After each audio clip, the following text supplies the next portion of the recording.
Hello, I'm Principal Chris Carter, and welcome to Northside High School.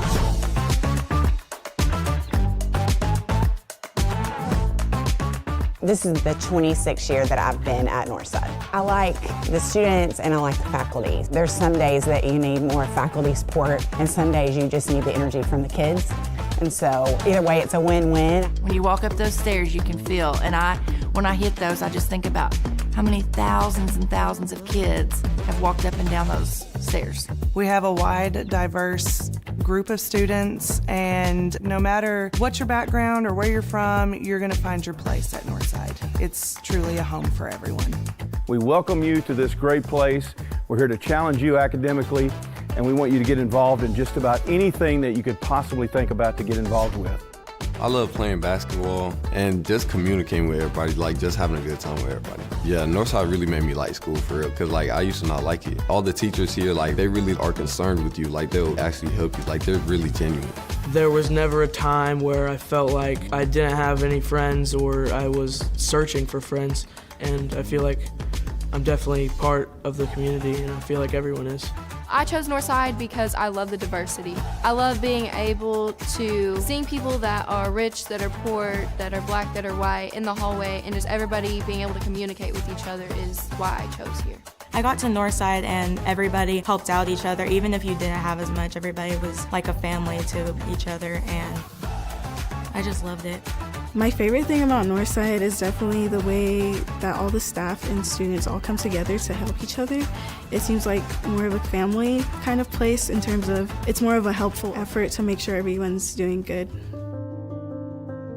Whenever my students come back and see me, I always take pictures with them, and I'll post them on Facebook because it makes my mama bear heart really happy whenever they come home and see us, because we are a family.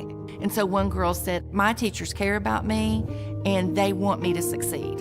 And that's why so many students choose to come to Northside. I think when I consider like the individual stories, I had a particular girl that did not come from a good background and she's a doctor now.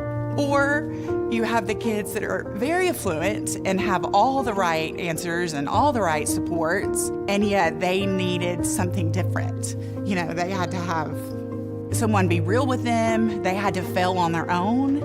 And so when you hear those stories and you think, okay, they still made it too, that they needed something different than just a typical affluent background, that they were struggling too. So you're gonna have both of those stories that I think is nice about this place. That, you know, that keeps me going. That's why I don't mind coming to work.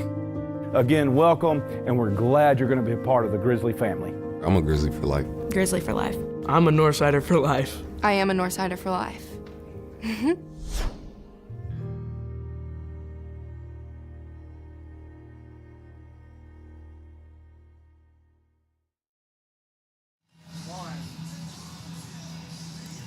Welcome, high school football fans, to the biggest night of the year, the Battle of Rogers Avenue. I'm your pregame host, Jackson Cox, here, my other co-host, Ty Tran. Ty, how you feeling tonight, man? I'm excited, Jackson. Tonight is one of the biggest nights, one of the biggest high school rivalry events in the state of Arkansas. Yes, yes. Going down tonight at 8 o'clock. I'm excited, you know. I can hear the band warming up, you know. Two former football players. Makes me want to go down there and play. But regardless of that, I'm really excited about tonight, and I'm see what happens. Yeah, you know, gates open at 6:30. Just coming up here, you can see all the people already lined up. It was 5 o'clock already. So, you know, I think everyone from everywhere, you got people coming from Van Buren, Alma, probably even further than that, just coming to see this game. Yep. The summer, last May all the way through the summer, we were able to go with the team and watch their practices, and I've seen a lot of improvements throughout the team, just incredible improvements mentally and physically. Yeah, you know, I agree with that completely. You know, being with them throughout that whole however many long month period, you know, you can really see the growth, because last year our team was very, very young. Well, I wouldn't say very young, but quite young compared to a lot of the other teams we were playing. You know, a lot of kids that were starting were, you know, sophomores that are juniors now and juniors that were seniors that have never really had that kind of varsity football experience. And, you know, now that they have that compared to Southside's team, who last year was full of star-studded seniors. You know, you had Kobe, you had Amari Tucker, Isaac Gregory. That's not even all of them. That's just the only ones I can name right now. Yeah. But, you know, like, we're going to see how that pans out tonight because we're kind of in the same situation as Southside. Yeah, just like Jackson said, we spent a lot of time with them. I've seen a lot of improvements, and mentally this team is brand new because last year we had a very young roster. Southside had a very mature roster, and now these sides flipped, and I'm excited to see what's gonna happen tonight because Northside is a new team. Yes, and even though we might be a new team with our players, not any coaches, but mainly just players, physically, mentally, this team, you can tell, is the same one that has that revenge, deep. They've been thinking about it since last year's, a whole year from now. That's all they've been thinking about. You walk around the halls in school, you walk around the locker room, you hear the coaches, you hear anybody. You hear someone's grandma talking about it. Yeah. Everyone's always talking about this game and how we need to get that streak back. Yeah. Somebody who, really felt a heartbreak last year is Coach Solly. Yes. Homegrown in Fort Smith. He was a linebacker and played for Northside.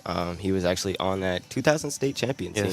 So I know he's been riling up his players and getting ready for that for this game tonight because I know he wants that get back, and I know he wants to take that streak back because I know for sure Coach Solly does not like Southside in that school across town. Yes, and for those of you who don't know, the streak last year, we lost it 7 years in a row of dominance by us, and, like going back to what I said earlier, not to make any excuses, but the team was very young. And, tonight we're hoping we can get that dominance back and, get that streak back. Yeah, the streak, 7 years, before that, Southside had an 11-year streak, and we took that.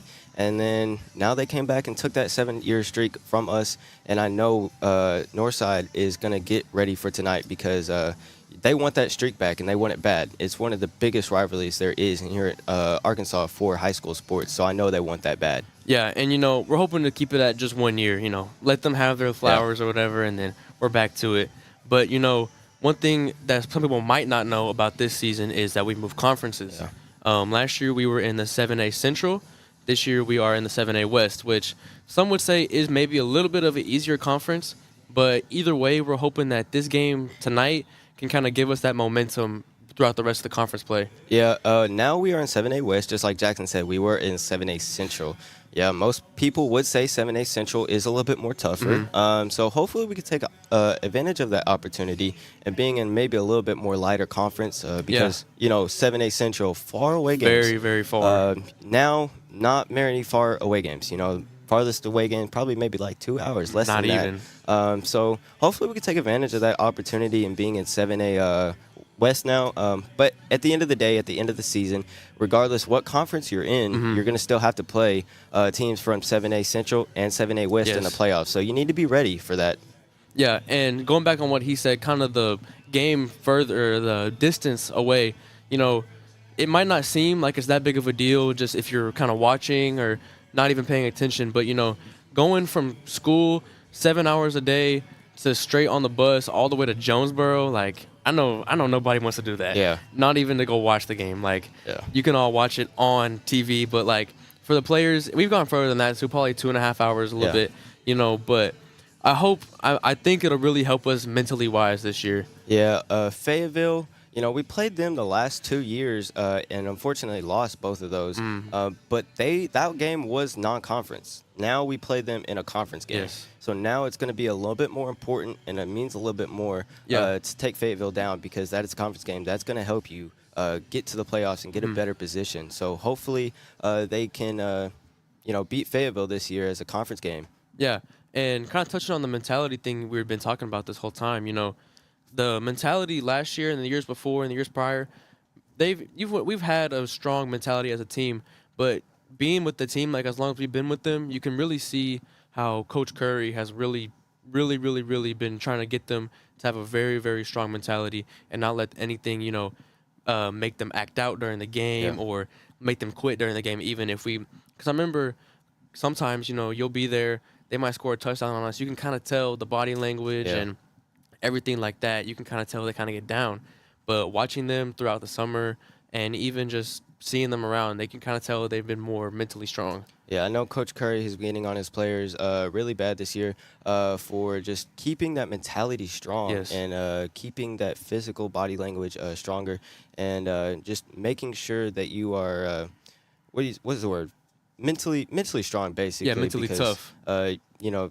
you don't want to act out in a game or, even in the halls during school, you can see the body language even better this year with the players. Yes. The players are more mature. Like last year, very young players. Now these players are grown, mature, and hopefully that can take into the field and win us some ball games. I definitely think it will. And, with even being on the field, things happen on the field all the time. Sometimes someone will push you the wrong way or say something to you, and you kind of act out. But, being with them all summer, that happens all the time. Because, during summer practices, everyone's always chit-chatting back and forth, even though we're on the same team, And I feel like that kind of helps us build that mental toughness as Coach Curry has been preaching for the last 3 years as the head coach. Yeah, Coach Curry, he really drives that into the players of being mentally strong and making sure your body language is right, because at the end of the day, you need to have that body language. You can't be head down, you need to have your head up. You need to be paying attention. So that goes a long way. Yeah, and again, just keep going on Coach Curry with this mentality. He's only been head coach for 3 years, but he's been here a lot longer. And, you can see that a lot of the players really, really respect him, which I think definitely helps a lot, because if you don't have respect or as a coach, I feel like if you don't have respect, you don't have anything, and you can't get anything out of your players. So I can see that these players really, really, really have grown to like Coach Curry a lot and really respect him and listen to what he says all the time. Yeah, I know Coach Curry. He's been here longer than just these 3 years as a head coach. He was a defense coordinator in the past here at Northside, so he's been here a while. So players, fans, parents really respect this man as a coach and as a person. Yes. Let's see. Coach Curry, keep going on Coach Curry. There's so much to talk about him. It's kind of hard to think about it all. But when we get right back, we're going to go to quick commercial, and we'll touch on the new quarterback a little bit and some more about Coach Curry. Have you been to the River Valley's only multi-sport facility? Then let's hang out. The Hangout in Fort Smith is the only sports facility that offers indoor tennis and pickleball, indoor and outdoor basketball, and has now added multiple soccer fields. Soccer leagues are forming soon. Did you know the Hangout also has an 8,000 square foot fitness center with bar, yoga, HIIT, and Pilates classes? The Hangout, 5400 Gary Street, or thehangoutfs.com. Fitness, sports, and more. Let's hang out. You're in business to do business, not paperwork. That's where the skills of Potts & Company certified public accountants can help you succeed. Trust the experienced professionals of Potts & Company for tax preparation, bookkeeping, and other business services. Using QuickBooks for your operations? They're QuickBooks experts. The Potts & Company team can help you establish, organize, and optimize your QuickBooks for utmost effectiveness. Visit pottscpa.com to learn more. Guys, welcome back to the live broadcast. If you're just tuning in with us, I'm one of your pregame hosts, Jackson Cox, here with my co-host, Ty Tran. And before we left, I kind of talked about, or we didn't really talk about it, but, we brought it up, a new quarterback. Some of you guys might not know this, some of you might, being here with the team. Our starting quarterback from last year, McLean Moody, sadly left the team to go focus on his baseball career, which we do wish him luck in, and we know he'll do great things. But that kind of brought up the question this year, who's going to be quarterback? And, being there the summer, even last year, we had Drew Jackson, great quarterback, sophomore this year. And, he showed some really good things. But as we got through the summer, we had a new guy show up. Yeah, Dorian Bowers, 6'4", 220 from a transfer from Fayetteville. As a junior. He's a junior. That's crazy to think about. 6'4", 220 as a junior is crazy. Yeah. But he transferred from Fayetteville, and, the position battle throughout the summer has been great towards the end. Drew, he was showing a lot of potential last year in the JV games. Really great quarterback, and will be great in the future. But tonight the starter will be Dorian Bowers. And I'm excited to see what happens because just from the talks of the teammates and the coaches, he's showing a lot of potential. And he's showing that he can go out there and play football. Yeah, talking to some of the DBs on the team that started last year as sophomores and got to play against those big senior receivers, just talking. I remember I asked them one of the days I was there, I was like, who's that guy? Yeah. And they're like, oh, he's new. He's cold.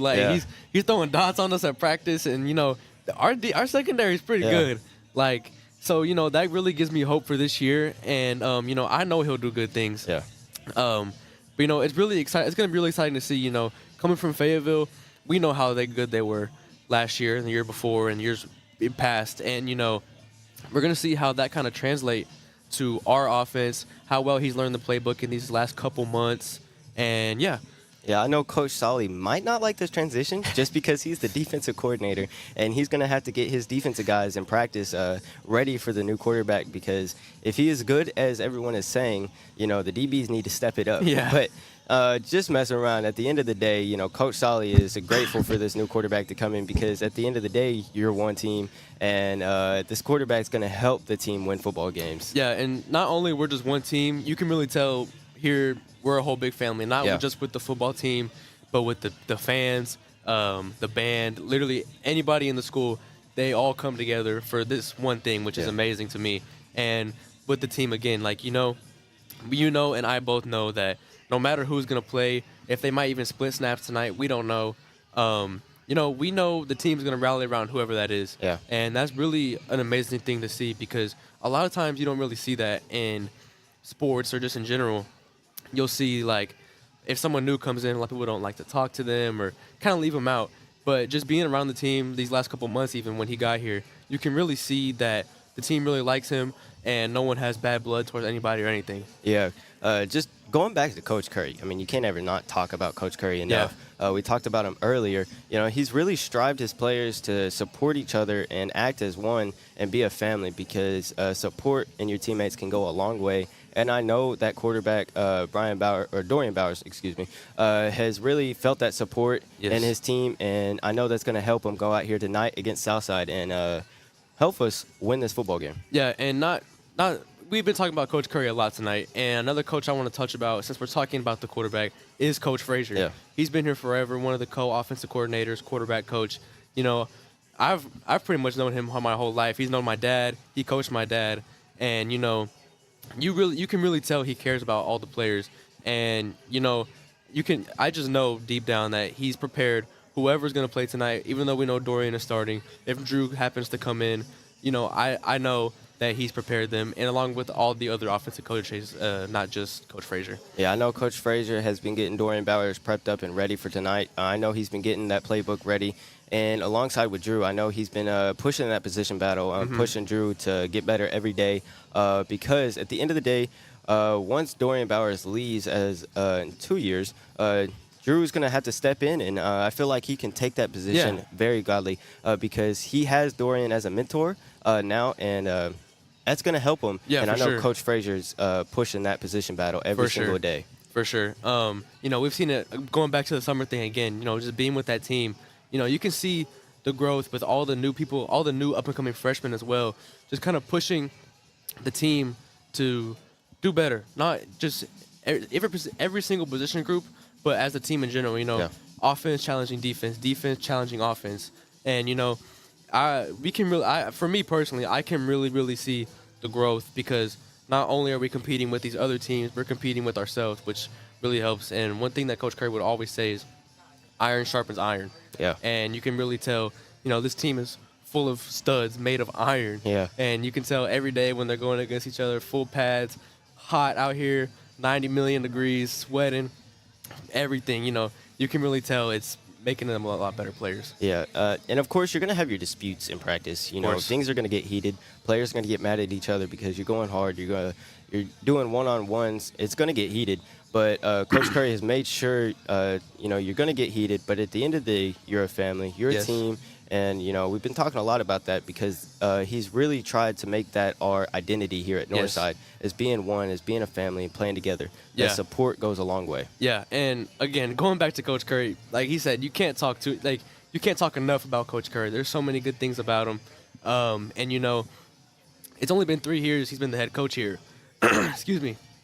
And you can really tell that he's, really made us change this identity here. Yeah, Coach Curry, 3 years as a head coach, but like I said earlier in the show, he was a defensive coordinator for quite a while. So he's been here. He's been through that 11-win streak for Southside towards the end of it. He's been here for that 7-win streak for us, and he was here last year as a head coach when Southside took it back. So I know he's ready, and he wants that back as well. So hopefully it goes well tonight. Yeah, and, for those of y'all who don't know, excuse me, Coach Curry has some of the best pregame speeches you could be a part of. And, being a former player and being in that locker room, you can really, really tell that if you were there, you feel like you could run through a brick wall, no pads in your everyday work clothes. You could really do it. Yeah, like I said, both former players, so we both got to witness Coach Curry's pregame speeches. It don't matter if you're a starter or you're not going to play at all that game, because we both know I didn't play.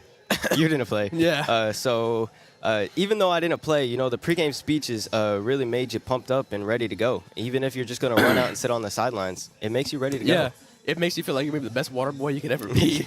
But yeah, we really love Coach Curry here. Everyone, everyone does. And yeah, Coach Curry, everyone loves him. The fans, the parents, the athletes. The athletes love him. So everyone loves him. Everyone loves the atmosphere Coach Curry brings to the table. He brings to the team. Everyone loves him, and hopefully this goes even more than just winning one game tonight. Hopefully it brings us to a winning season far into the playoffs. Yeah, speaking about winning seasons, we didn't get to touch on this as much earlier, but last season was very, very unfortunate. Yes. 2-9 record. Not what we were hoping for at all. Yeah. But again, team was very, very young. That might have attributed to it. It could have been mentality, but I feel like that's really, really improved this year.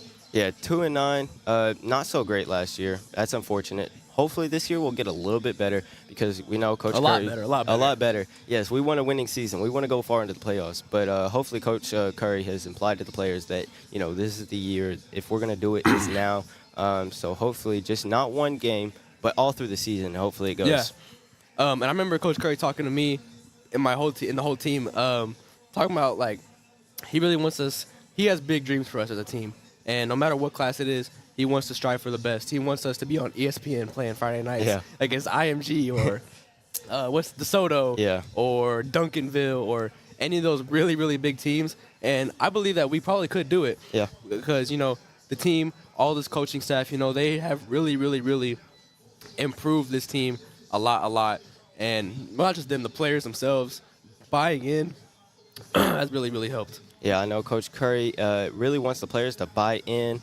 Like he said, he wants us to be on ESPN. In the future, hopefully that'll happen. I believe that'll happen. So, hopefully throughout this year, it shows potential to get to that point future. Yeah, and, there's so many other good things to talk about Coach Curry. But I kind of want to touch on some of the other coaches as well, Not just Coach Curry. We already talked about Coach Frazier.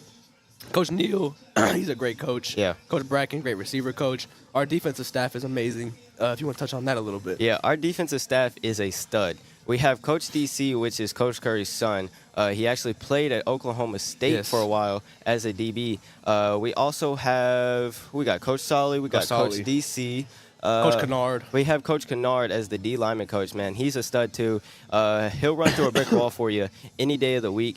So we know the coaching staff has really poured into these players, and everyone loves the coaching staff because they know that they'll do anything for them. Yeah, and they also know they can get them to the next level. We've had a lot of guys come through here and go to the NFL. R.J. Lester 2 years ago? Yeah, 2 years ago. Maury Smith 2 years ago. Ezra Phillips went last year. That's only to name a few. Yeah. And we got a lot of players on the team this year with a lot of offers that are really, really going to do good things. Yeah. So I'm excited to see what happens tonight. Southside versus Northside, the Battle of Rogers Avenue. Please come out and show your support. It's going to be at 8:10. I'm sorry. Kickoff is at 8:10 tonight.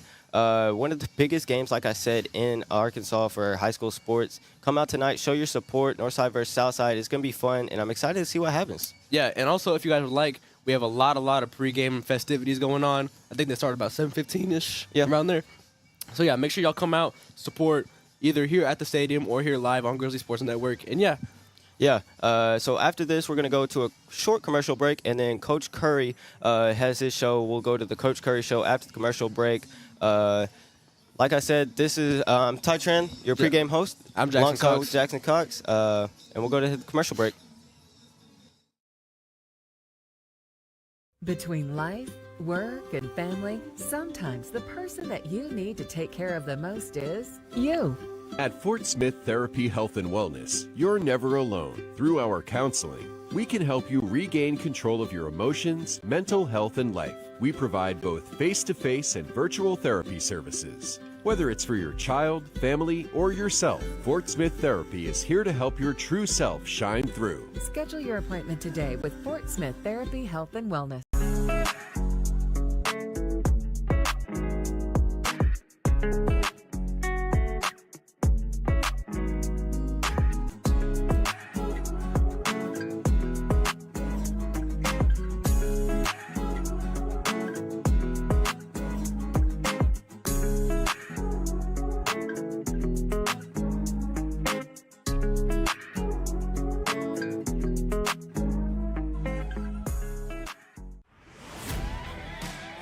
It's game day at Raising Cane's. If you want to order like a champ, forget about X's and O's. The only play you're running is chicken. So what combo are you picking?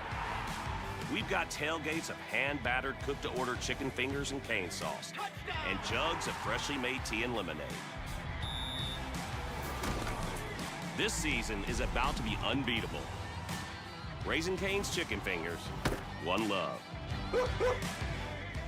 REP is your trusted source when it's time for you to sell your business, or if you are looking to acquire one. We offer a variety of services that help prepare your business for sale, and we also counsel and advise you every step of the way. We take pride in our experience, market knowledge, and integrity. You can be assured your business is in the right hands. Resolution Equity Partners, partnering with you now, preparing for the future.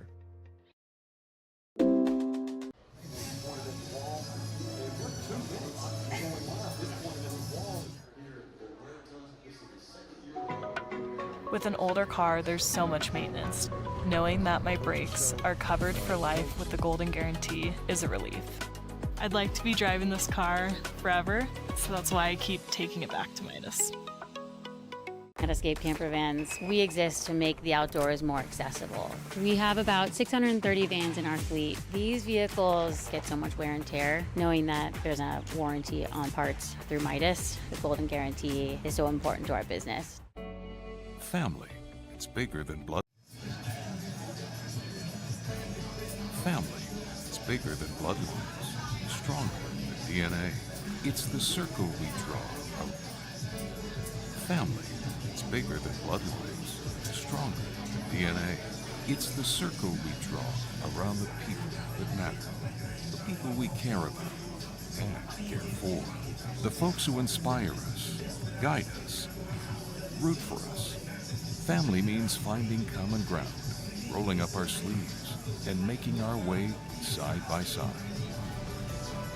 Armstrong Bank. Strength runs in our family.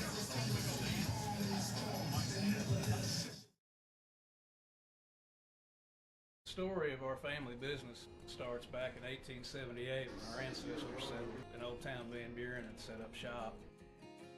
We have been providing quality work, craftsmanship with the finest materials available using time-honored and traditional methods.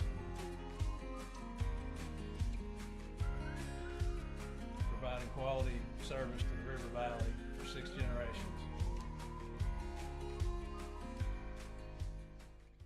Have you been to the River Valley's only multi-sport facility? Then let's hang out. The Hangout in Fort Smith is the only sports facility that offers indoor tennis and pickleball, indoor and outdoor basketball, and has now added multiple soccer fields. Soccer leagues are forming soon. Did you know the Hangout also has an 8,000 square foot fitness center with bar, yoga, HIIT, and Pilates classes? The Hangout, 5400 Gary Street, or thehangoutfs.com. Fitness, sports, and more. Let's hang out.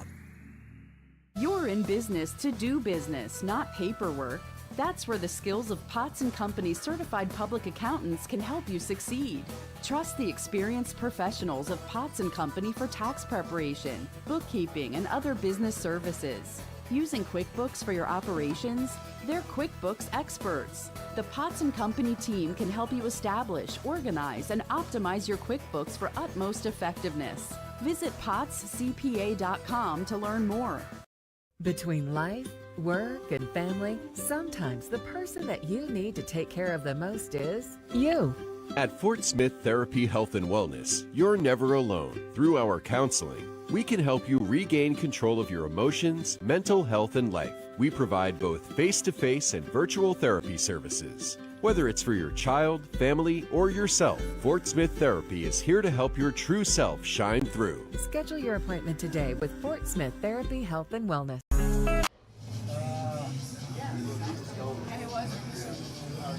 Good, how are you? You know Jordan and Emma? I don't. Okay. This is Mike when he was the head coach. So you do know us. We were here when you were here. We filmed for those, yeah. Young shoulders. Yeah.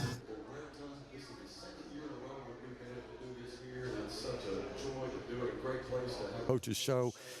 Coach, it feels like it was just yesterday when we were at Bentonville West in the playoffs, but it's gone by so fast. It does.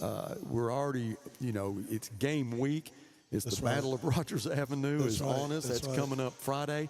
How'd you spend your summer? Because it went by fast. Did you get any time to play golf or do anything else? I took a week and went to Georgia, went to Atlanta for 3 days, and went to Augusta for 2 days. And so I took a week out of the summer, but the rest of it was trying to get ready for Southside, yeah. Well, last year, man, we were maybe a penalty away, a couple penalties away from winning that game, and you go back and look at it and you think, man, there's a few things we could have done different, possibly. That's right. They had a good football team. They had a great team last year, and at the same time, we felt like starting out, you know, before some of the injuries and some of the other things happened, we thought we had a good team going in. We knew we were going to be young, but we thought we had a good team going in last year, but they were extremely good last year, I thought. Well, during the spring and the summer, tell me a little bit about some of the changes that have been made and what you did with your workouts.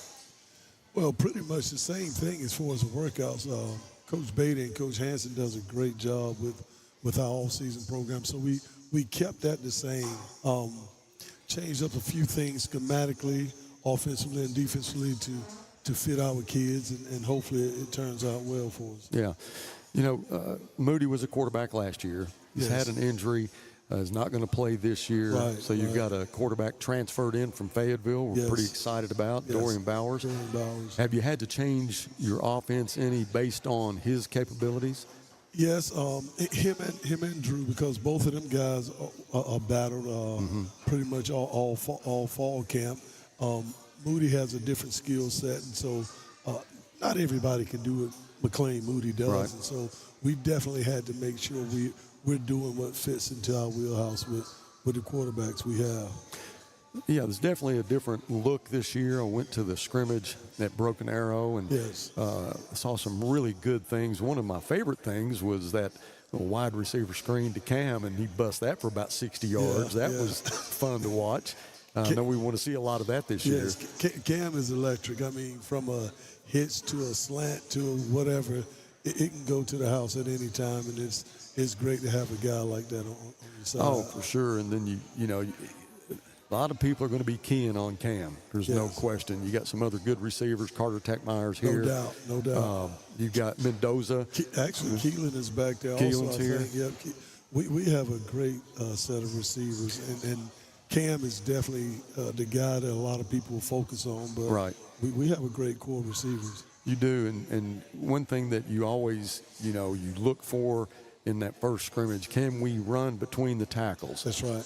That's right. What a set of running backs we have. It was so fun. I know Bijou didn't play. Yeah. He was a little banged up. That's but right. That's Coven and Youngblood really did a great job. Offensive line looked good. They did. And that was the focus point going into this year, regardless of who the quarterback was. We wanted to make sure we established a little bit more of a running game, and the offensive coaches have done a great job with that.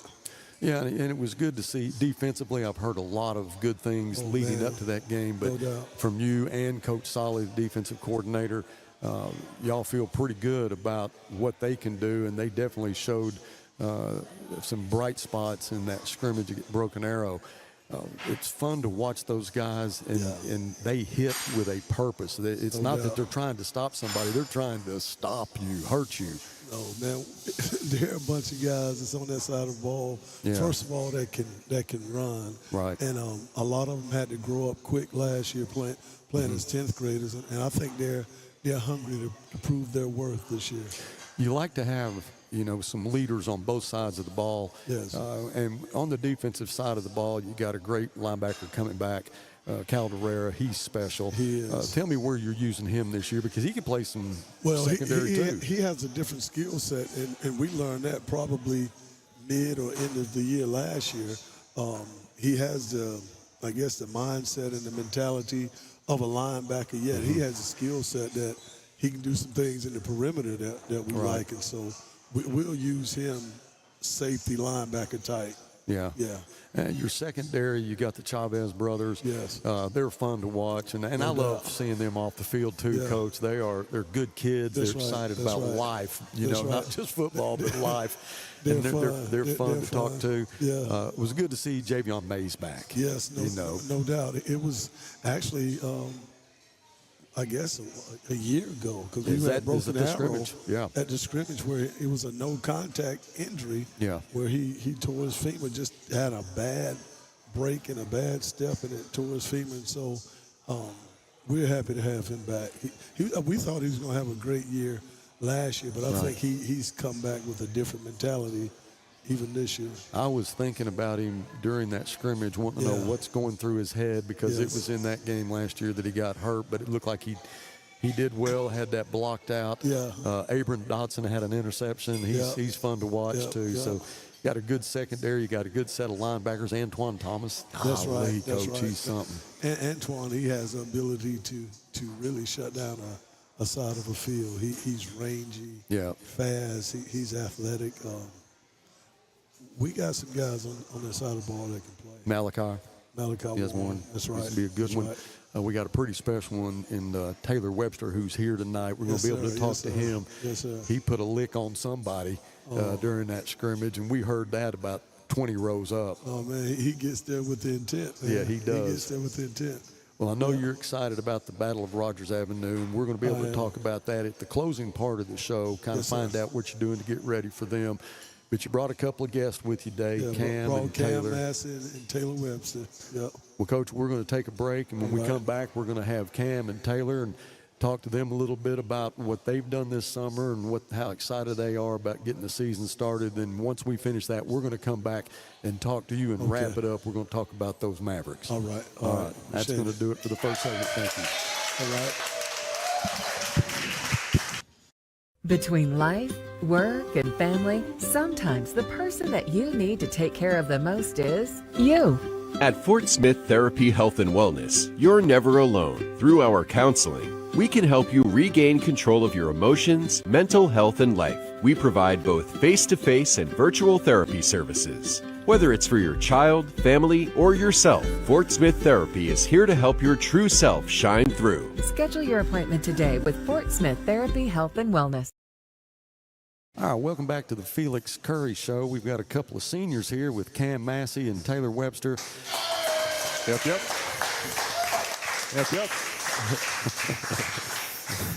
Cam's a receiver, pretty good one at that.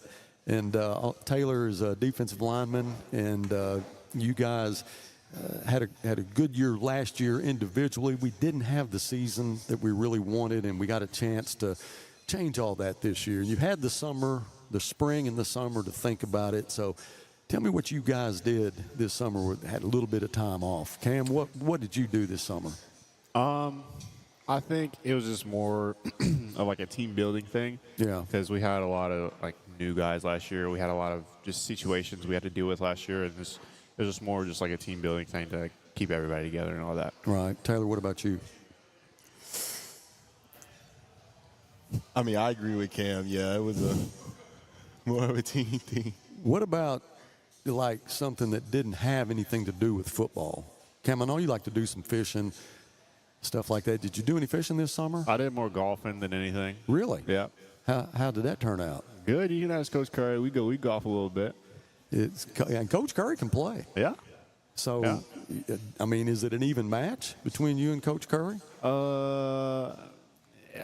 I don't really know, to be honest. It's a little, you know. All right. Well, y'all give me an invite the next time that y'all go play. I'd like to go. Yeah. Taylor, you play any golf? No, sir. I can't golf.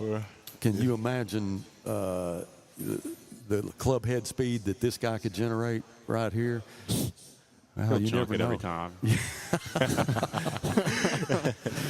Well, before the show started, your mom was worried that you were going to wear your hat up here, but I see you look good. It's all good. He looks good. Okay. We're good. All right, guys. So we lost that Battle of Rogers Avenue last year. It was close. It's kind of back and forth. They had a good football team. They did. You know, they lost some guys this year, but you can throw all that out. It doesn't matter what they have, what we have. It's just a matter of who wants it more, us or them. I know we want it. No question about that. Cam, do you feel like there's anything that can stand in between you and that goal line when it comes to their defense? Not at all. I feel that way, not even just against Southside, but against our whole conference, the whole 7A, just all throughout this whole season. That's how I feel. Now, one of my questions was going to be, do you think that there's anybody in the state that can actually guard you? No. So if it's a cover one or they're going man-to-man, I mean, your eyes probably get really big. Yeah. Yeah. I know because the past, 2 years, I'll just say, just for example, when we play Bryant, they do a lot of man, and I enjoyed that. Right. Because it was just a lot of just me trying to get myself open, not just concepts working or whatnot. It's just me, me versus him. Taylor, do you feel like there's anybody that we're going to play that can block you? No, sir, without a doubt in my mind. So that's got to be a big advantage for you game time, knowing that, there's probably not a quarterback that's safe when you're playing. Oh, yeah, I'm making sure my DBs can feel safe knowing that QB is under pressure at all times. I mean, he cannot be comfortable back there at all. Do you talk any trash during the game? Oh, no. I don't try to, but they get in their heads more. I mean, me being not mad make them more mad. Right. I think that if I was a quarterback and I was looking across the line and I see 99 over there, it was going to get my attention. No question about that. Yeah, they turn their head real fast. Yeah. They try to evade me. But, I mean, with more dogs on defense, I mean, it's not just me you got to worry about. Well, that's a good point. I've been talking to Coach Solly about the defense, Coach Curry about the defense, and we're pretty solid this year.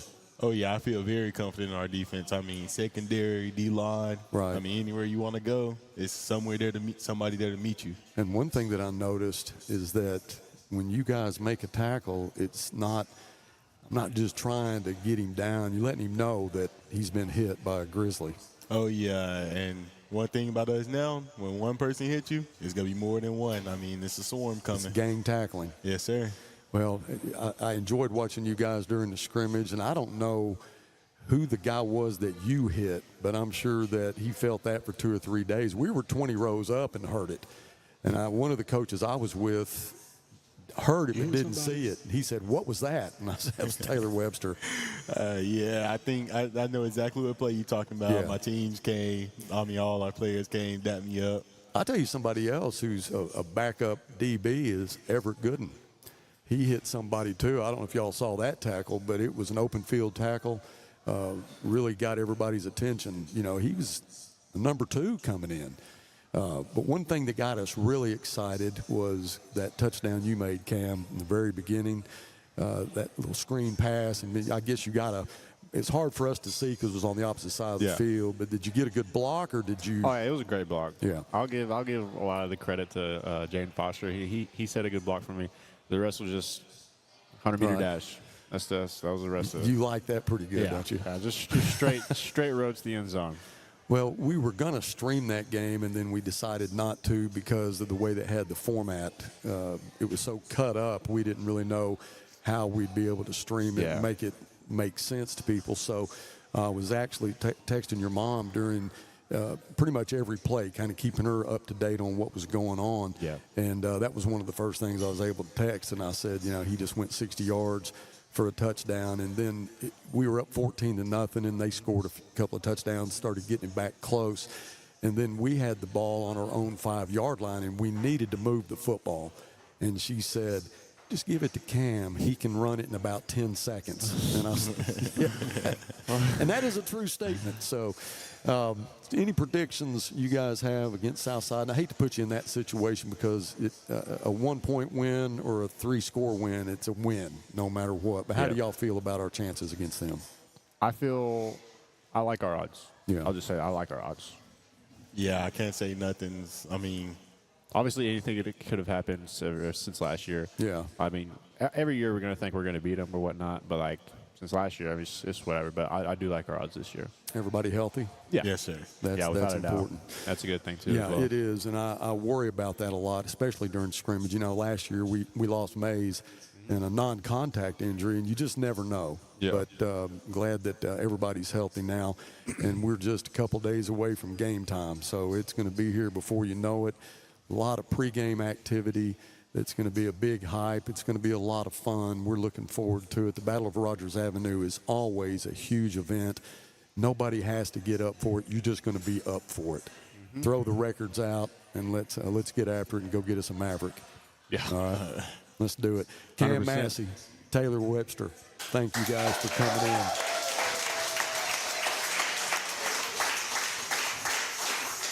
All right, we're going to take another break, and we're going to come back with Coach Curry, and we're going to wrap this up here at La Huerta.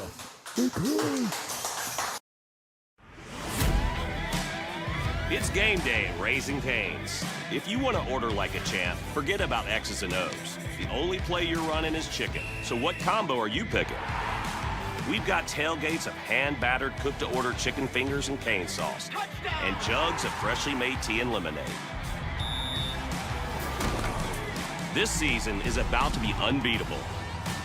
Raising Cane's chicken fingers, one love.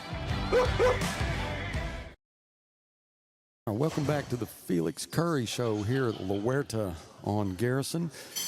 Coach, the second segment of your show I always enjoy it so much, and you bring the kids, Cam Massey and Taylor Webster, two seniors, one offense, one defense. They're great leaders, but they're so much fun to talk to, and I like to find out things about the kids that maybe have nothing to do with football because they're pretty entertaining. I know you get to see them a lot on and off the field. But They are. And first of all, I'll say this here.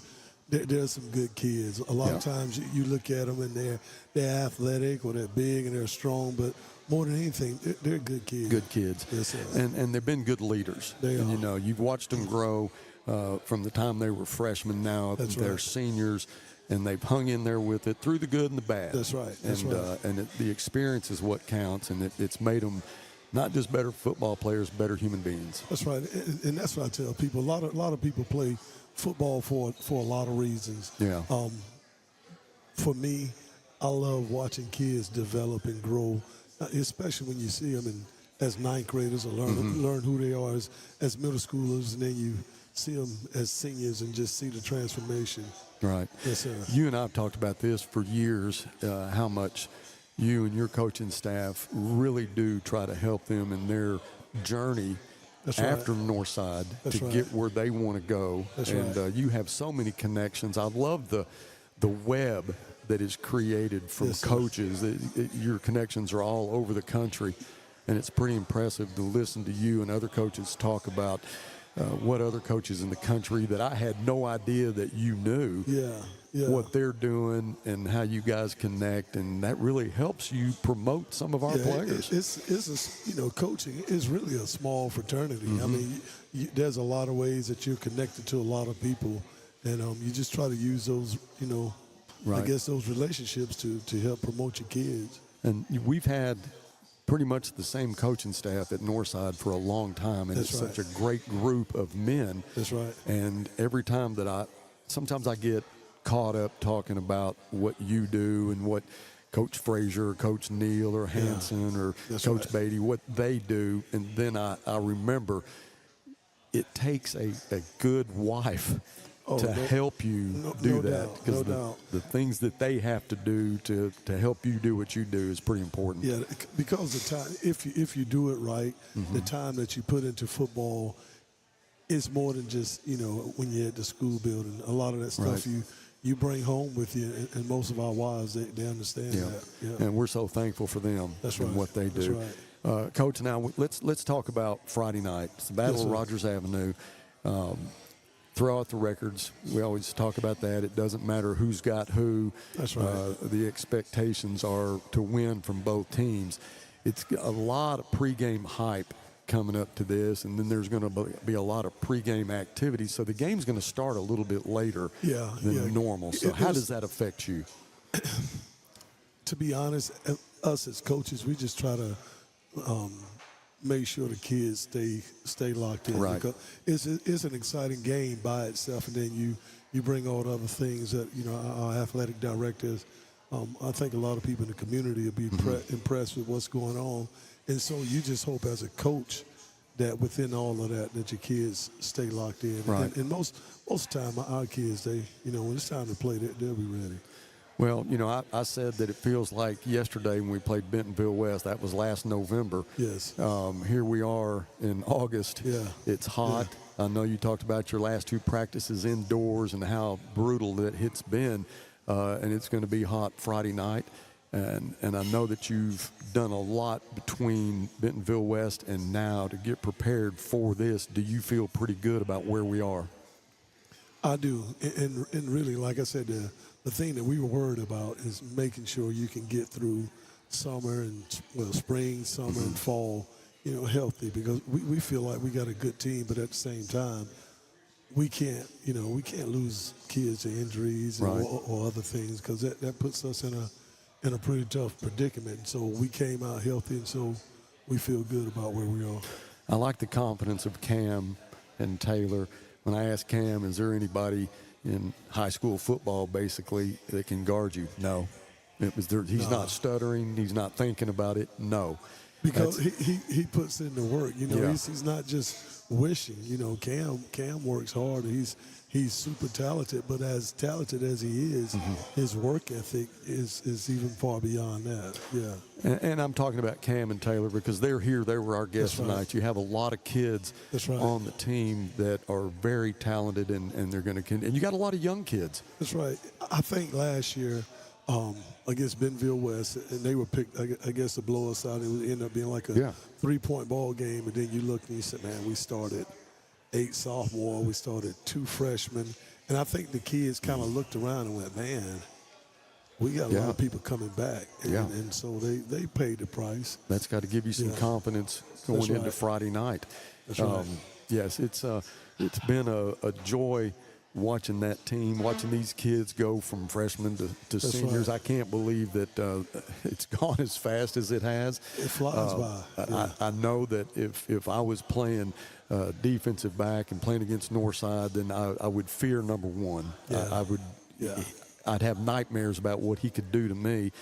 And if I was a quarterback or a running back, the last guy I want to see is 99. That's right. It would affect me, and I know that they have that effect on who they're playing, and so I hope that they really do a great job Friday night, and Cam wears out that secondary. That's what we're hoping. That's what we're hoping. And Taylor gets a lot of sacks and just disrupts their entire offense. And the great thing, and Taylor mentioned it, there's a lot of kids around them. Yeah. I mean, you look at Cam, you look at Taylor, but there's a lot of kids that I think it'll be a lot of kids that people didn't know who they are. Right. They'll know them. They'll know them after Friday night. Yeah. Well, Coach, we're so thankful for Luerta to host this show that you do for us, and it's a great place to have it. This is the second year we've done it. Seraphin is such a great host, and we're thankful for him. But we're also thankful for everybody that has showed up tonight. It's a great crowd, and they've all come here to support the Grizzlies and the coaching staff. We were worried, because in the indoor today, I mean, everybody's drenched. And, right. I mean, I was about to dehydrate up here, and we were worried that a lot of kids wouldn't come out, but we had a number of kids come out, Good. and some of them went on. But we had a tough 2 days. But we needed it. Yeah. We needed it. Well, Coach, I wish you the best of luck. Thank you. Friday night against those Mavericks. Be nice to be 1-0.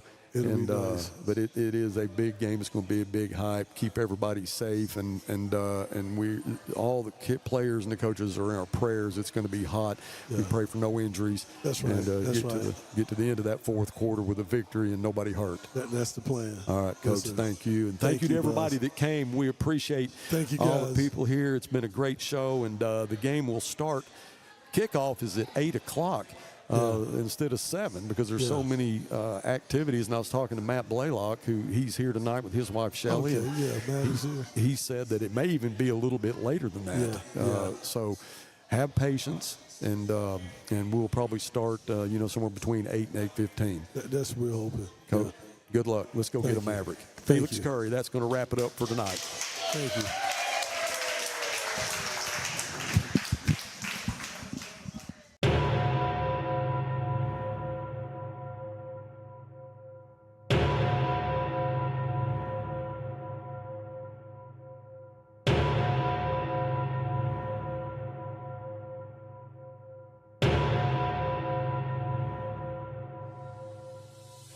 Northside football. It's the players running onto the field. It's more than 14 state championships and fans screaming, "Go Bears!" Moody wants to throw, throws it right side. Complete touchdown, Northside! Northside football. It's the city of Fort Smith standing together behind the first high school and a mascot like no other. Poom, here he goes. Poom finds the seam, up the middle. Poom to the 20. Poom 10. Touchdown, Northside. Those select few who put on the jersey are chosen. They wear the colors, they pay the price, and they succeed. They are Grizzlies. McLean is going to keep it himself. McLean at the 10, 5. Touchdown, McLean Moody. Together we stand as tall as the old smokestack on top of our beautiful campus. Our memories are etched in stone for all to remember, and our blood flows Grizzly red. The midfield makes another man miss. He just has one more to beat. He smokes him. Turns the burners on at the 10, 5. Touchdown, Tay Kings. For over 100 years, we've been Grizzly mad.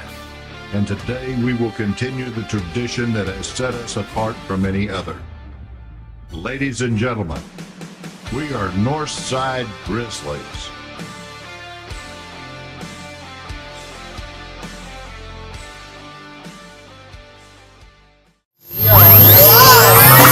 Let's go.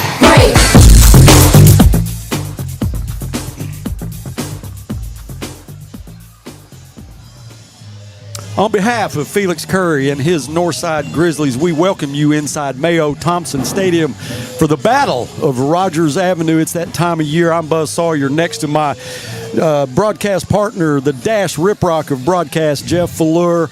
David Little, retired offensive line coach. Mike Fallure is on the field, getting his mic worked out. But it is time, guys.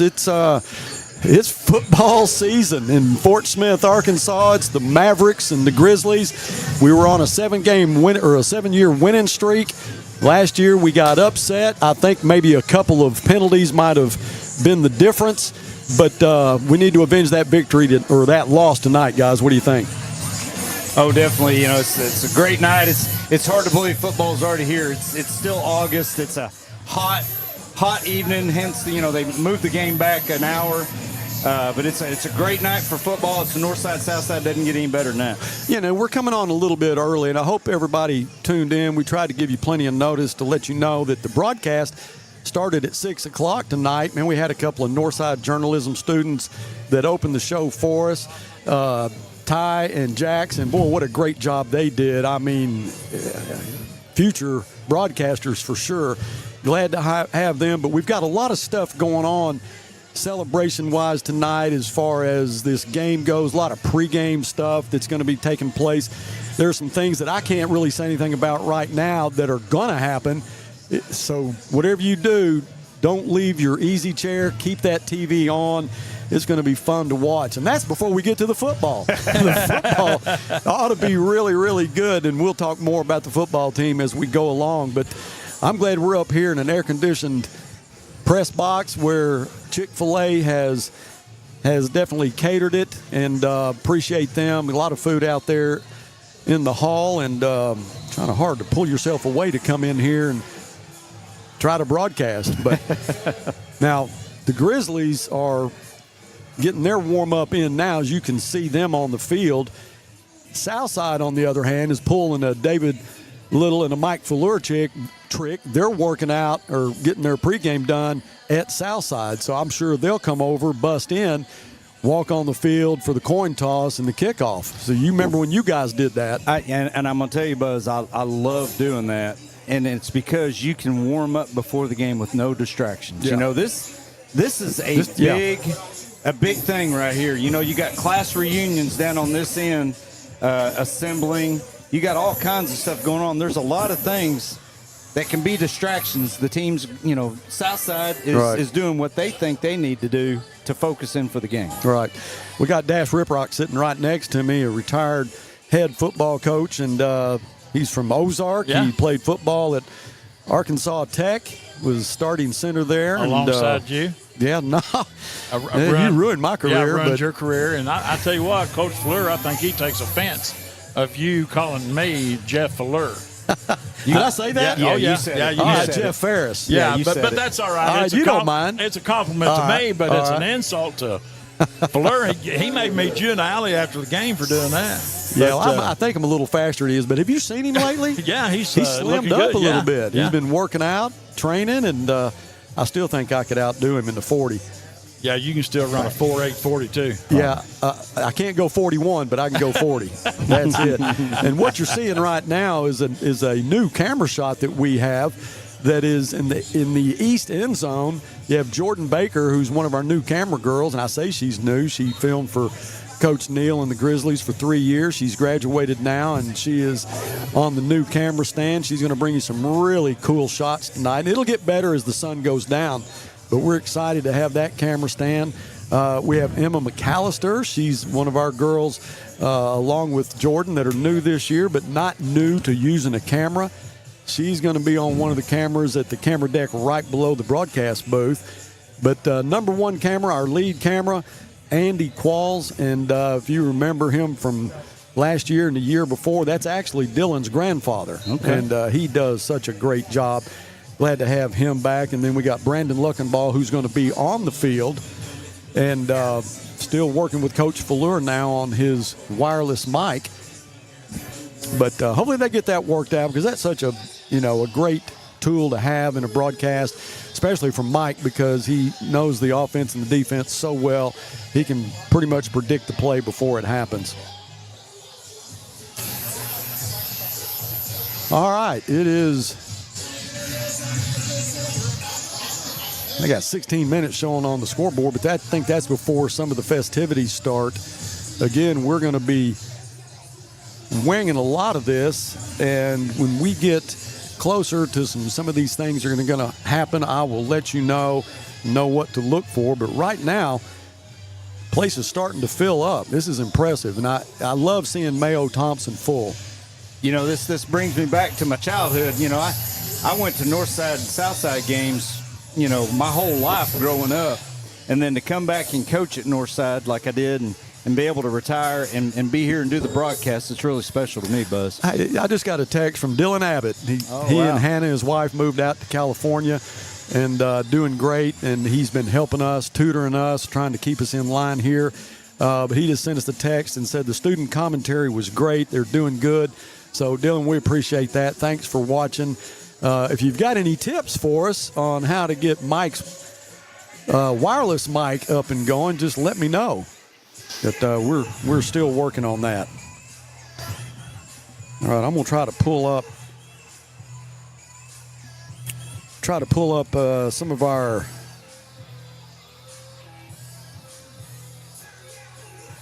some of the activities that are going on tonight. Let's see what we have here.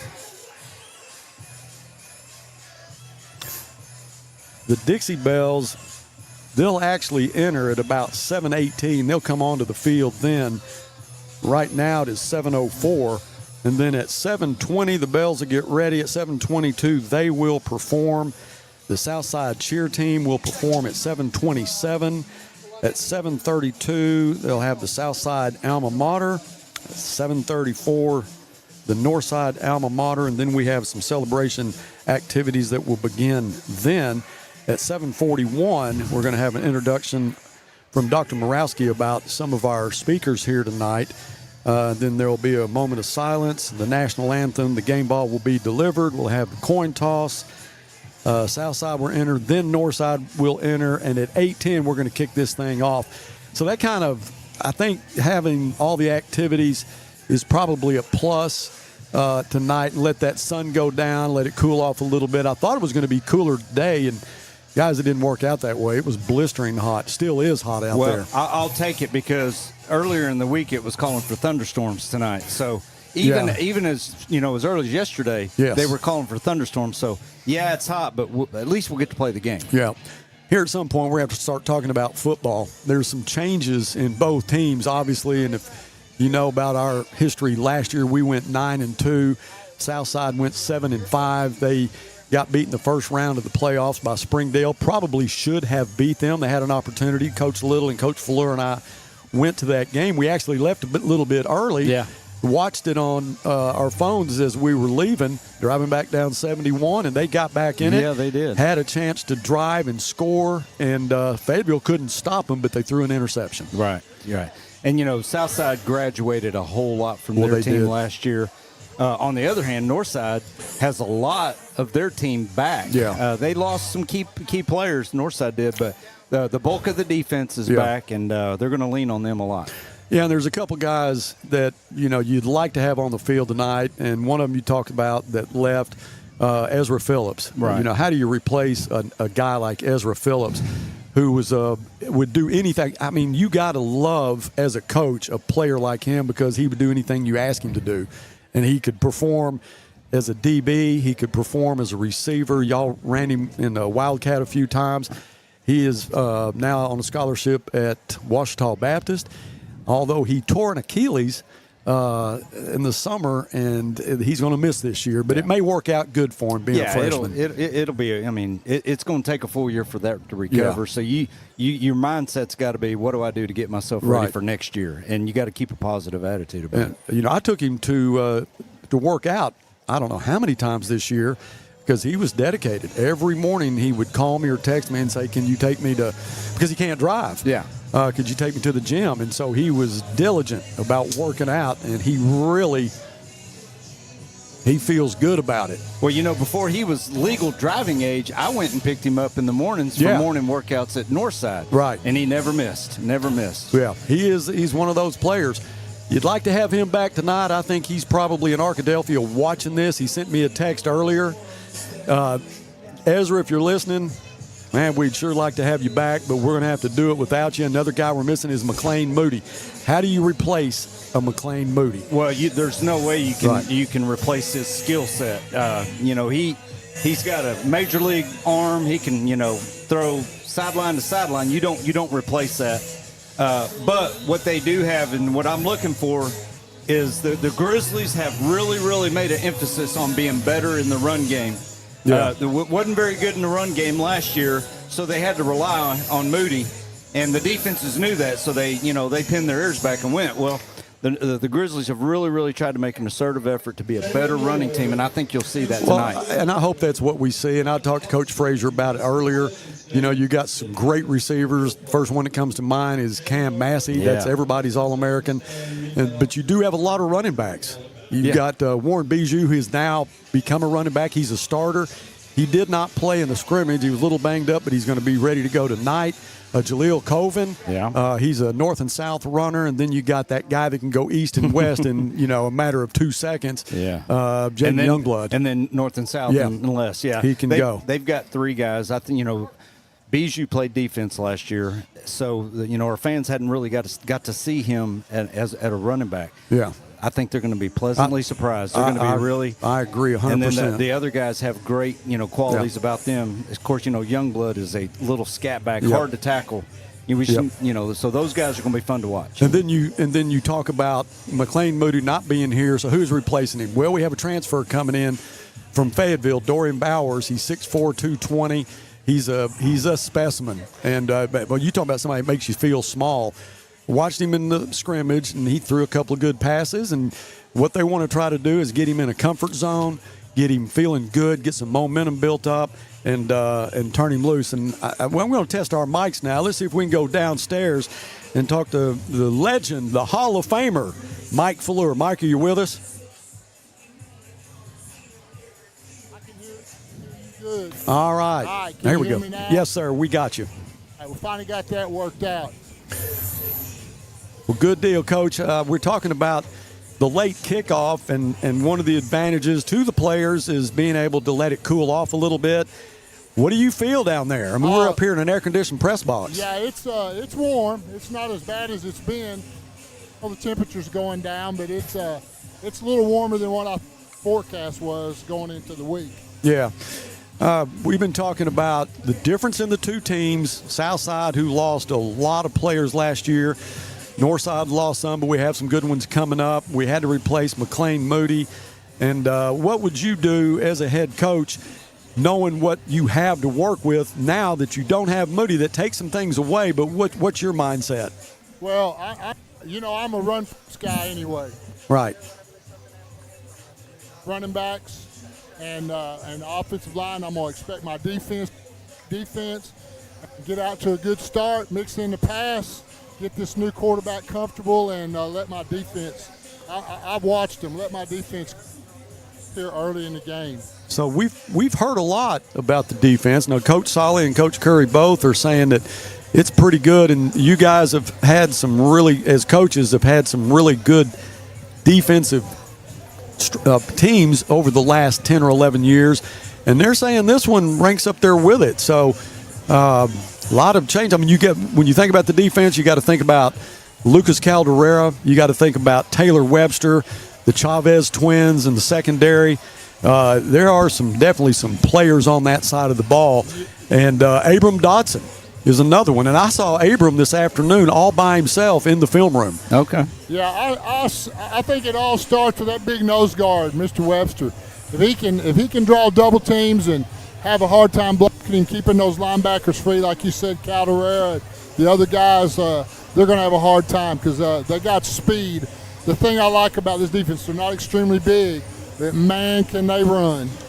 Yeah, they are speedy, and they like to hit, and they want you to know that you got hit. Jeff, I know you've got a good saying about that, talking about some of these defensive guys. Let me hear it. Well, we talked about that the other day. It was hit them so hard that they forget their number but remember yours. Exactly. And so that's one of my all-time favorites. I first heard that back when I was playing Pee Wee football in Ozark, so that's been with me for a long time. Well, I just got a text from Ezra Phillips. He's in his dorm room at Ouachita Baptist. He's watching the Grizzly Sports Network. Ezra, we love you. We miss you. And hope we can get a win for you tonight. Yes, sir. The thing, Buzz, I talked to a couple of these guys. Don't let the mouth and become a factor. Do not get yourself into that deal. Talk with your helmet and your shoulder pads. Yes, that's exactly right. Last year we got in a little trouble over that.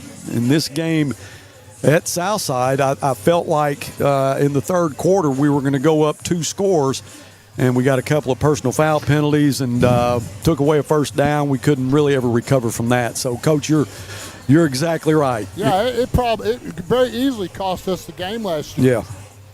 Yeah. A Southside team that was senior-led. I mean, that's all they were seniors. And if we go up 2 scores, I like our chances. But we didn't respond the right way, and that's in this game. That is always important to keep you cool. Yeah, it's a factor too. And you 3 coaches. I mean, how lucky is the Grizzly Sports Network to have 3 coaches on the broadcast here with headsets on that can really give you a good idea of what you can, what you can't do, what works, what doesn't work. But, when you play in a game like this, it really, I guess we always say the same thing, throw out the records, throw out the history. It's all about tonight. Who cares who you lost? Who cares who you have? It's about tonight, and that's it. Well, I'm going to tell you, tonight's it's a question mark. Yeah. Last year Northside struggled. Last year didn't have a good year. Southside had a little bit better year than us, but they were all seniors. So we've got guys coming back from last year that had a bad taste in their mouth, and they want to get rid of that bad taste tonight. Oh, for sure. And you had a 7-game winning streak and then lose one that you felt like you could have gotten. You just want to start that streak over tonight. That's right. Well, you talk about the crowd at Mayo Thompson and love to see it start filling up like this. I know that every parking place was sold. It sold out. You've got a lot of people here tonight, not just football fans. I mean, you got Steve Womack is here. He'll kill me. Steve Womack, right, Jeff? Was it Womack? Womack, yeah. I thought it was Womack back when. Well, it was. Back in school, back before he became somebody. Yeah, it was Womack. Or back was he then. always somebody? Well, I guess we were nobodies. Right. He put up with us just like he puts up with everything else now. I guess so. He's been good at that for a long time. Yeah. I'm glad he's here. It'd be good to see him if he can make it up this way. Well, he just had a hip replacement. Ooh, I know about that. I talked to him yesterday. He said he was on the mend, and I didn't know if he was going to. He didn't know if he was going to be here or not, but he is. He just texted me. Said he is here. Good. I don't know that we can get him up here or not, but if we can, we'd sure love to have him. Well, maybe he should allocate some funds to build an elevator in his press box. Maybe that would get that. Hey, hit him up. Me with a little that. fist bump right there. Yeah, you got Jonathan. He is all for that. He's getting a little taste of the Mayo Thompson staircase. But the good thing about it, going from the central to the west, is we'll go to stadiums up in northwest Arkansas. Then they do have elevators, but I wouldn't trade this stadium for any. To me, this is by far my favorite stadium to broadcast in, my favorite stadium to play in. I know Coach Fleur used to talk about he had a struggle with Grizzly Sports Network because he didn't want to give them any excuse to watch it on TV and not be here because it's such an advantage. You don't have a track. Your fans are on the field, and so it gets loud and personal, and he loved to use that to his advantage. I don't know if he's ever forgiven me or not. Coach, have you? Oh, yeah. Sometimes they're too close. Things aren't going right. You can hear things you don't need to hear. Buzz, you talk about this game. You played in it. I played in it. It's just something, you want to be on the winning side. You're going to remember the rest of your life. I was down at George's before the game meeting, and I saw class of 64. I saw other people I hadn't seen that they coming back for this game and this game only. Right. And you've got a better idea of how this stadium is filling up than we do. For your pregame entertainment. All right, now you're going to have the Southside High School Southern Bells. You got the Southern Bells. The Bells are led by Captain Will Norman, First Lieutenant Maggie Lackamore, Junior Lieutenants Alexandra Matlock, Carolina Applehawk, and Fontaine Rossi. The director of the Bells is Mariah Kirwan, and the assistant is Jana Sharon. The Bell of the Week this week is Natalie Hill, and I'm the voice of the Bells, Aiden Shell. The Bells will bring a palm routine to American Woman. And now,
students from the Southside High School varsity All right, you're going to have the cheer team now for Southside. Then you'll have the Southside alma mater, then the Northside alma mater. Then we'll have the introduction of the speakers from Dr. Morawski. So we're just going to let you enjoy the entertainment. Now, the Grizzlies, the insteppers, and the cheer team for Northside will be at halftime. But we'll just go cold mic, let you enjoy the rest of pregame.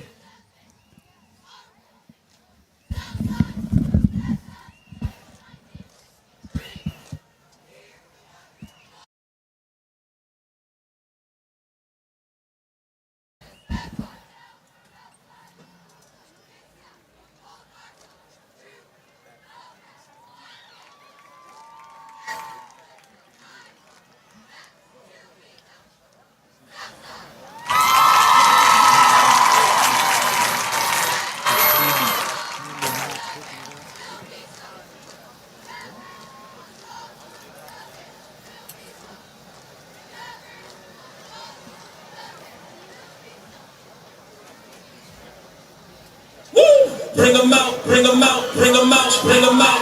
It's hard to yell when the back rail's in your mouth. Bring them out, bring them out. Bring them out, bring them out. Bring them out, bring them out. Bring them out, bring them out. Got greasy coming live from the VIP. Early night like from right here like you know you did. Them say wanna see my me. The whole city got preserved. He got three. That other top down the hill. So he had the city on fire soon as he got three. I ain't mad at her, baby. If I sent you out me to beat it on your crazy. Diamond in the rough, you look as good as Oprah's birthday. I just wanted to know.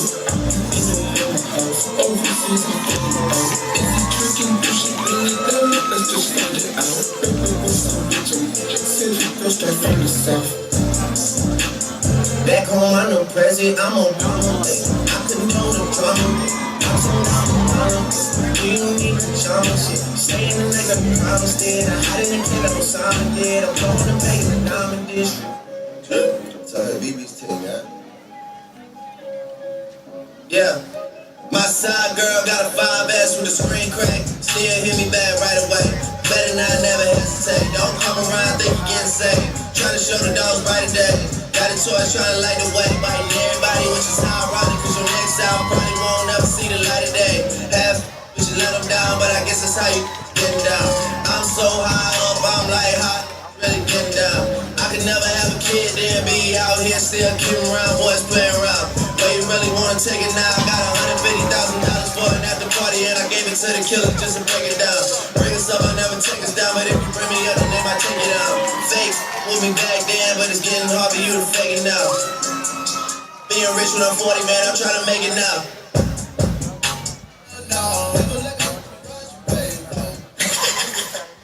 Leg out. Yellow model chin, yellow model sipping, yellow Lamborghini, yellow top missing. Yeah. This shit look like a two-pack. I can put you in 10 years in 2 days. Ladies ugly, I'm on my cool day. And you get what I get on Tuesday. Started from the bottom, now we're here. Started from the bottom, now my whole team. Yeah, started from the bottom, now we're here. Started from the bottom, now the whole team here. Started from the bottom, now we're here. Started from the bottom, now my whole team here. Started from the bottom, now we're here. Started from the bottom, now the whole team. Yeah, I ain't keep it real from the jump. Living in my mama house, we argue every month. I was trying to get it on my own. Working all night, traffic on the way home. I gave you the keys, so you bring it right back. I just think it's funny how it goes. Now I'm on the road, $500,000 for a show.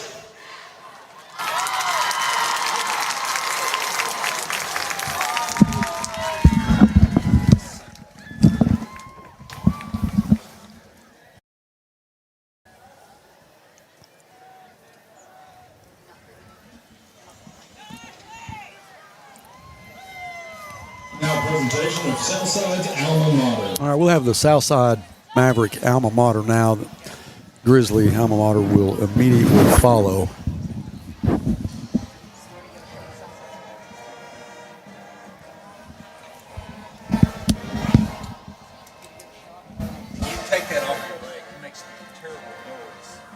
got to make sure you're tuned off. Is this him?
And now for our Northside alma mater.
All right, we're getting closer to game time. 7:28 now at the Northside and Southside alma mater. So Coach Beaumont, who you see is probably the most colorful guy in the stadium right now, I wonder what he looked in his closet and said, no, I'm not going to wear that. Well, he's had a special hat made. Looks like it's got a Maverick and a Grizzly on it, wearing red pants, and it looks to be a baby blue blazer. If Coach Fleurs, if he can hear us, I don't know if Mike can hear me. Ladies and gentlemen, we're going to kick off this evening. All right, could you get a look at Beaumont's hat? The ceremony will begin shortly. Northside, Southside. Gotcha. At this time, please find your seats and take a moment to turn off or silence all electronic devices. Throughout the ceremony, you will be given cues to stand and be seated at the appropriate times. As a reminder, during the playing of the national anthem, military members should stand at attention and civilian guests should please place their right hands over their hearts. Now I would like to introduce Dr. Terry Morowski, Superintendent of Fort Smith Public Schools.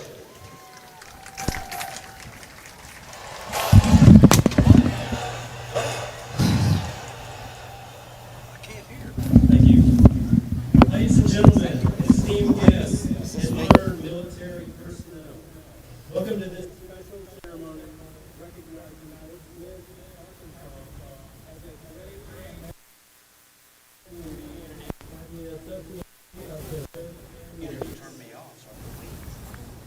This organization represents every major defense community in the United States.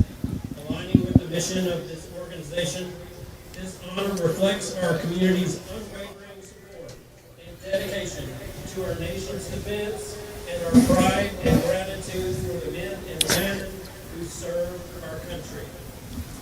Let's begin by recognizing our VIPs who travel a great distance.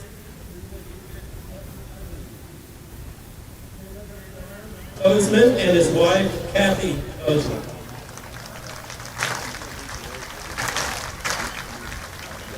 Congressman Steve Womack.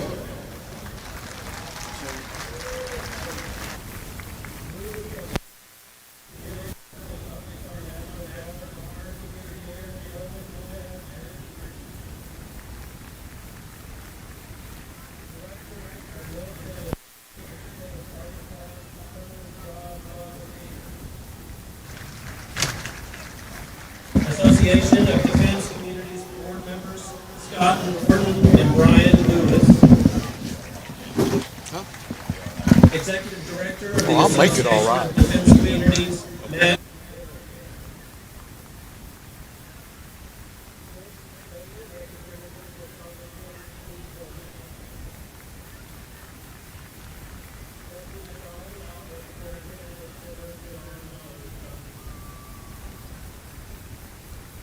Give all of these individuals a round of applause for joining us this evening. I would also like to recognize our elected officials, the City Board of Directors, the Fort Smith Public School Board members, and the Fort Smith Regional Chamber of Commerce Board members who are here this evening. Our first speaker this evening is Mayor George McGill. Mayor McGill was elected mayor in August of 2018. Prior to serving as mayor, he represented Fort Smith, his hometown, in the Arkansas House of Representatives for 3 terms. Mayor McGill's leadership experience as a U.S. Army veteran, former small business owner, and community leader has been recognized through many awards. Commissioned as second lieutenant, U.S. Army Field Artillery during the Vietnam War, Mayor McGill is the embodiment of public service. Let's welcome Mayor McGill.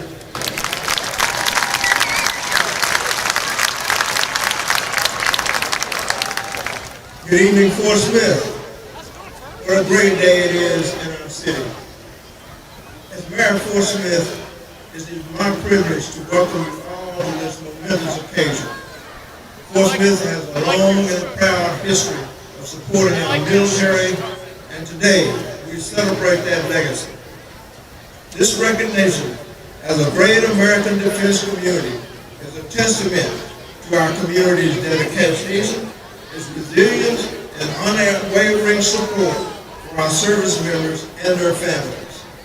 I can attest to the deep appreciation and respect we hold for our military neighbors.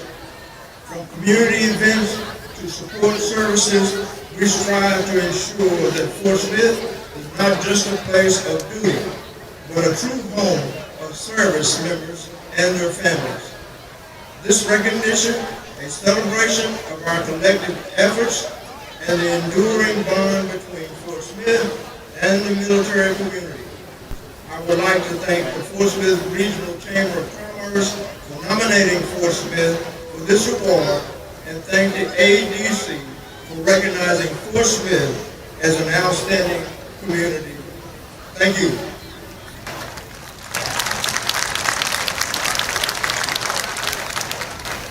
Thank you, Mayor McGill.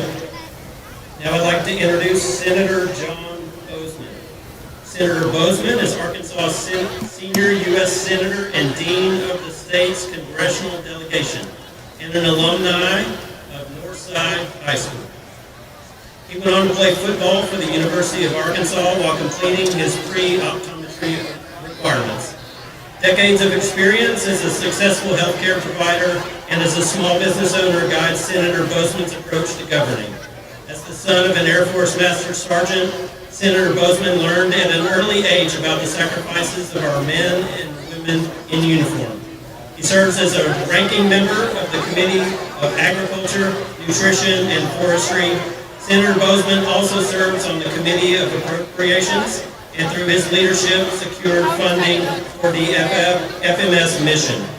Let's welcome Senator John Bozeman.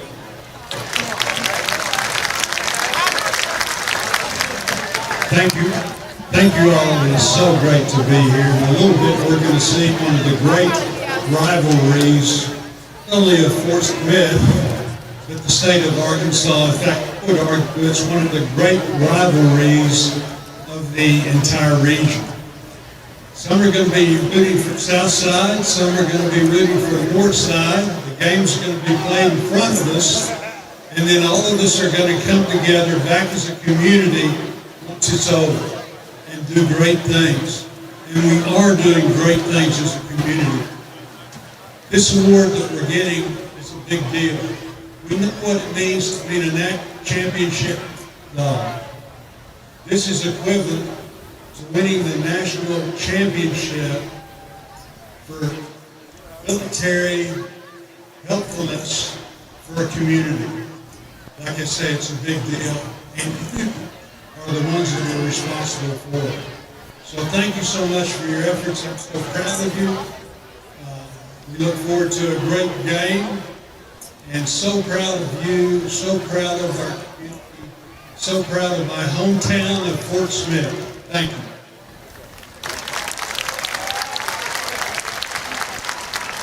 Thank you, Senator Bozeman. Next, I'd like to introduce Congressman Steve Womack. Congressman Womack has proudly been representing the 3rd District of Arkansas since his election in 2010.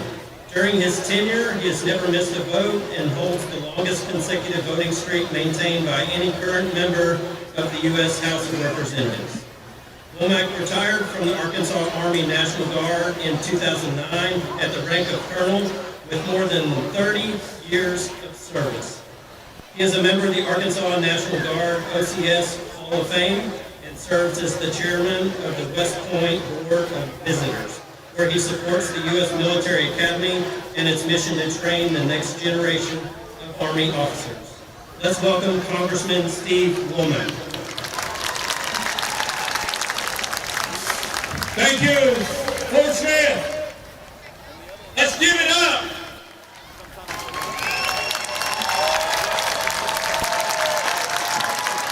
There's no place on the planet, indeed, there's no place in the 3rd District of Arkansas that me and my new hip would rather be than right here at Mayo Thompson Stadium. On a night when 2 fierce rivals go head-to-head on the gridiron, play their hearts out, compete, and then one is crowned a champion and wins the Battle of Rogers Avenue. All of this made possible by the sacrifices made by the men and women who wear the uniform of the United States Armed Services, who defend our freedoms against all enemies, foreign and domestic. That's who gives us the privilege of enjoying a night like tonight. So compete hard and take pride in the fact that you're one of America's great defense communities. And if you need a reminder of what that means, just hang around for a few minutes and you're going to hear the sound of freedom. Good luck. Congratulations, Fort Smith. Play hard. God bless, and good luck to all of you. Good night.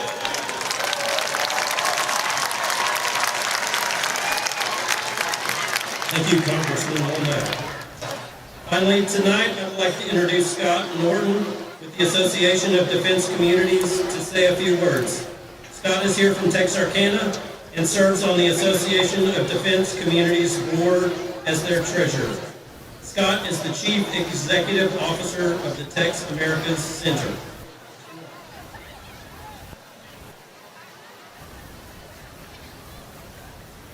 Well, good evening, Fort Smith. How's everybody tonight? Since 2016, the Great American Defense Communities Program has recognized defense communities that are making a difference.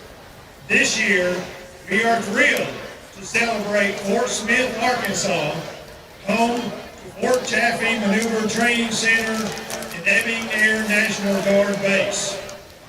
I would like to recognize tonight Brian Lewis with USAA for sponsoring this recognition and making it possible. Brian, if you will stand. The selection of Fort Smith as a great American defense community in the year of 2024 was no coincidence. It reflects the dedication of countless individuals, businesses, and organizations who have worked to endure that the military members stationed here, as well as their families, receive the support, respect, and resources that they deserve. Whether it's through education, healthcare, employment, or recreational opportunities, Fort Smith has made sure that those who serve are not only integrated into the community, but also deeply valued by it. This recognition is a testament to the hard work and dedication of your entire community. You, Fort Smith, have set a standard for what it means to support the military, not just through words, but specifically through your actions. Congratulations, Fort Smith, and thank you for your continued commitment to our armed forces and to their families.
Well, I hope you enjoyed the speakers, Senator Bozeman and Congressman Womack, along with Dr. Morawski.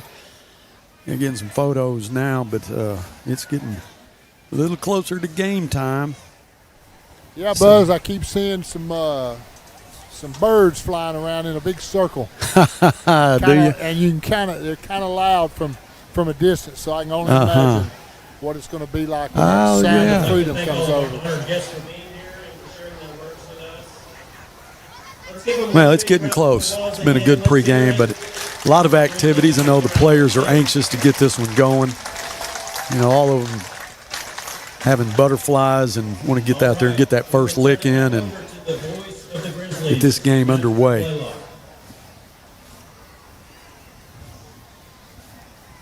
Thank you, Dr. Morawski.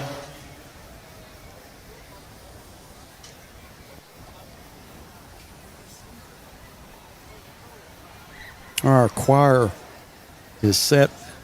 We're going to be getting the flag on the field. Clear the field before we start with the next portion of our program. Northside High School Football would like to thank their banner sponsors, George's, who also provided tonight's pregame meal, Blaylock Heating Air and Plumbing, Sergeant Red Southern Star Center. Matt Blaylock in the general in the booth right now is congratulating or thanking all the banner folks that supplied banners. Pre-game meal was supplied by George's Restaurant. Well, if you get a chance to eat there, best cheeseburger and fries in the business. Lindsay Realty, Matthew H. Scott Attorney, Arbess, McGrew Crew, Doug Asley, Fort Smith Therapy, Health and Wellness, Jelco. Again, this broadcast is being brought to you by Fort Smith Therapy. Second year now to have them, and we're so thankful for all of our sponsors. Press box would also like to thank Chick-fil-A for providing the meal in the press box this evening. Here in a moment, we're going to have a moment of silence for Coach Jim Rowland, who we lost a couple months ago. Every Grizzly sport every single day. That includes tennis, cross country, track, basketball, soccer, softball, golf, swimming, bowling, baseball, volleyball, cheerleading, inseparers, wrestling, and football. You can stop by. Guys, we've about been here long enough to have done a football game, hadn't we? At least one. Yeah. On the home side and get some great merchandise as well as. You touched on this earlier about this Northside crowd, man. This is pretty impressive. I think this is the biggest crowd we've had here in a long time. You know, I remember playing this when I was here and how big the crowd was. And there was a fence that went all the way around the field, and there was a track also, but there was standing room only. They were packed, 5, 6 deep on the fence going around it. Now the stadium's the same size. But I hope some of those fans down there on the bleachers have got us tuned in on their phones. When the game ends, the fun begins at Whataburger, your post-game headquarters.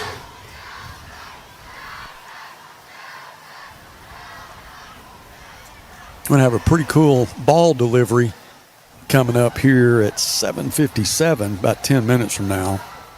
Before that, we'll have the national anthem. As I said, a moment of silence for Coach Jim Rowland. The Northside High School invites you to become a permanent part of its campus. The Legacy Walk will be installed in front of the entrance of the new arena and wind itself around campus.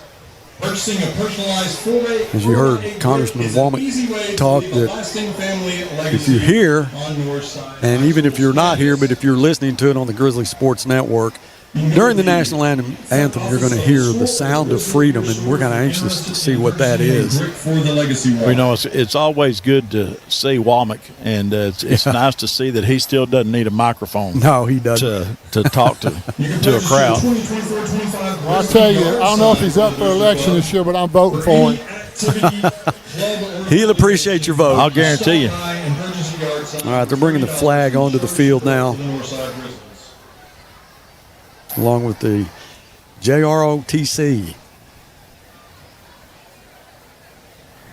We have cameras positioned on the field, in the east end zone, and in the home top of the stadium on the home side. Northside High School would like to thank their corporate sponsors: Mercy, First National Bank, Fort Smith, Taco Bell, ArcBest, Blaylock, HVAC and Plumbing, Sykes USA Truck, Bancorp South, McDonald's, Baptist Health, Hug, Chevrolet, GMC, Whataburger, har-ber Bank, and Cadell Reynolds, and of course, Coca-Cola.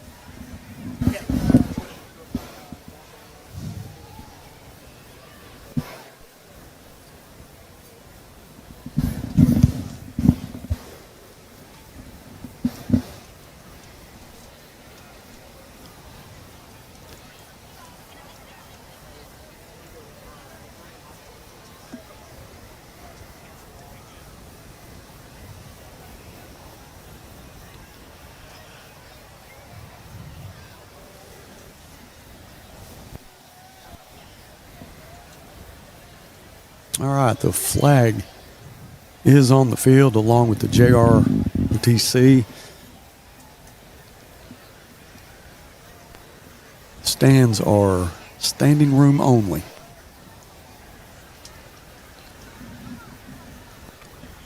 I'm sure they're trying to time this out for what is about to be the sound of freedom. And we do have a camera in the east end on our new camera deck.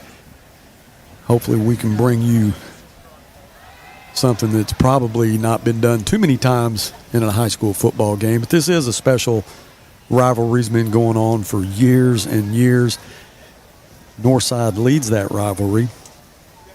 It's been going on since 1965. The Bears lead at 35-26-2. Police officers present for your safety and your security, we ask that please join us in teaching respect and good sportsmanship by being respectful to all our fans and visitors. If there's a medical emergency or any safety and security concerns, please contact. Just got a text from Kevin King. Said, good job filling the dead air. Kevin, we appreciate it, man. There's a lot going on in pregame. Sure miss you and Jackson and Elizabeth. Hope you guys are doing great. Thanks for tuning in. And he says, go Bears. You remember Jackson King, number 5? Oh, yeah. Woo. Yeah. Yeah, and I got to spend a little time with the Kings down in the Virgin Islands this summer, and just a great time. They're great people. They got great kids. Yeah. Just a good Fort Smith family. And all I got was pictures. Well, I'll take you next time. All right, I appreciate it. Well, our coaches look pretty dapper tonight. Red shirts, black pants. And that fits right in with Mike Fleur. He saw my white, and he said, you're the only one that I would buy that for. He said, I don't wear it. Well, look at that. That is amazing. I guarantee you that's. Well, if that doesn't get your heart pumping.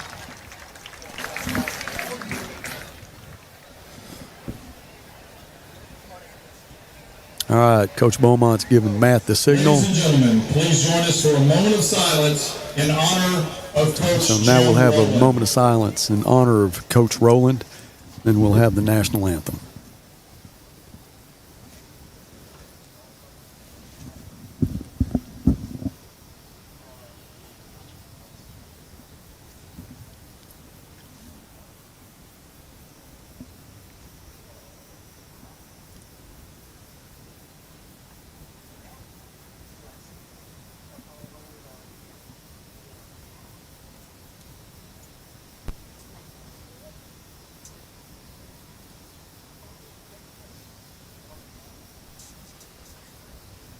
I would like to invite everyone to stand for the presentation of the colors by the Northside JROTC.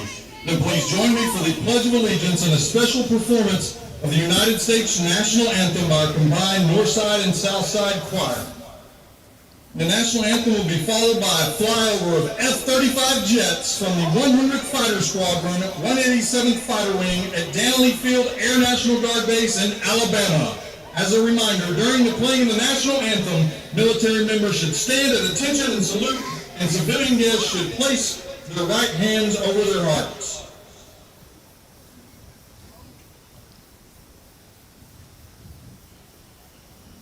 I pledge allegiance to the flag of the United States of America and to the republic for which it stands, one nation, under God, indivisible, with liberty and justice for all.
people watching the Grizzly Sports Network were able to hear that. We were able to feel it. I'm going to tell you, Buzz, that's goosebumps right there, man. Yes, sir. Two Holy F-35s cow. coming through, low level. Boy, thank you for the night. Thank you for not raining, giving us that opportunity. We've known for a couple of weeks that was going to happen. We really couldn't say anything about it. It was supposed to be kept under wraps, and you kept looking at the forecast thinking, man, I hope we get lucky, and we have gotten lucky. Don Jabroney and Lieutenant Colonel Ray Hollywood Fowler and their families are here with us this evening for the special military flyover in honor of All right, next we're going to have the delivery of the game ball.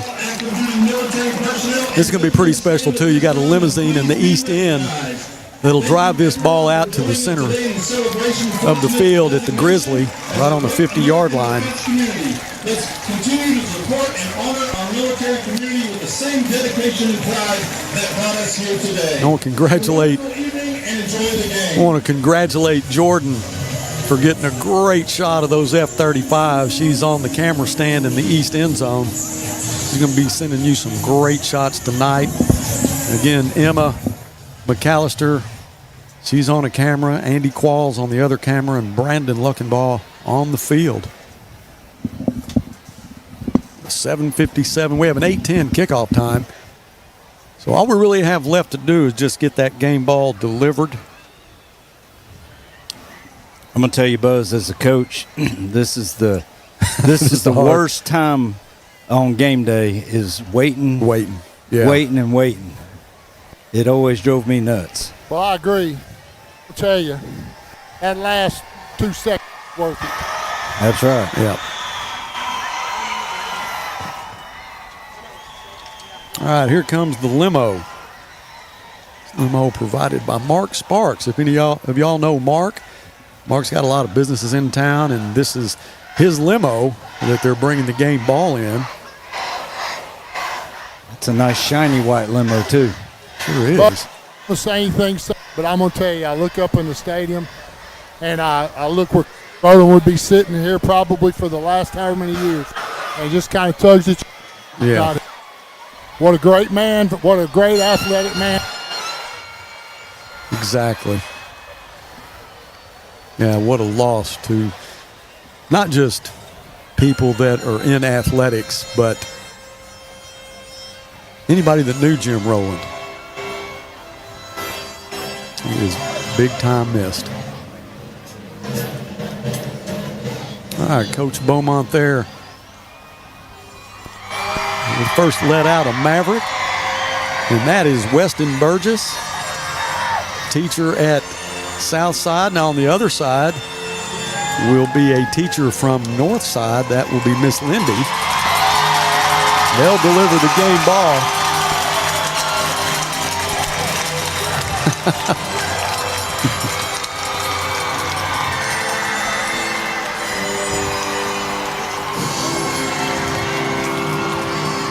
You have the captains on the field. Taylor Webster, Aaron Torres, Cam Massey, and Lucas Calderera.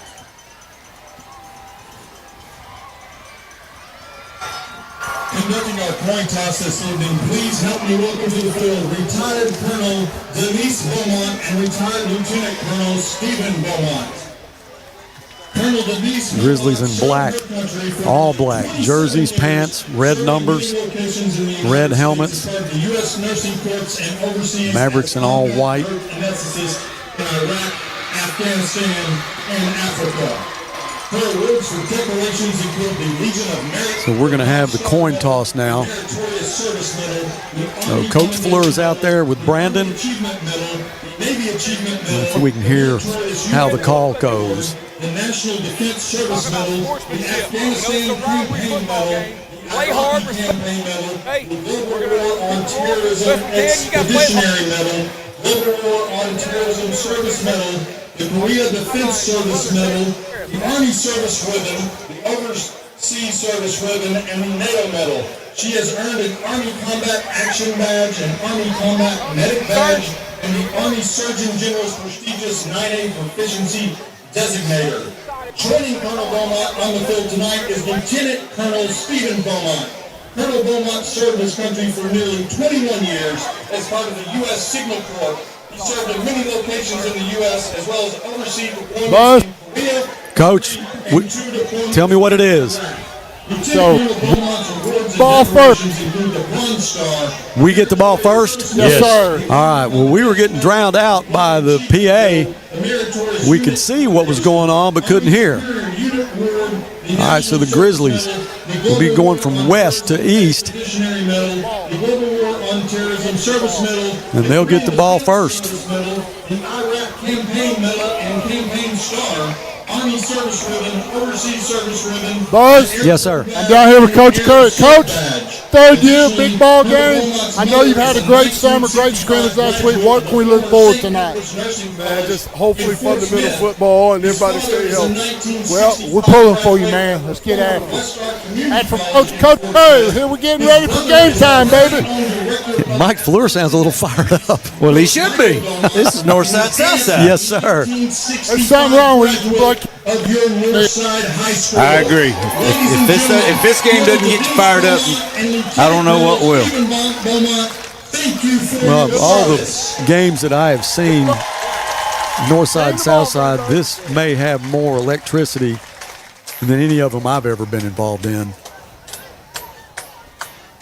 Again, the Grizzlies are on a 7-year winning streak and lost last year 42-35 on a game we really felt like we could have won, probably should have won, but Mavericks had a good football team, man. They had a great offensive line, had good quarterback, great running backs and receivers.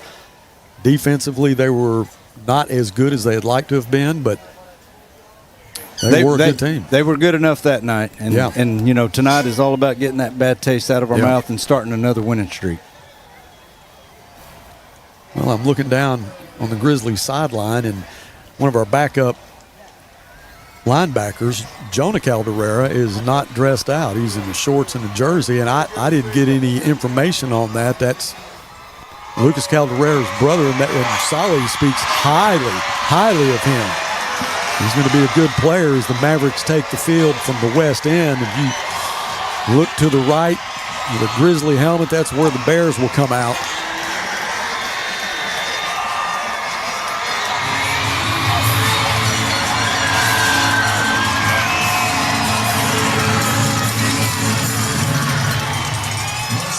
Coach Fleur, you might ask one of the coaches why Jonah Calderera is not dressed out. You know, they were calling on him being a guy that will get some plays tonight. Somebody said a little in. Not sure what it is. A little dinged up. Okay.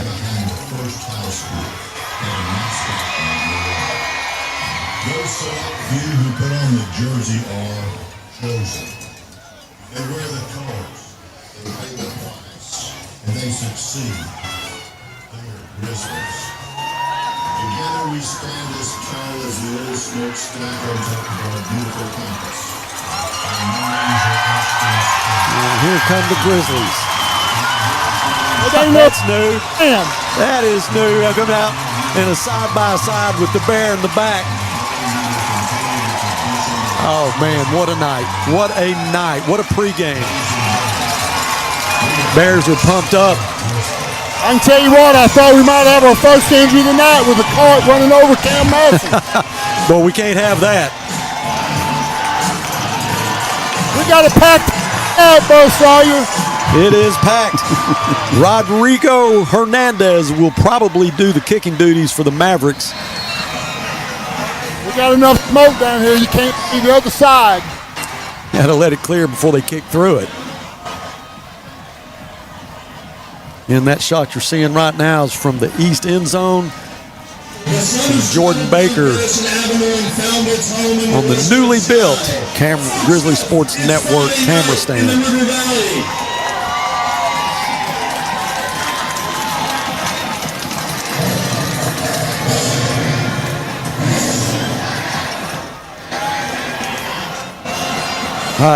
D-Money Brock is going to go deep along with Dave Fernandez. What I'm being told is if we catch it, look out for a big play right here off the shoot. Well, that smoke needs to clear so we can see the numbers.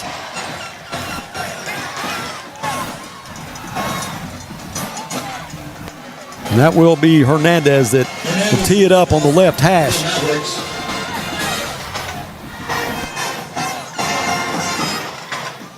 And Brock and Fernandez deep. They'll set up their 5-yard line, wait for this Hernandez kick. And Hernandez is going to get a holder and kick it off the ground. So look for a line drive here. We are almost underway. I bet we're going to see a squib kick right here. All right, Hernandez approaches, and the Battle of Rogers Avenue is underway as that line drive goes with Hernandez at the 20. He's hit right at the 20 and taken down. That's where the Bears will set it up. Fernandez on the return for Northside. And that was Dominic Parkinson, who is the main guy there in the stop for the Mavericks. You're going to hear a lot about him tonight. He's a senior linebacker. He was a force for him last year. He is their leader on defense. All right, you're going to get a look at our new quarterback. And that is Dorian Bowers. He's about 6'4", 5. Yeah, 6'4", 220. Ball on the right hash. Going to run a man in motion. That's Foster. Looks to the right side into the boundary. That's Coven. Coven to the 20. See where they mark it. He'll pick up almost 5 yards. Jaleel Coven, junior running back. I love to watch him. He's powerful. He's 5'11", almost 200 pounds. And Buzz, he's got good hands out of the backfield, too. Sure does. Ball on the right hash. Trips into the boundary. Cam split wide to the left side. Coven gets the call. He breaks it. Coven to the 30, over the 30 to 31. So that'll be close to, he's going to be short. He's going to be about, nope, will they move it? Yeah, that's a first down. Johnson on the stop. It'll be first and 10 Northside. Just that the young cat as mono, getting over it. Okay. All right, first and 10 from the 31. Bowers out of the gun, gives it to Coven again. Spun down, picks up maybe a couple. Had a heck of a cutback lane. That defensive end for Southside did a great job of closing. Yeah, that was Peyton Perez, senior. Makes it second and 8, ball's parked at 33-yard line. All right, second down and 8. Coven will stay in the backfield. Trips to the right side. Cam to the left. He looks left. Cam will catch it. Looks for some running room, and he'll pick up a couple yards. Taken down at the 38-yard line. He might have been better off just catching it and getting vertical. Yeah, that was Joseph Kincannon on the stop. A young man I met last year working at Chick-fil-A. Saw him before the Northside-Southside game last year, about a week before, and he said, Mr. Sawyer, he said, I'm sorry to tell you, but I think we're going to beat y'all this year. Well, Joseph, you were right, but I hope we get you back this year, brother. Looks like Southside's going to bring some pressure. 3rd and 3 for the Bears. Stack set to each side. Hands it off. Big hole. There That could be six. To the 20. 10. Touchdown, Northside. And that's your Warren Bijou right there, right up the gut. For the touchdown, the Bears get a quick lead with 10:19 left in the first. I believe that was Youngblood. Play. It opened up like a Mack truck. Good job by Youngblood. Oh, it was Youngblood? Okay. Jaden Youngblood. Should have known by the speed. Once he gets a little bit of space, boy, he is not going to be caught. Oh, no, there was no catching him. I'm going to tell you, that was they call that the fold play. That was a perfect play call for guys coming off the edge, because if you get the interior block, there's nothing left. So that was a great play call by the Grizzlies. Chavez will come in for the extra point. Drew Jackson, the second string quarterback, will hold. Cam Massey, the long snapper. The kick is up, and it's good, so the Bears will take a 7-0 lead. We'll take a break and come back with more Grizzly football after this.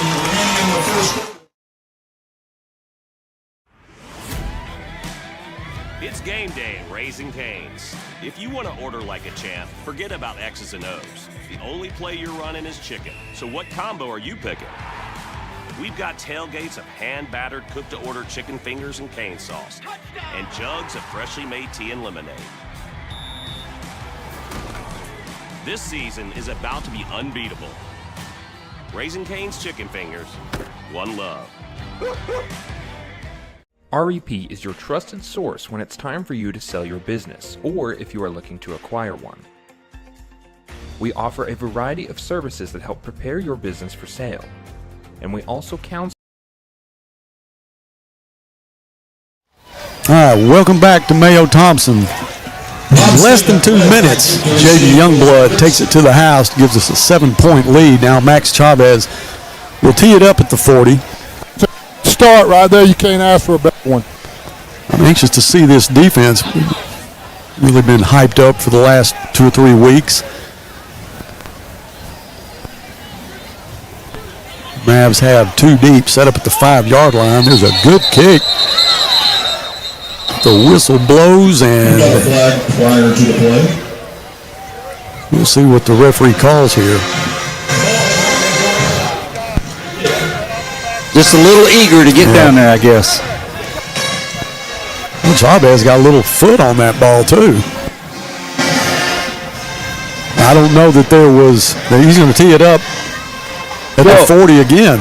Okay. The referee did not blow the whistle to put it in play. Chavez got a little bit happy, ready to kick it. Yeah, that's what he was talking to him about. Yeah.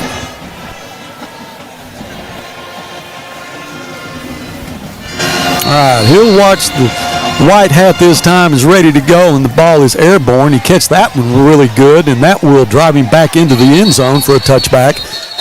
So Chavez, who has really increased his leg speed, got that one all the way into the end zone, so they'll start this one at the 20. Yeah, that ball jumped off his foot.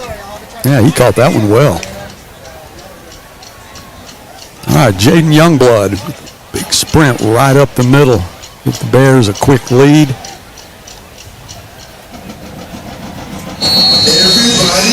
So starting quarterback will be Blake Forsgren. He's a junior. Going to have one back in the backfield. He'll send a man in motion. That's Webb. Looks to the right side. It's complete. Quickly taken down, and that's going to be Max Chavez on the tackle. He was there on the snap of the ball. Loss on the play. It looks like he's going to be a loss of 2. Second down and 12. Second and 12. Man, it's still hazy here. I am definitely struggling with those light baby blue numbers. They send a man in motion. That was key. So the Mavericks will get most of that back at 12. That looks like it's going to bring up, what, third down, maybe 2? About a foot. Yeah. Yeah, there it is. Yeah, he carried a couple of ball players with him right there. All right, third down and a short 1.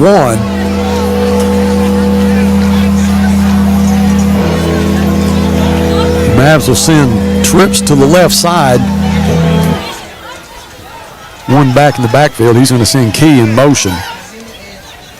There's the handoff. That should be enough for a first down, so they'll move the chains.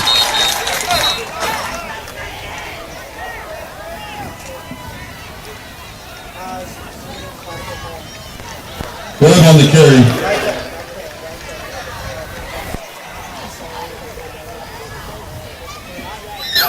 First and 10. Joseph Kincannon split wide to the left side. He's going to go both ways tonight.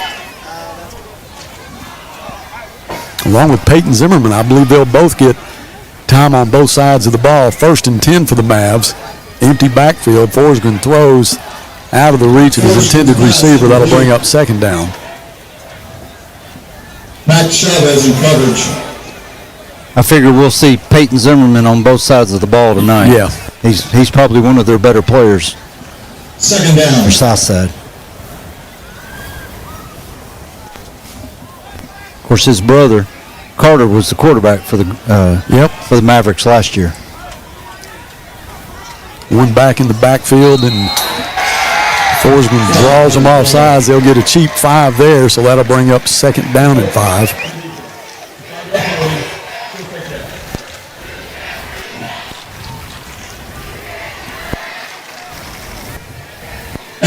penalty at 2nd and 5, ball spot at the 38-yard line. Chavez twins in the backfield along with Abram Dodson. And trips to the wide side. Forsgren's going to keep it himself, but he'll be quickly taken down. That's Lucas Caldera. Yeah, he filled quick now. Number 44, Lucas Caldera on the stop. Yeah, Coach Solly, he drew up a little stunt there for Lucas, and he came through clean. 3rd and 5 for the Mavericks.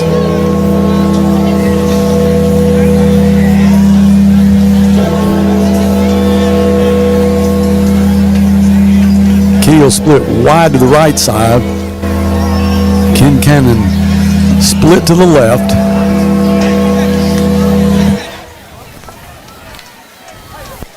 A low snap, but Forsgren picked it up. Pass is complete for a first. And I'll tell you something, Forsgren's got a pretty good arm. Yeah, Buzz, I remember before I retired watching Trinity, and you could tell he was going to be a special quarterback. Yeah, just a junior. Number 7, Javon Mays in coverage. So they move the sticks. It'll bring up first down at their own 49-yard line.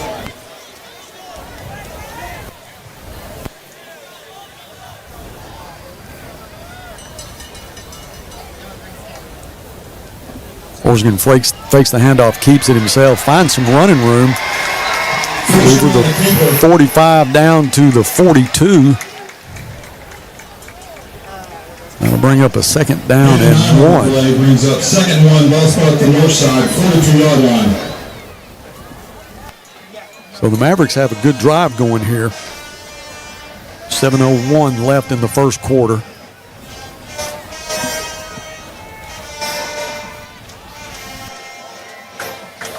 Forsgren will send a man in motion.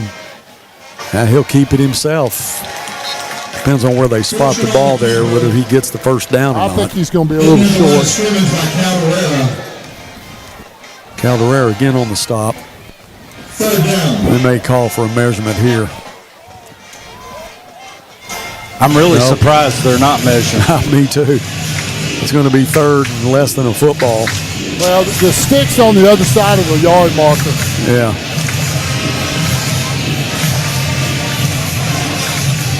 All right, 3rd and the football.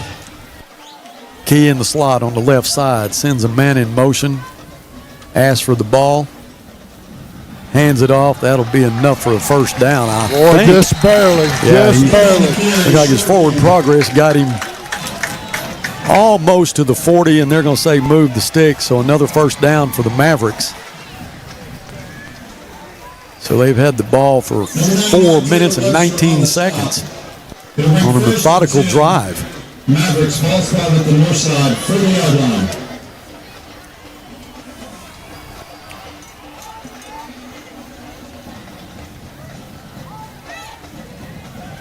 So Forsgren with one back. He'll give it to him. He has some room. Taken down at the 20-yard line. Another first down for the Mavs. Had a couple of missed tackles there early.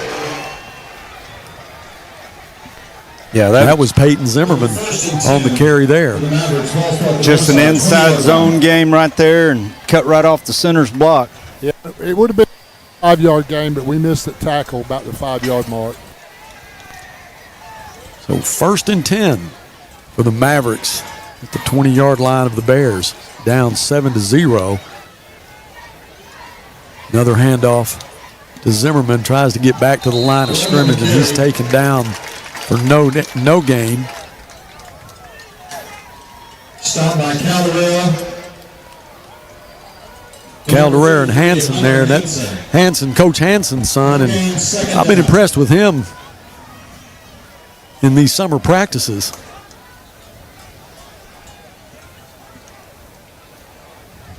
No gain, 2nd down and 10.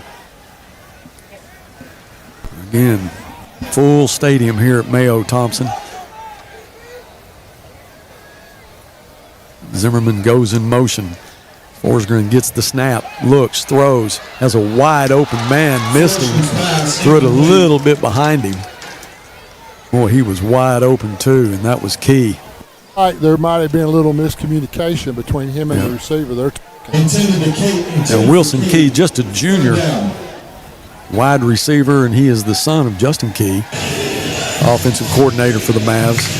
3rd and 10 here. Boy, I'd like to hold them to a field goal attempt. See if we're going to bring a little pressure here. Now trips to the left side. Single man into the boundary. Forsgren drops back, has time, throws, complete. Taken down short of the first. That's Zimmerman on the catch. Dodson there to make the stop.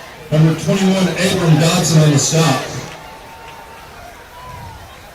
All at the 12-yard line, 4th down and 2. Ball spot at the 12-yard line. Long 2. Yeah, the Mavericks are going to go for it. They have had a good drive going so far. So if they try to draw the Bears offside here, they do. Bears don't jump. Forsgren looks to the sideline to get his play. Play clock at 8 now. They better hurry. He gets the snap. He'll keep it himself. Oh, he is tackled. I'm sorry, faked me out. Gives it to his running back. Nothing there. The Bears will hold.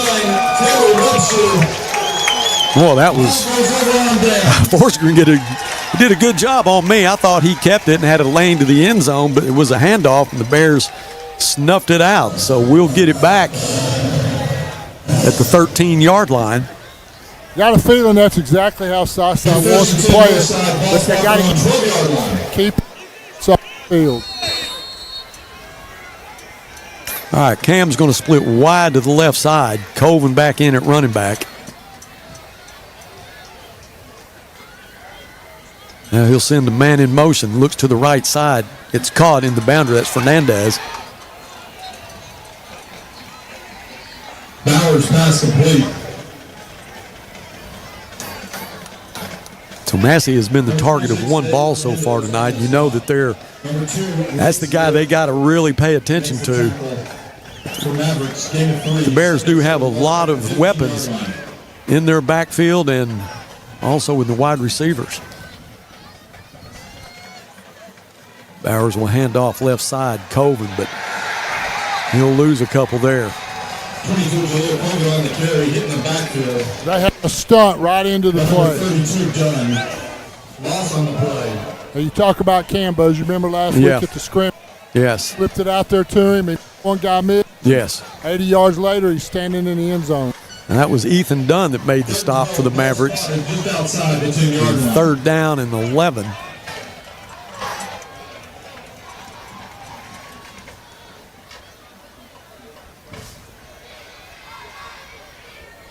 Bowers takes the ball.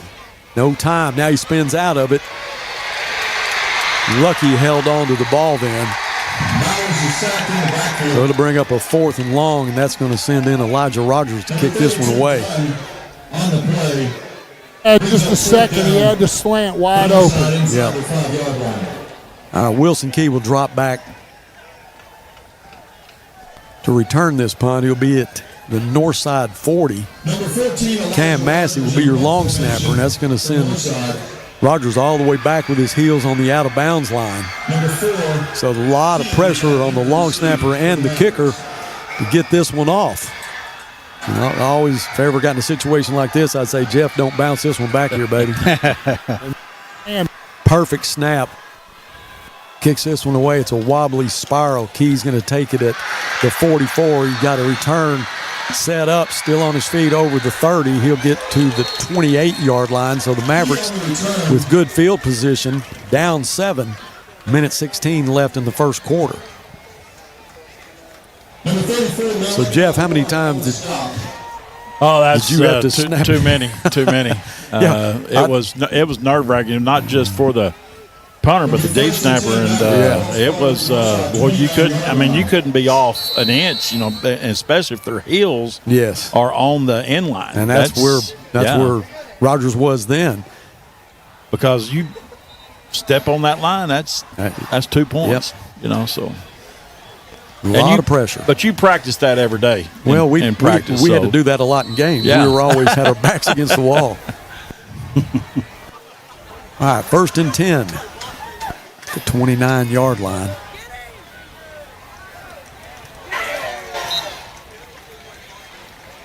Goes off the right side, pick up a couple. Number 33, Hunter Hansen on the stop. That was Aiden Wynn, junior running back, on the carry. 5'2", 150 pounds. And I remember Rocky Hickman saying we had played against a guy that was 5'2". They said they used him for short yardage.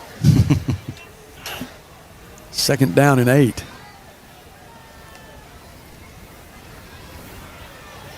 Hand off left side, and the Bears will let him get a couple to the 25-yard line. Webb on the carry. That was Jaden Webb. Have Webb listed as a wide receiver, but I would think Southside would let this run out. 24-yard line.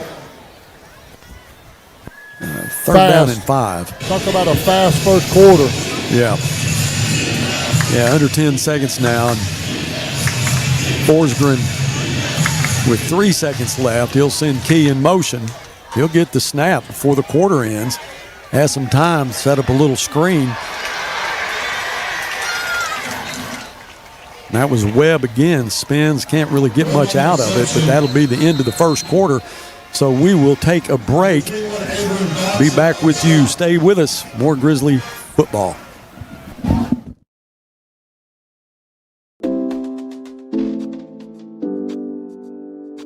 Sawyer's is about more than sunrooms, patios, and home improvement. For over 30 years, we've been about people, about our community, about you. We make quality products affordable so you can focus on making memories with those who matter most. We bring our passion for great craftsmanship and take pride in the work we do so you can count on it lasting a lifetime. Give us a call today and see the difference we can make for you. With an older car, there's so much. Tonight's event. Joining Amanda and one winner on the field tonight is Assistant Athletic and Activity Director, Mrs. Jennifer Steele, and the principals for Northside and Southside, Chris Carter and Jeff Barrett. Thank you, Amanda, and thank you, Whataburger. Correction. All right, 7-0 after 1.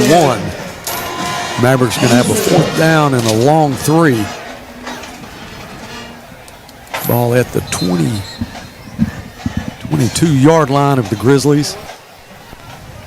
We had this same scenario just a little while ago and held them. So hopefully we can have a repeat of that. Yeah, we need to get a hold here, and then we need to have some success on offense to get the field position battle to our favor. Exactly. And to give the defense a rest. That's right. They've been out there almost the whole quarter. That's right. All right, Ford's going to put Key in the slot on the short side of the field. Got Webb in the backfield with him. Webb has touched the ball a lot in the first quarter.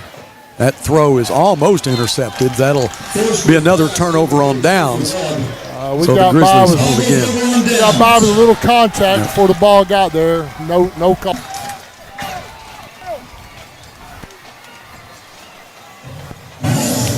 So the Bears will have it 1st and 10 at the 23.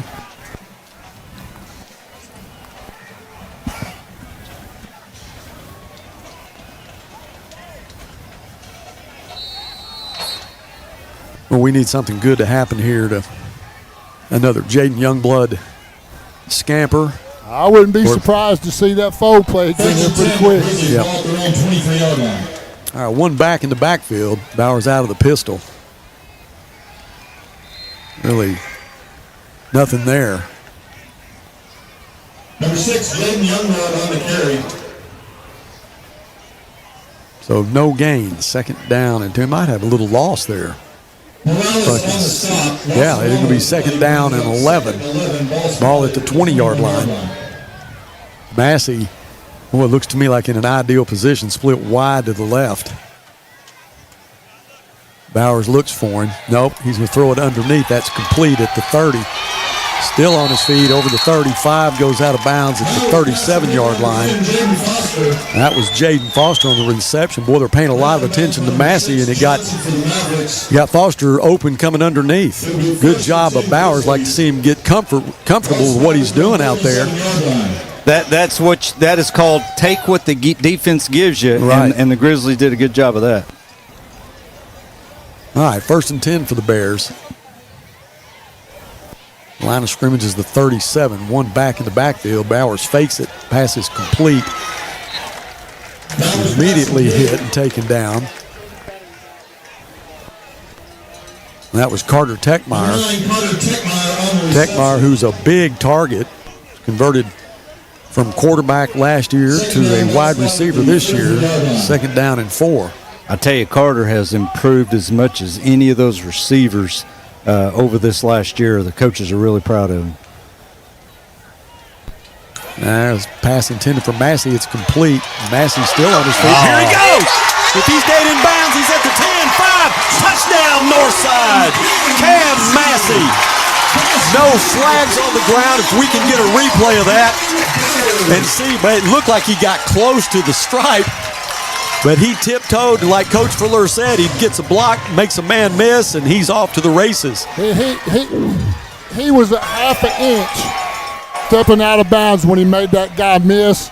And you could see there wasn't anybody going to catch him. Yeah, he outran the pursuit on that. Oh, and they had angles on him. Yeah. They were in front of him, and he ran past him. Yeah, Coach, you had the best view of where he was as far as being out of bounds. It was hard to tell from up here. Chavez's kick is up, and it is good. Drew Jackson on the hold, Cam Massey on the snap. So the Bears up 14-0. We needed something good to happen, and there it was. So we'll take a break, and we will come back with more Grizzly football after this. Family. It's bigger than bloodlines, stronger than DNA.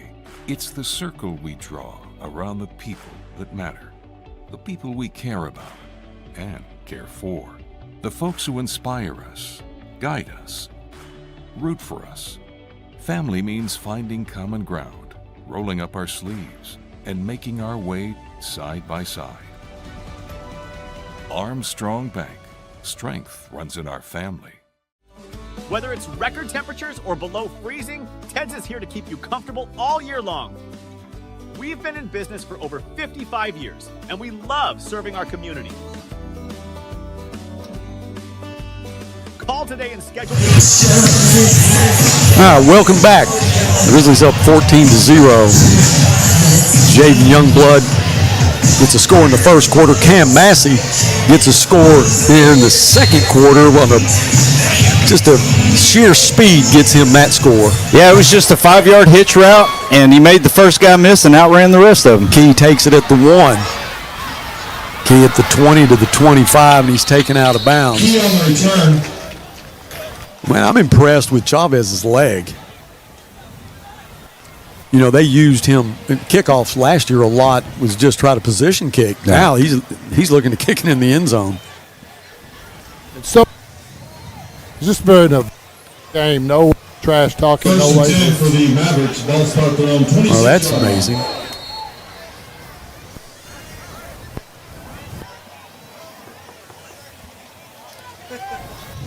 Had to. All right, 1st and 10. The 26-yard line. Mavs down 14-0 in the Battle of Rogers Avenue. Complete to Webb. Webb's knee goes down at the 29-yard line. Number 2, Max Chavez on the stop.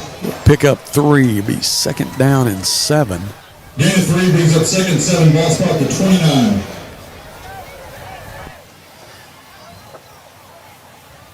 Javion Mays, cornerback on the left side, on the home side. It's good to see him as he broke his leg in a non-contact injury in the scrimmage last year.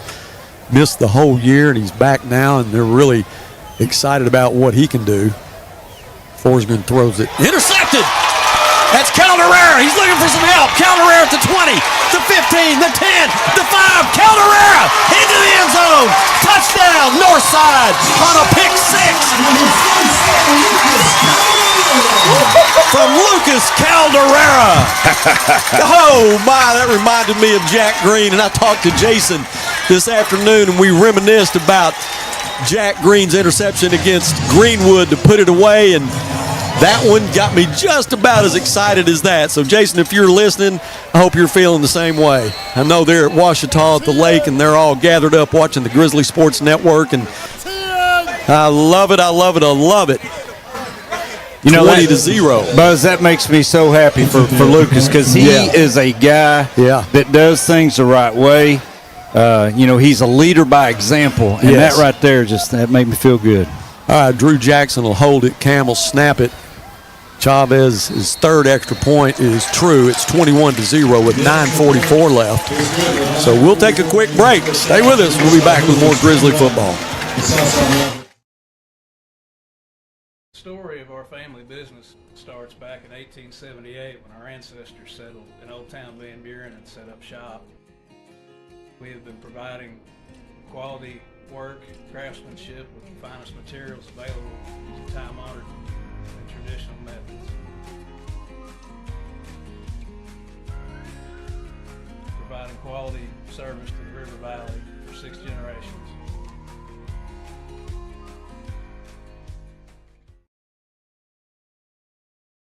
Mayo time, so we're going to get a quick replay of the Caldera pick six before the kickoff here. Well, that's the extra point, so we'll go ahead and get the kickoff and see if we can line up that replay on Lucas's pick six.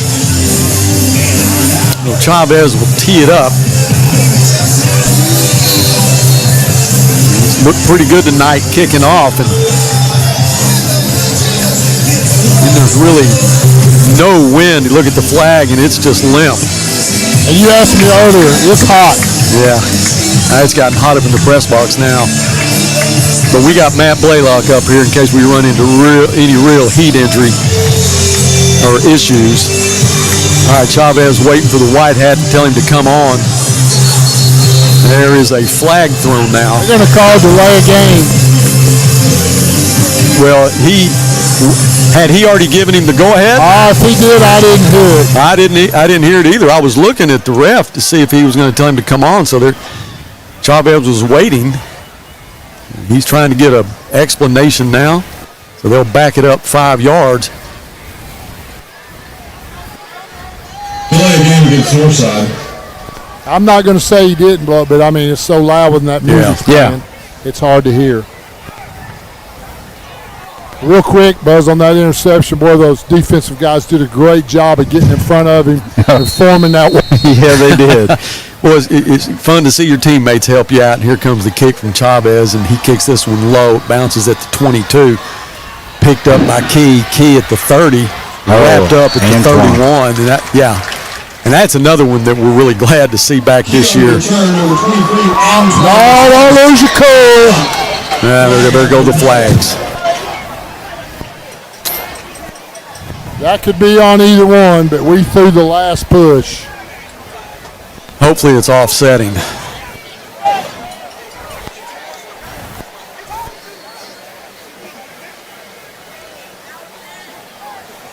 Reckon he's getting a little tough love there. Yeah. Absolutely. That was Antoine Thomas on the stop. And Coach Curry, he's going to bring in Everett Gooden. Max Chavez is going to get a rest. Now, Gooden, you watch him, number 3. He's the brother of Anna and Erica Gooden, and this kid is a gamer. He is fun to watch. Watching him in that scrimmage, and I was talking to Coach Little and Coach Fuller about it. He made a tackle there where he took the legs out from under one of the players. And that penalty was offsetting, so he got both of them. Got away with that one. Yeah, McGrew, he needs to know. You're the second guy. You're gonna get caught. Boy, a great job of Caldera again. Led on the carry Forsgren held on to it as long as he could. Finally gave it to Webb, but Calderera with just great field position made the stop there. He picks up 2, 2nd down and 8.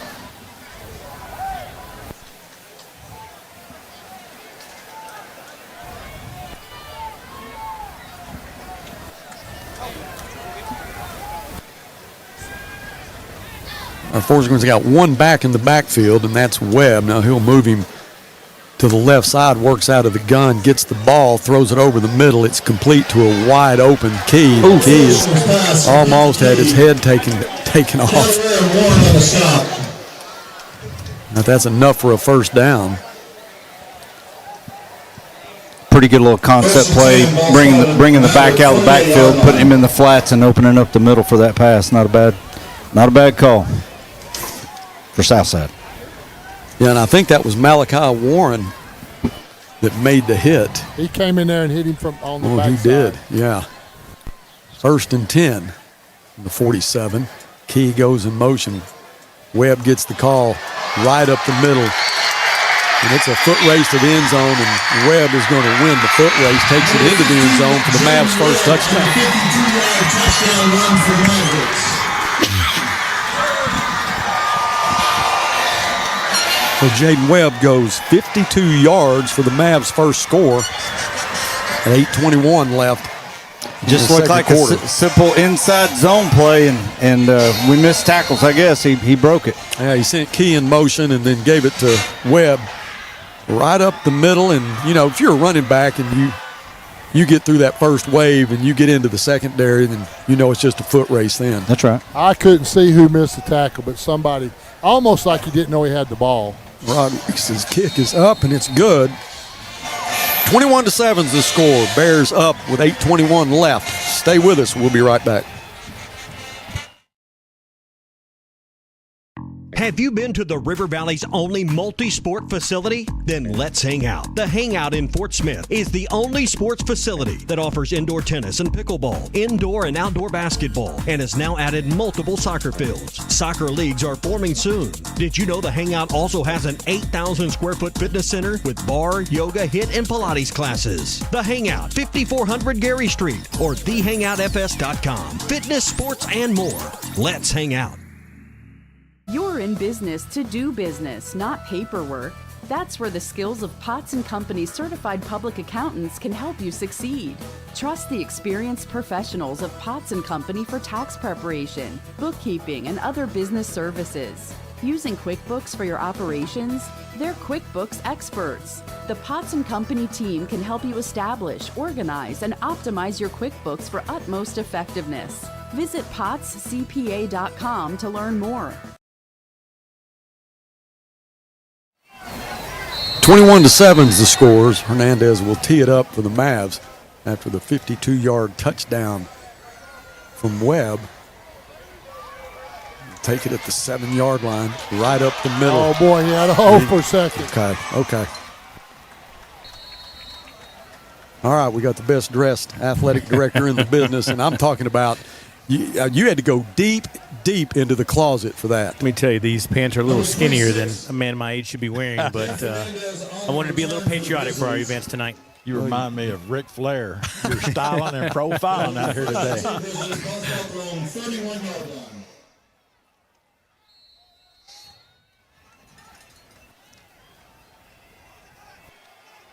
And if I'm seeing this right, it looks like Bijou is in now. Coach, have you got a better view than I do? That's correct. Bijou is okay. in.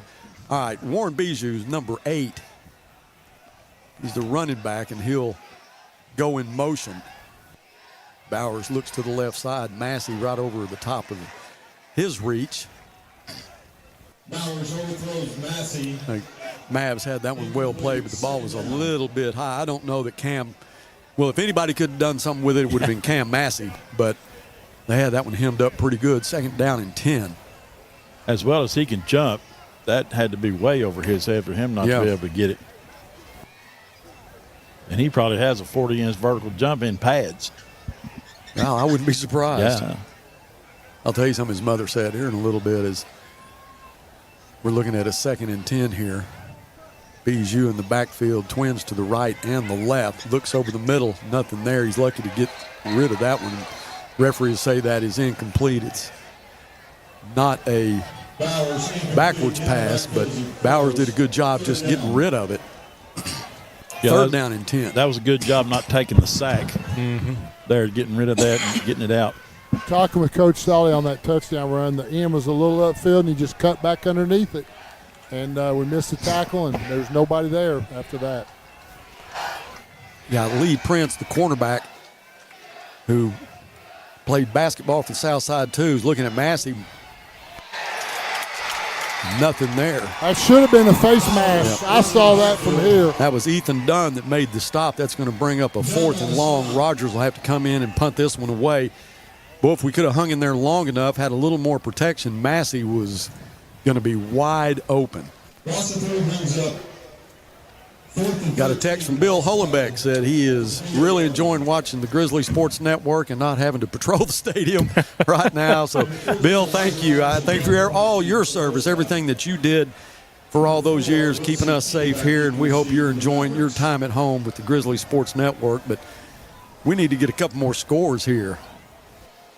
Rogers will catch the snap at about the 15-yard line, but referee's going to stop play. Delay a game. So we'll back it up 5.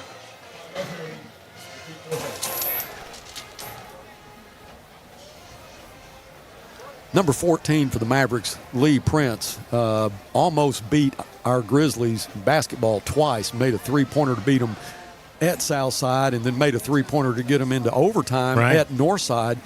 And he's just a good athlete. Yes, he is. A lot of fun to watch. Comes from a great family. Now Rogers will be inside his own 10. Massey again will snap it a little bit low, but he picks it up and he catches a wobbly off-the-foot kick to the 38.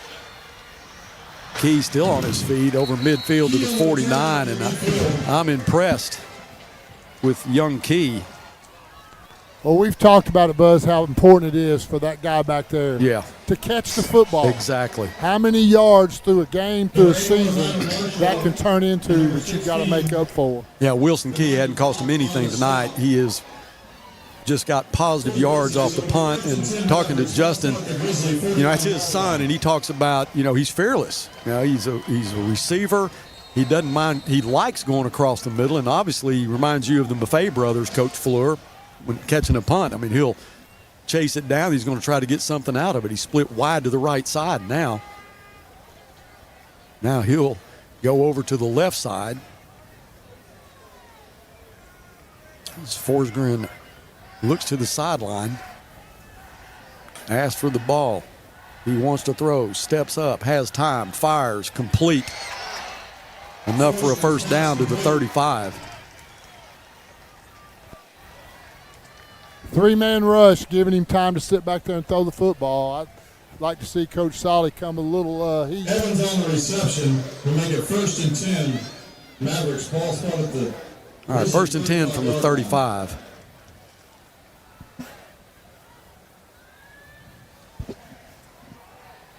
That was Kincannon, who's gone both ways tonight, made the reception for the first down. Now Key will go in motion.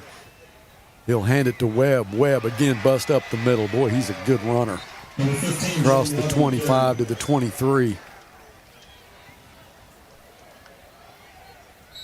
Looks like we're going to call a timeout and kind of regroup right here. Yeah, the Grizzlies will take a timeout. We're going to take one with them. Stay with us. We'll be right back.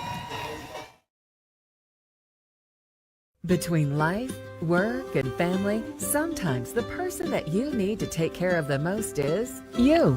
At Fort Smith Therapy Health and Wellness, you're never alone. Through our counseling, we can help you regain control of your emotions, mental health, and life. We provide both face-to-face and virtual therapy services. Whether it's for your child, family, or yourself, Fort Smith Therapy is here to help your true self shine through. Schedule your appointment today with Fort Smith Therapy Health and Wellness.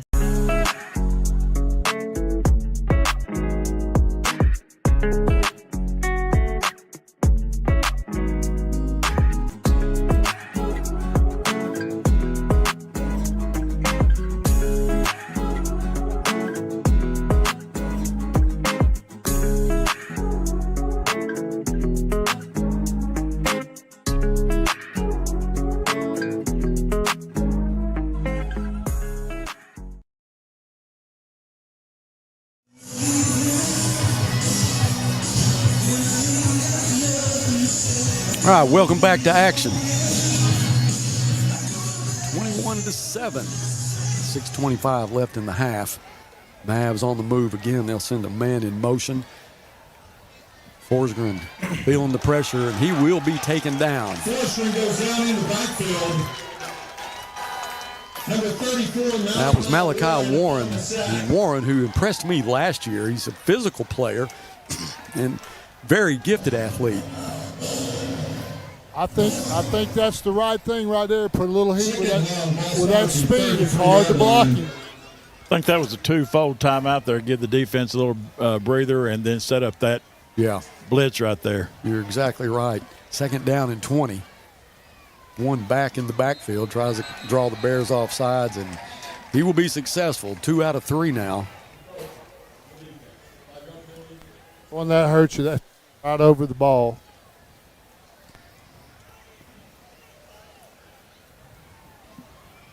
Win back in the ball game. 5'2", 150 pounds.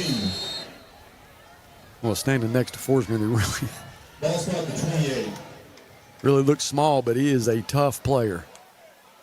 Forsgren again wants to throw, looks to the right side, throws it deep, and it is up for grabs.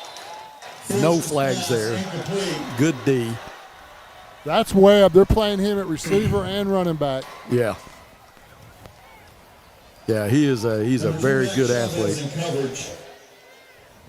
Big play right here for us. We can hold him. Yeah, and that was Javion Mays in coverage then. 3rd down and 15.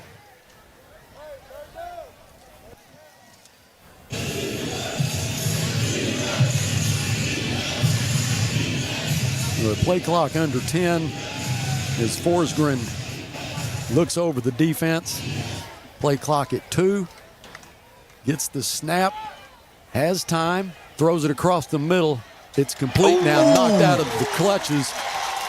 And that was Chavez, Max Chavez, which dislocated the ball. It was intended for Key, and boy, he took a lead and separated the man from the ball.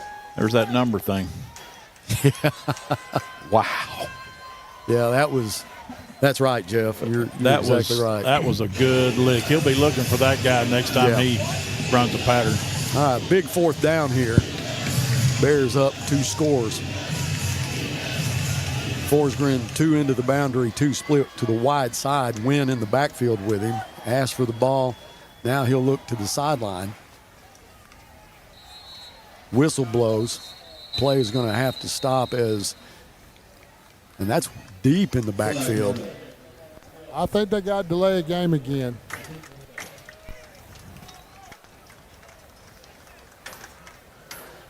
Yeah, it'll be 4th down and 20 for the Mavericks. That'll be the 3rd time that Southside has decided not to kick a field goal. I don't know anything about Rodriguez. They've had good kickers in the past. The last I remember was a good kicker. Now I guess it's his brother, that is a younger brother that's there now, and he is listed as their 2nd team kicker. But here it is, 4th down and 20 for the Mavs. I believe I would punt and try to hold us back. 5:27 left in the half. He's going to go for it all, and it is up for grabs, and he's going to make the catch. And what a nice catch.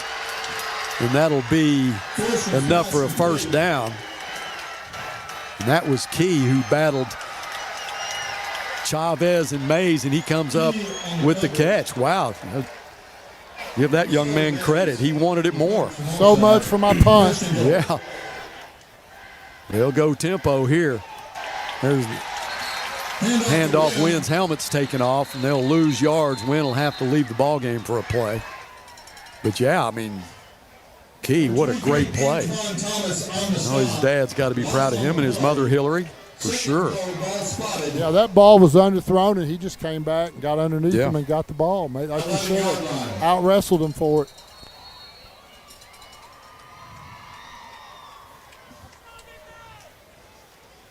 Well, I just got a text that a couple of my teammates are here tonight. Ira Harris, who I got to see earlier, and Stephen Shaw. We'll try to get with him here in a little bit, talk about a 24-7 victory as Forsgren takes the snap, Throws it over the middle, has a man wide open for a touchdown. That just looked too easy, and if a guy deserved to catch the touchdown pass, it was young Key, Wilson Key, just a junior. But he gets these Mavs back in the ball game. Rodriguez will come on, try to make it 21-14. Man, had him at 4th and 20.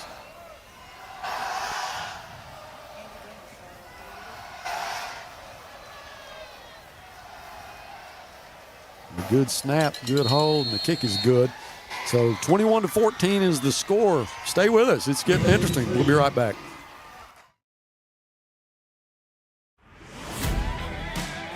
It's game day at Raising Cane's. If you want to order like a champ, forget about X's and O's. The only play you're running is chicken. So what combo are you picking? We've got tailgates of hand-battered, cooked-to-order chicken fingers and cane sauce, and jugs of freshly made tea and lemonade. This season is about to be unbeatable. Raising Cane's Chicken Fingers, one love.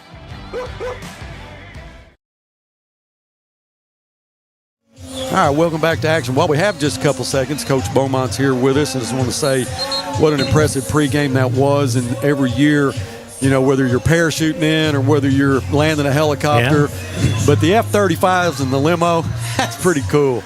You know, just we're in the kid business, and I want to make memories that these kids will remember forever. The game itself will be something that's memorable, but I'm hoping that pregame will be in everybody's mind for a long time. Well, you know, anytime you get Coach Fleur he's screaming at the top of his lungs, you know it's exciting.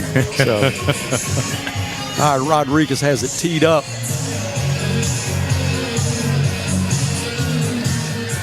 It'll be a short kick taken at the 15-yard line. Breaks to the left side over the 30 to 35, taken out at the 37-yard line. That was Damani Brock. Number 16. Brock, the junior, but boy, this kid is impressive. I mean, he had some injuries last couple of years, but he looks healthy now, and they moved him from running back to wide receiver. He is definitely a player. All right, 1st and 10 at the 37. 4:33 left in the half. Bears up one score.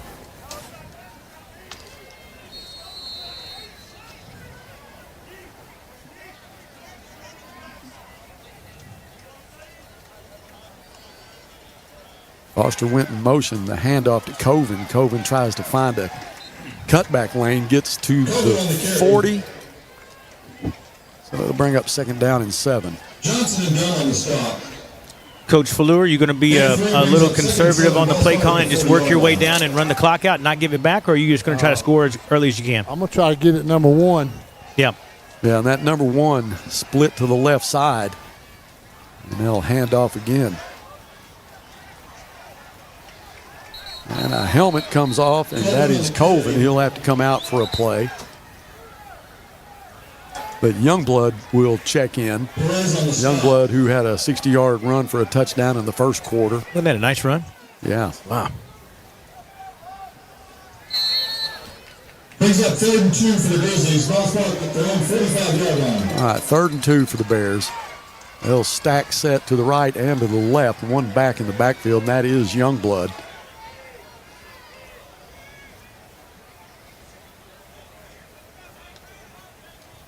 Looks to the left side, runs out of time, still throws it. Cam has it. There's nowhere to go, so they'll snuff that one out.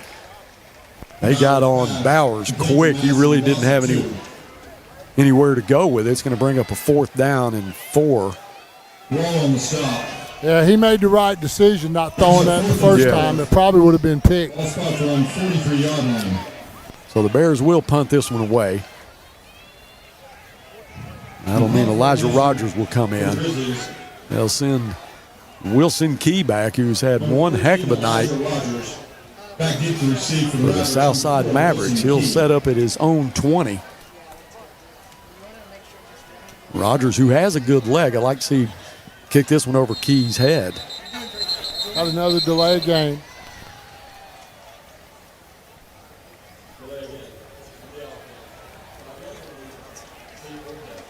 Now Key will move up to about the 25-yard line. And I'd probably try to kick it away from this young man. He is the only one deep for the Mavs. Massey again is your long snapper. Good snap. Gets it away. Now he hit that one. That was a turnover spiral that lands at the 10-yard line and bounces into the end zone. So there you see the leg that Rogers has. Golly. You know what that reminded me of, Buzz? 57 yards. What? Looked like a Chewy Parker punt. Chewy Parker. He flipped the field. He launched that thing. Boy, he did. And the thing about it, he's just like Chewy, Coach. I mean, he plays defense, and he's not one of those real superstitious type kickers that has to have everything just right. He'll let you tee it up for him. He'll let you give him a bad snap. He doesn't really have a specific drop or anything like that. He just kicks it hard. Launched it. Yeah. All right, 1st and 10 from the 20, 2:31 left. Get out of the half with no other points. Mavs, who've done a good job offensively through the air and on the ground. Webb and Key, who've had a big game tonight. Forsgren, who's done a good job orchestrating that. Wynn gets the ball. He'll pick up a couple of yards that he's thrown down by Antoine Thomas. And that gets a little reaction from the Grizzly crowd. I've been impressed with Antoine. Yeah, Antoine. He's a little bit everywhere. Just got a text from Jay Richardson. Listening to the broadcast. Jay, thank you. Jay, who was a standout baseball player here at Northside, went on to play for the Razorbacks and then went and played in the major leagues. Thank you, Jay. That pass is complete right over the middle. That's Kincannon. And Kincannon, I'm going to tell you something. You're not going to find a better young man than Kincannon. Yeah. He's good people. He's very polite. Yes, he is. He's just a good athlete. Again, he's going both ways tonight. First down at the 41-yard line. Mavericks, ball spot at the 41-yard line.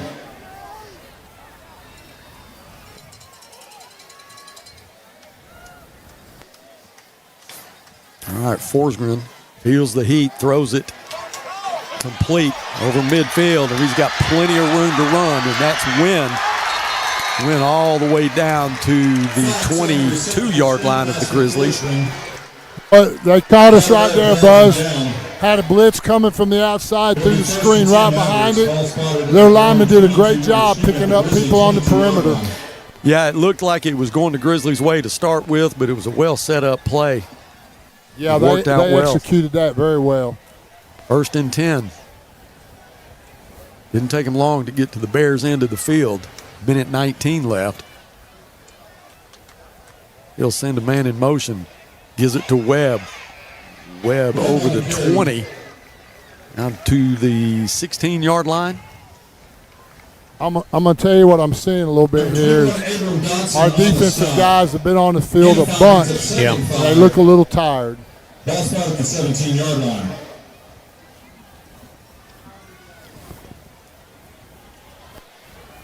All right, 2nd down and 5 for Forsgren.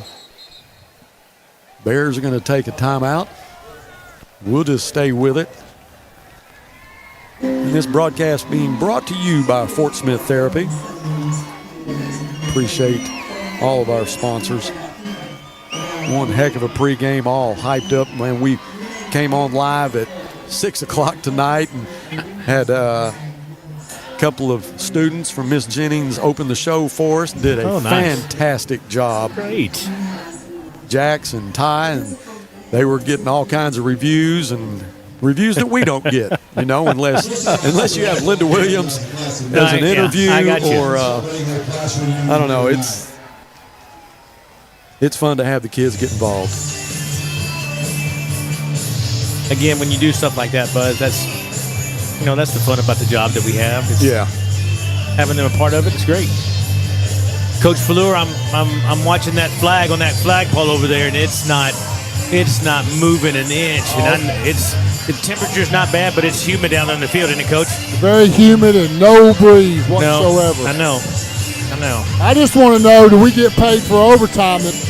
Coach, you're on such a hefty contract that you and Dash Riprock here. I don't know how. Hey, I'm gonna have to get some more sponsors. Well, I thought maybe Coach Beaumont was going to chip in. I've got an extra Whataburger for every one of you. I got an extra Whataburger. All right, we're ready. All right, second down and 5. 52 seconds.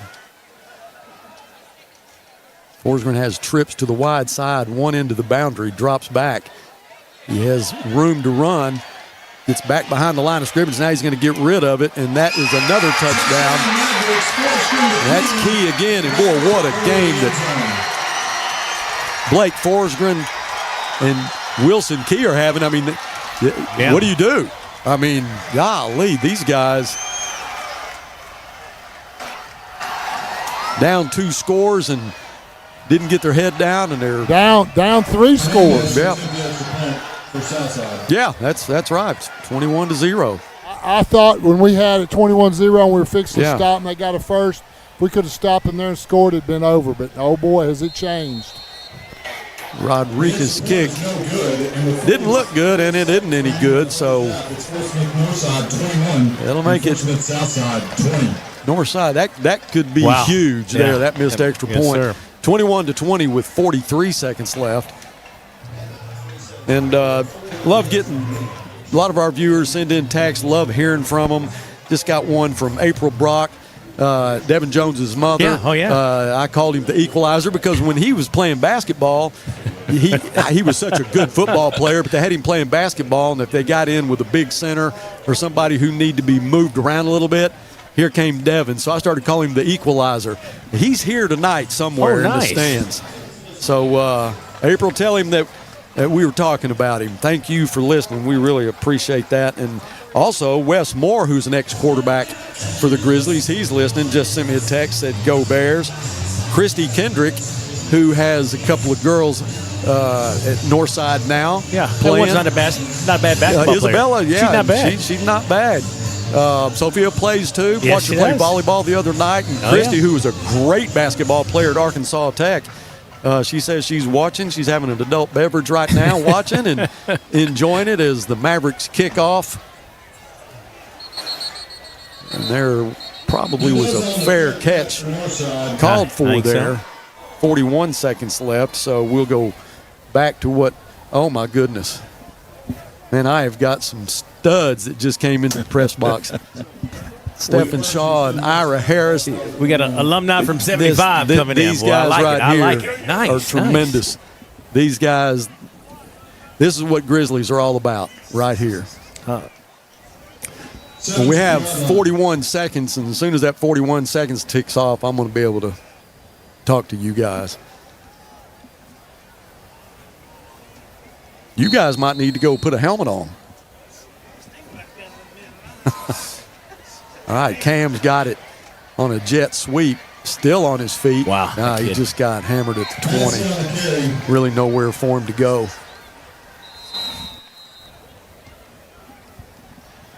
As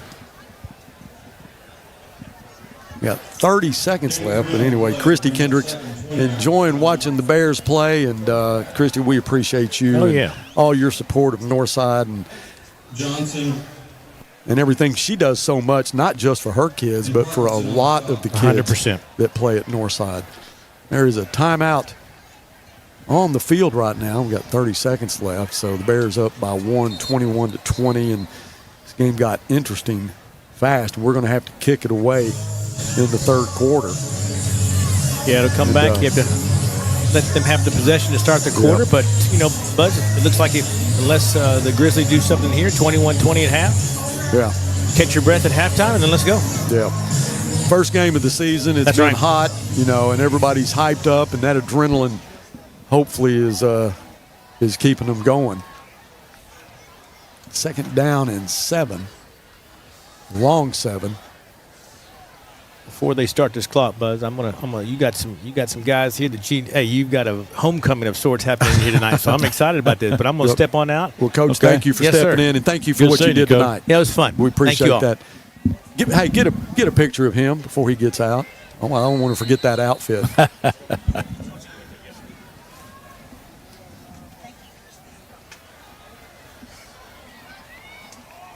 coming on the carry.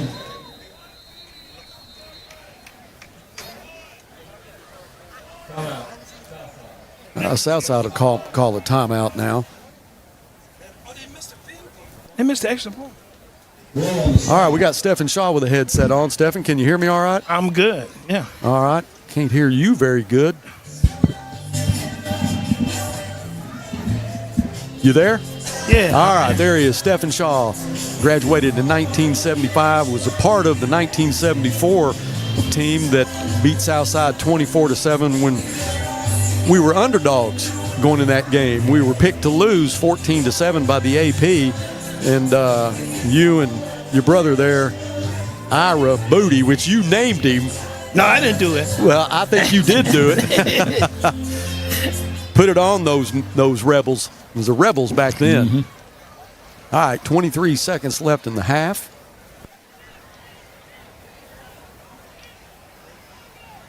Bowers will work out of the pistol. Twins to the left. Twins to the right. You got Massey and Foster on the wide side of the field. Prince is way back, giving him all kinds of respect. And they're going to hand it off. Youngblood on the carry. That was Youngblood to the 44-yard line. 16 seconds left. Northside will call another timeout. Coach Fleur, I guess that they might go something, try to bite off one here. Yeah, Southside used all three of theirs, I think, and then we just used our last one. Coach Beaumont asked me a minute ago how we get out of the half now. Yeah. Regroup, get these guys. Give them a rest. Yeah, especially defensively. They've been on the field the whole game. Our scores have been big plays. Yeah.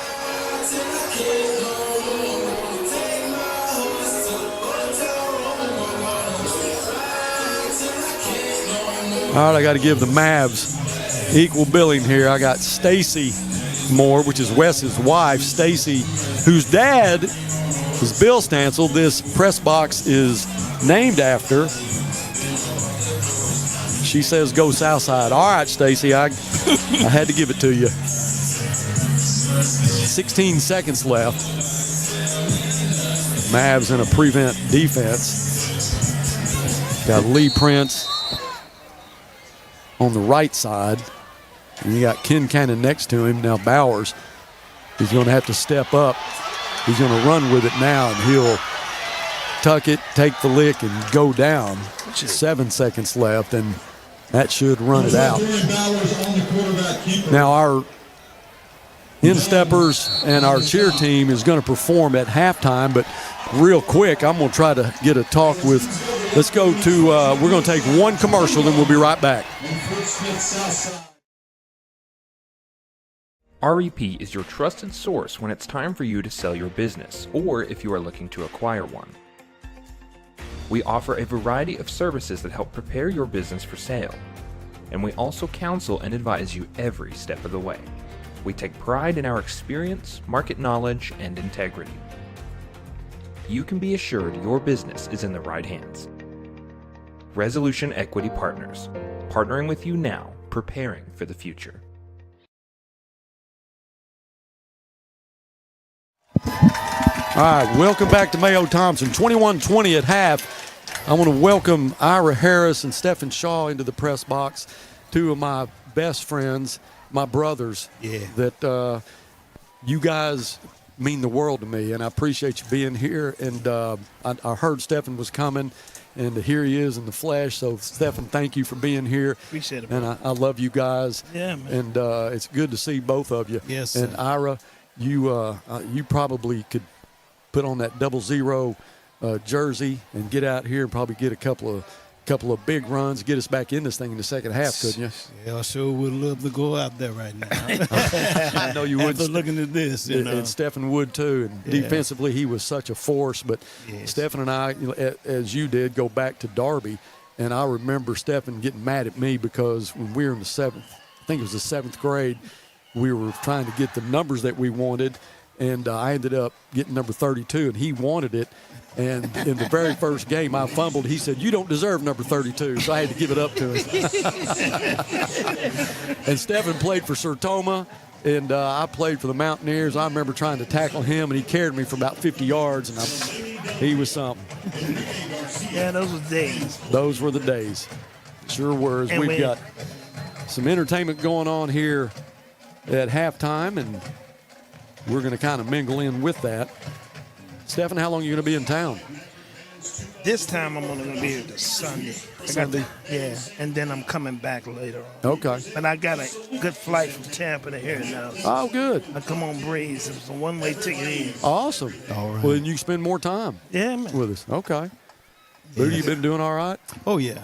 All right, so this is Ira Booty Harris, and I'm gonna tell you, I'll just tell you what I know, because I've called you Booty my whole life. Yes. And Stephen told me that I don't remember I guess it was at Darby, maybe in the 7th grade, that you jumped up and grabbed the rim, and all he could see was your booty. That's it. Is that it? That is it. Is that where it started? That's the truth. That is the truth. That is the truth. Oh, Lord have mercy.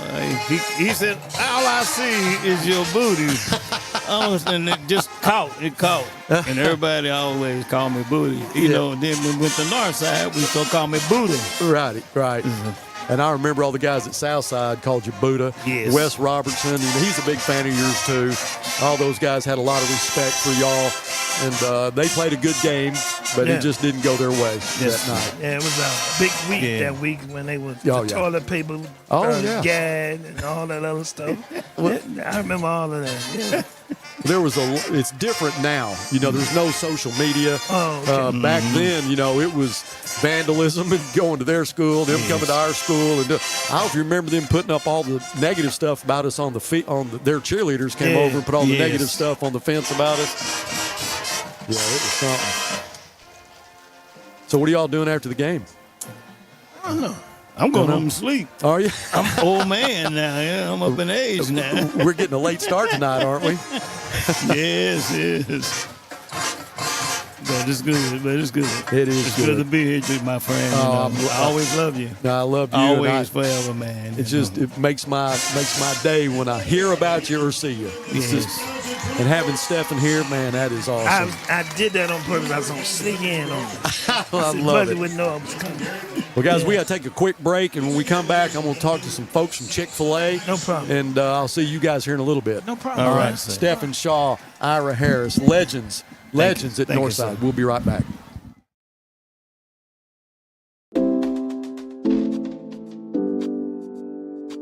Sawyer's is about more than sunrooms, patios, and home improvement. For over 30 years, we've been about people, about our community, about you. We make quality products affordable so you can focus on making memories with those who matter most.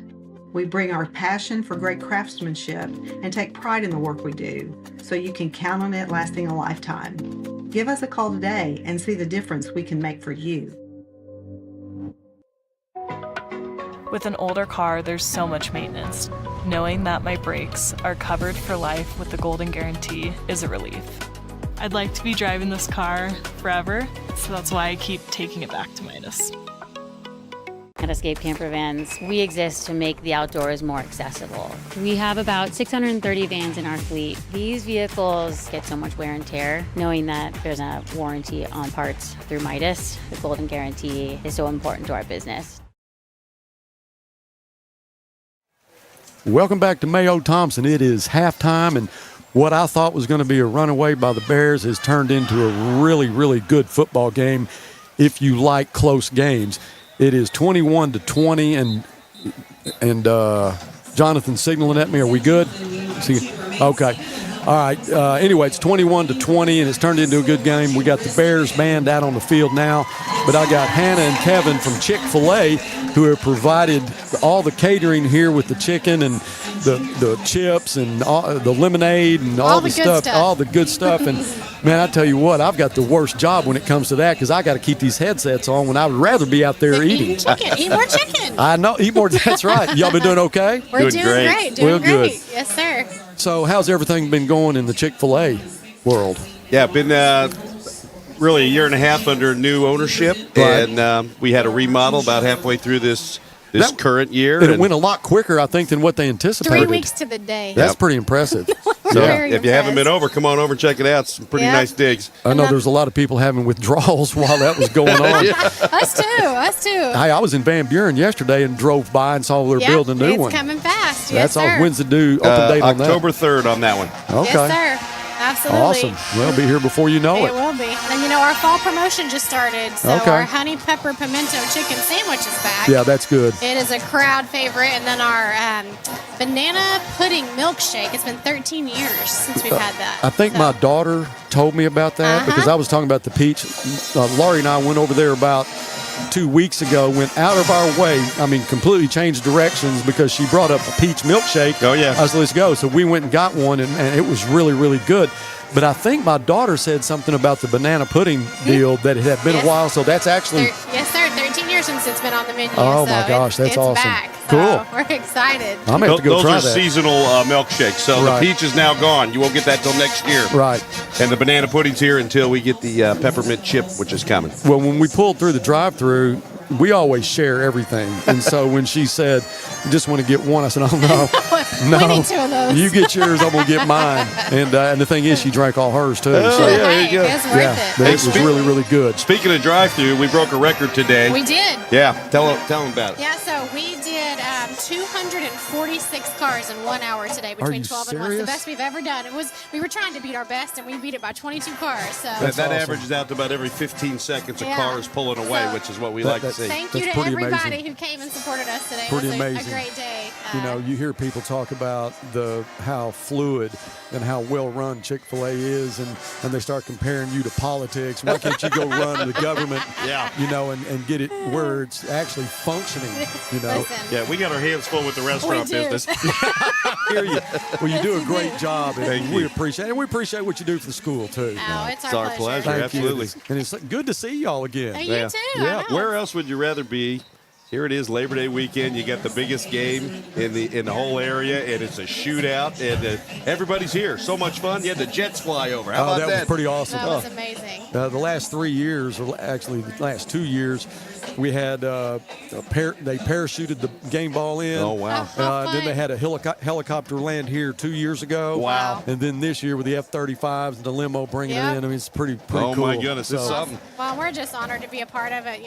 Education is something that's really important to us. So we're just super thankful to be a part of an amazing community like the River Valley. Absolutely. Yeah, thank you. Thanks for having us. And I do have a little bit. Well, no, look at that. You have it all. It's all gone. Well, I think somebody else has been picking at it. But as soon as we go on break, that's where I'm headed. All right. All right. Thanks Hannah, for having Kevin, us. thank you. Thank We you. appreciate It's our y'all. pleasure. Absolutely. Thank you so We'll see you much. next time. Okay. All right. Go Y'all have a Bears. good night.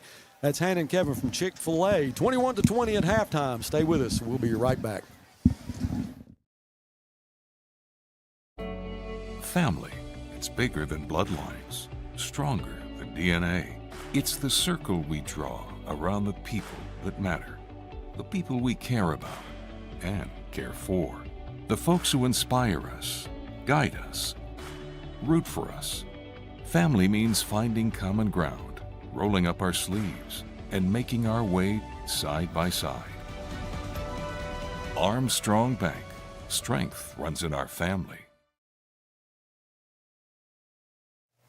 Welcome back to Mayo Thompson. We have the Northside cheerleaders on the field now, so we'll let you enjoy that.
We rep that red, we rep that white. Northside, yeah, Northside, yeah.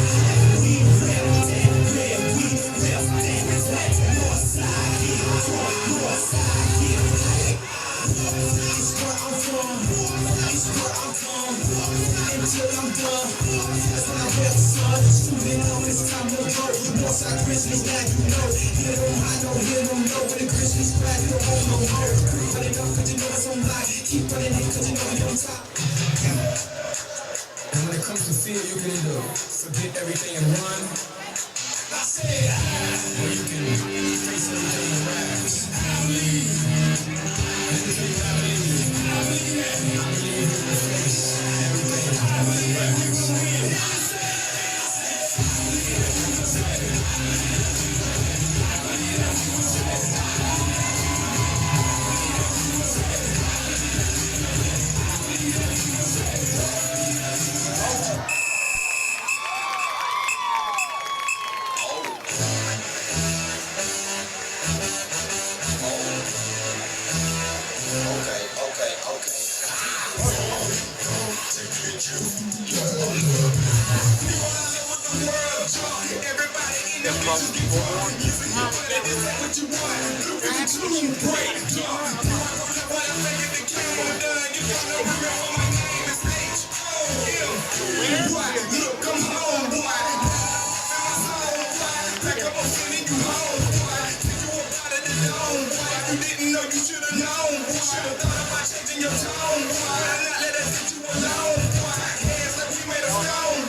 That was the Northside cheerleaders. We have about 6:45 left here at halftime. If you're just joining us, it looked like the Bears were going to run away with it, 21-0. But now the Mavericks have gotten it back to 21-20. Now our insteppers will take the field. And again, we'll enjoy their performance, and then it'll be back to the second half, and the Grizzlies are going to have to kick it away and try to figure out a way to stop this Maverick offense between Wilson Key and Jaden Webb. These guys have really, and give Forsgren a lot of credit, man. He's done such a great job organizing that offense, and I mean, his RPOs have really worked out well, and he's just a good athlete. Yeah, and time of possession really favored Southside that whole first half. Yeah. We got to find a way of sustaining some drives. 2025 Northside Insteppers. The Insteppers are led by captains Gabby Lansing and all right, here come the Insteppers. We'll step back. And Junior Lieutenant Maddie Acevedo. The Insteppers are coached by head coach Emily France and assistant coach Katie Becker. Please enjoy their palm routine.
We don't have a stat graphic. Oh.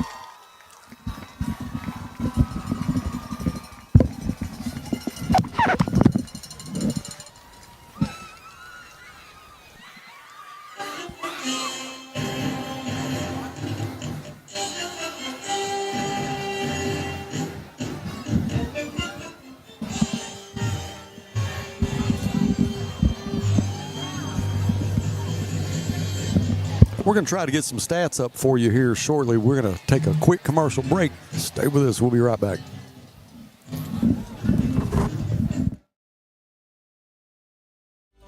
Whether it's record temperatures or below freezing, Ted's is here to keep you comfortable all year long.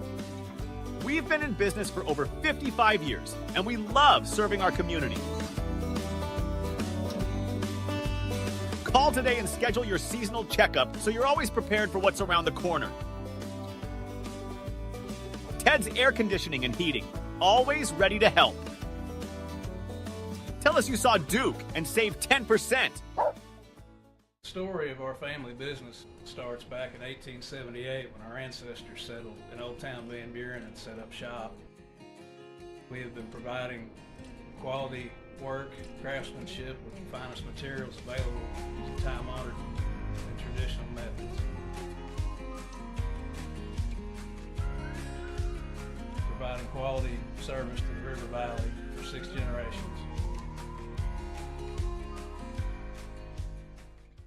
Have you been to the River Valley's only multi-sport facility? Then let's hang out. The Hangout in Fort Smith is the only sports facility that offers indoor tennis and pickleball, indoor and outdoor basketball, and has now added multiple soccer fields. Soccer leagues are forming soon. Did you know the Hangout also has an 8,000 square foot fitness center with bar, yoga, HIIT, and Pilates classes? The Hangout, 5400 Gary Street, or thehangoutfs.com. Fitness, sports, and more. Let's hang out. You're in business to do business, not paperwork. That's where the skills of Potts & Company certified public accountants can help you succeed.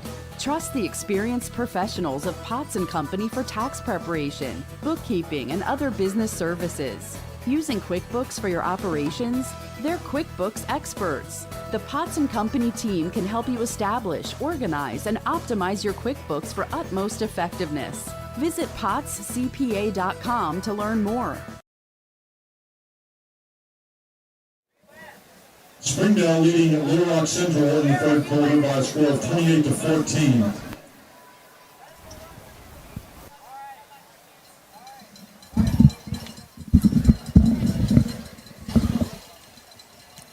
The Press Box would like to thank Chick-fil-A. All right, welcome back. I'm going to see if we can pull up some stats here and maybe tell the story of the first half. Jeff, take it away. You know, I don't think the stats here actually tell the story. Coach Fleur touched on this in the second quarter about how all of Northside's scoring plays have been big plays. They had a 62-yard run, a 57-yard pass, and then I don't know exactly how many yards Cal Herrera went on his interception, 35 to 40 yards, I would assume. But you can see on the screen there where, well, you can't see this on the screen, but Southside ran 38 plays in the first half, and Northside only had 23. So Northside's defense was on the field way too long, and Coach Fleur touched on that as well. 288 total yards for Southside, 176 for Northside. Northside's penalties, they got even though they weren't big penalties, they were like delay of penalties and jumping off sides. But the big play to me, and I think all of you may agree with this, was that 4th and 20 that Northside had. Man, that just drove a stake into Northside's defense, and I hope they can overcome that. And I'm sure the coaches will get them back up to come out and play like they did in the first quarter. And Northside scored all their points in the first quarter. Southside scored all their points in the second quarter, if I believe that's right. Well, so Northside's offense is going to have to stay on the field at 2 or 3 3-and-outs, and then when he returned that interception for a touchdown, he had to be right back on the field after the kickoff, and so the defense has been out there way too long. So they're at the end of the game, and probably just needed to get everybody in, get them rested up, try to get ready for the second half. We still got a 1-point lead. We're going to have to kick it off and do what we can, and I'm sure Coach Solly and all the defensive guys try to have a plan here in the second half. And you may, I don't know what they're going to do offensively, but you may see Drew Jackson, the sophomore quarterback, come in. He's got a pretty good arm too, and but you got to shake it up a little bit. We're not really doing much on offense. Cam has had a couple of touches and one nice one for a touchdown. And, it's like his mom said during the scrimmage, we were playing Broken Arrow and had them down a couple of scores, and then they came back, got it close, and then we had time was running out. We had the ball on our own 5-yard line, and she texted me, said, just give it to Cam. He can do it in 10 seconds. I was like, yeah, he can. And Hannah Massey, his mother, we go way back, and I remember when they were working out at the Hangout, which I wanted to talk about, one of our sponsors. Great club to go to, but I remember Hannah had Ty and Cam in there working out, having doing agilities when they were little kids. Hey, Buzz. Yeah. Curry here. Jumped out quick, 21-0. They battled back 21-20. What do we got to do here in the second half? Do what? Do what? Okay, keep it up.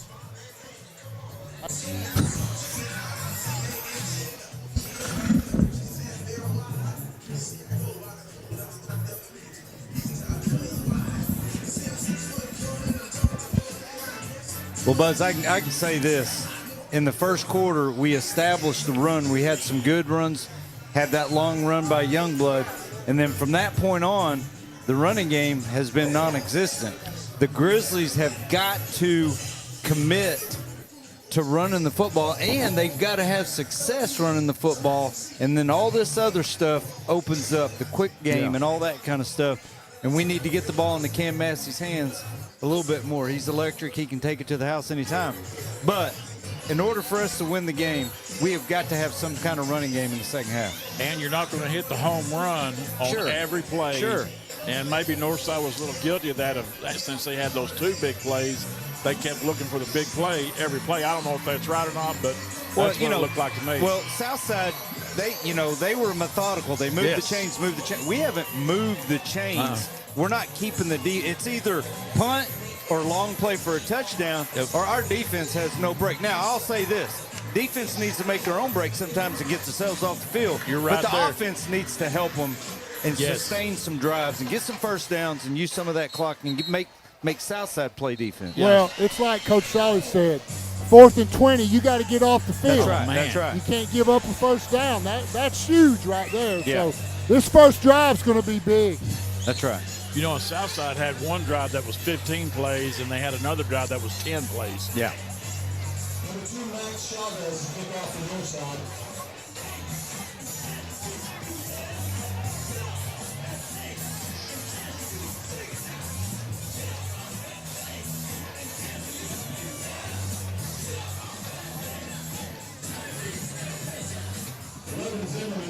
Receive for the Mavericks.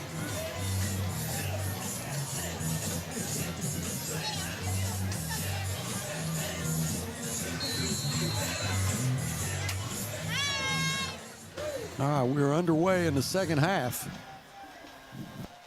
That's going to go to Ken Cannon. Ken Cannon with the lane down the left side. Gets over the 30, hit hard. That's Antoine Thomas. It looked like he may have hurt his knee. He's up. Antoine Thomas on the stop for the Grizzlies. 1st and 10 for the Mavericks. Ball spot on 33-yard line.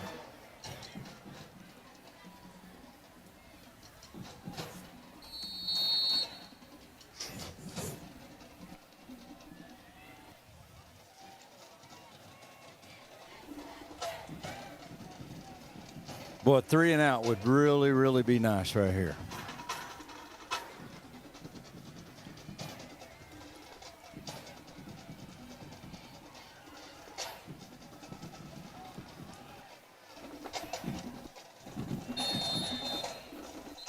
Got to delay a game to start it off right out of the chute.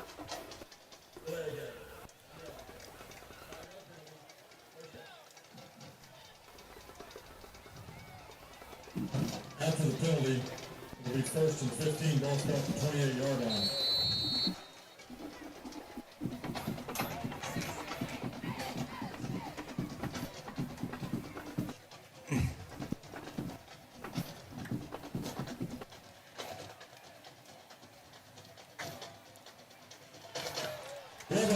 Oh, Calderera. Calderera on the stop. Yeah, Webster Brown slowed him up, and Lucas finished him off. 2nd down.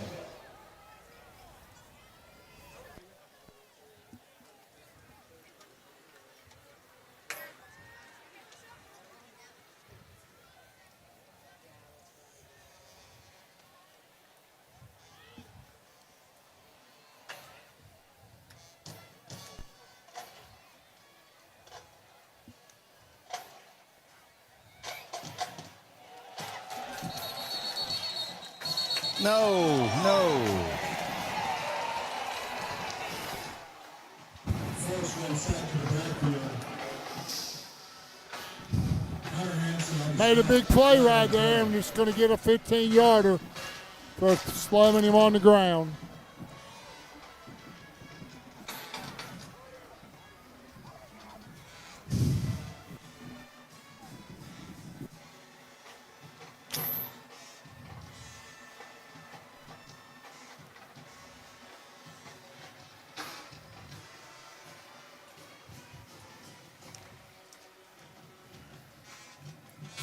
Yeah, it was going to be 3rd and forever.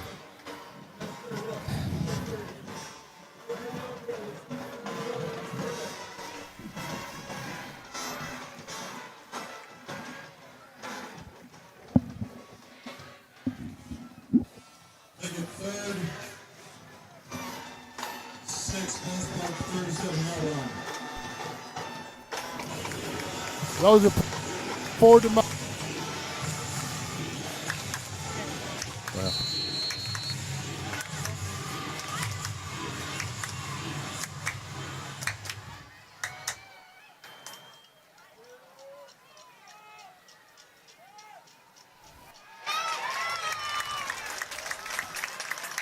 Forsman's pass tipped at the line of scrimmage by number 14, Elijah Rogers. 4th down. I like that. That's a great Pressure. great defensive series for the Grizzlies right there. Putting Cam back deep, Buzz. Passing back deep to receive for Northside. Number 15, Jaden Webb in punt formation for the Mavericks.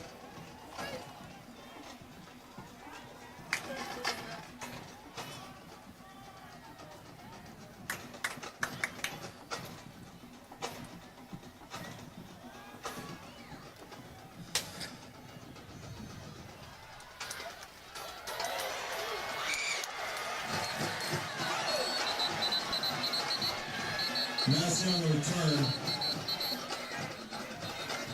Flags on the play. Got a feeling we're going to have some offsetting here.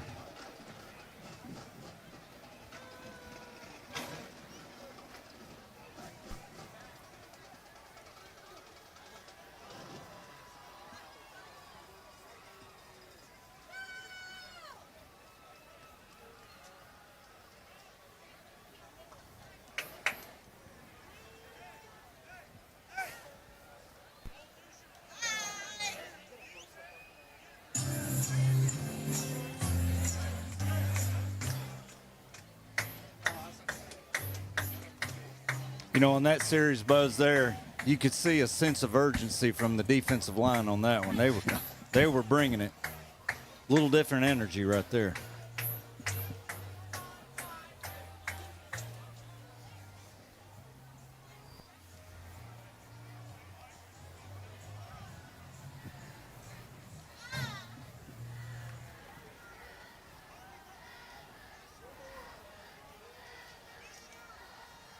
Taking a long time to discuss these infractions.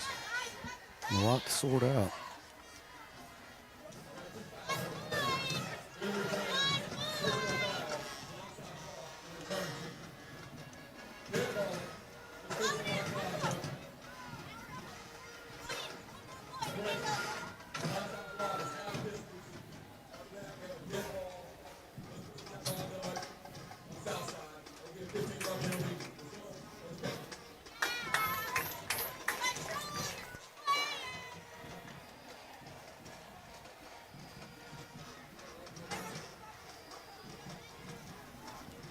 Well, I think we gained about a yard in all of that, Buzz. Well, it's kind of a trade-off. Yeah.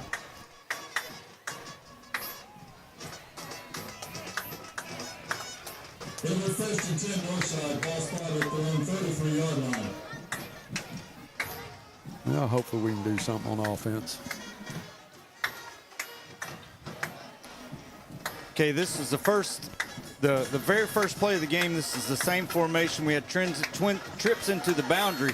We threw a fast screen over here to the boundary and got about 4 yards. Let's see if they do something like that.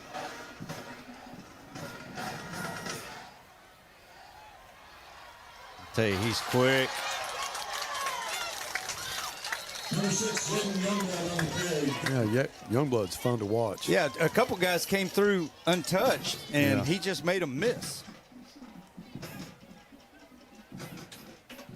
Morales on the stop for the Mavericks. 1st and 10 Northside, ball spotted at their own 38-yard line.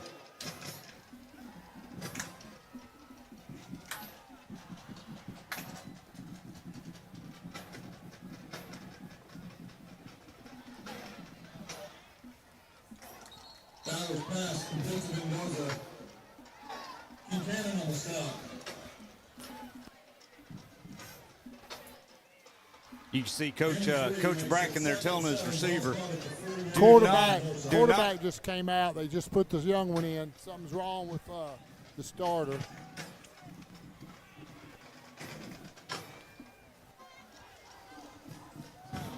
Looks like he's got a cramp. This will be Drew Jackson, just a sophomore. And Youngblood nowhere to go. Bring up a 3rd and long.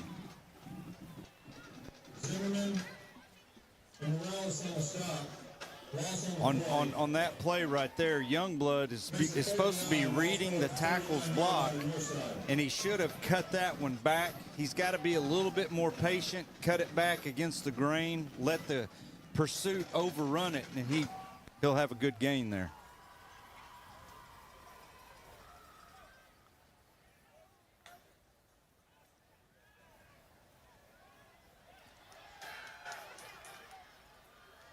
Oh, he got a bad spot. I thought he was past the line of gain right there. Number 11, Drew Jackson in at quarterback, complete to number 1, Cam Massey. Johnson on the stop, brings up 4th and inches for Northside. Ball spotted outside the 47-yard line.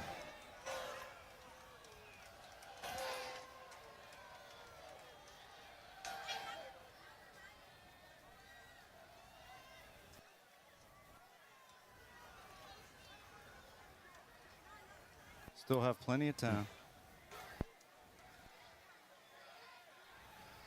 All right, first down. Youngblood on the first down carry from midfield.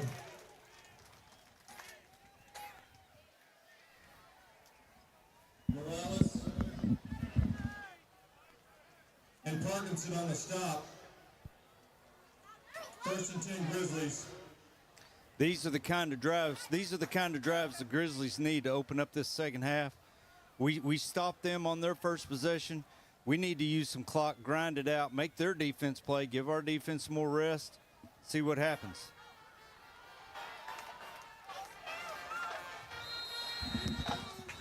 Good positive gain on first down. Yeah. Bijou, he's a big, strong running back also. Brings up second 5 on the 45-yard line of the Mavericks.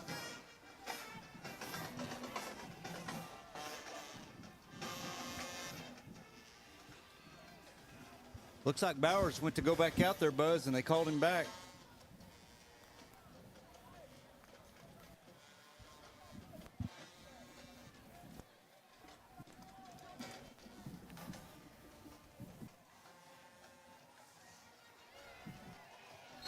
Youngblood on the carry.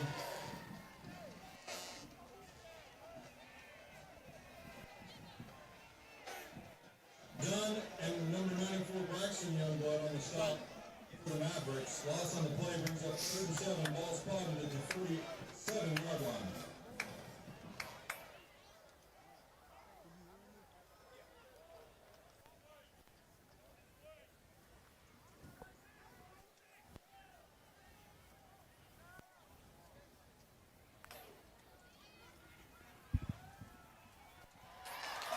There he goes.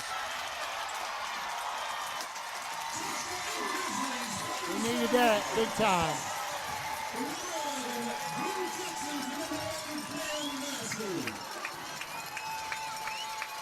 You know, that's the second time a simple hitch route, and he takes it to the house. Simple play, take what they give you.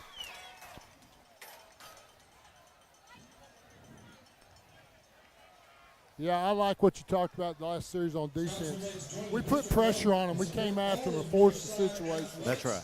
We need to keep doing that. Shirts, yard signs.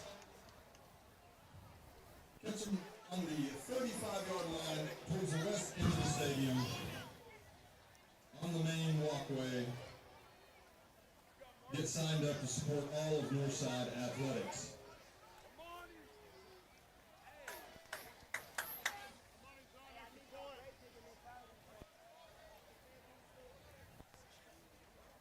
And you know, every extra point's important now. You know, we've got to hit our extra points to keep that 8-point cushion, and then maybe add to it. And he just missed that one. I think it got blocked. With 6:13 remaining in the I don't know if it got blocked, but his pressure caused him to pull it to the left. Southside Mavericks 20.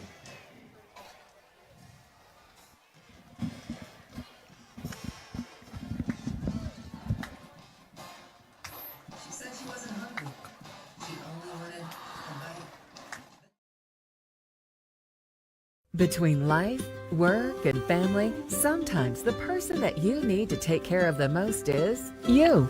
At Fort Smith Therapy Health and Wellness, you're never alone. Through our counseling, we can help you regain control of your emotions, mental health, and life. We provide both face-to-face and virtual therapy services. Whether it's for your child, family, or yourself, Fort Smith Therapy is here to help your true self shine through. Schedule your appointment today with Fort Smith Therapy Health and Wellness. Road and key back deep receive for the Mavericks.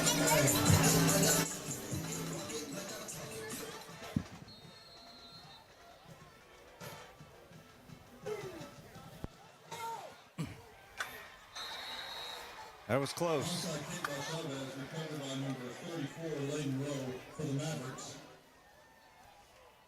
It'll be 1st and 10, Southside, ball spotted in midfield.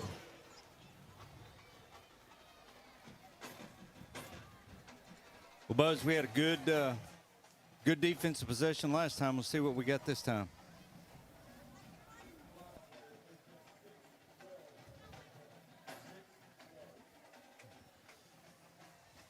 Yeah, that's it.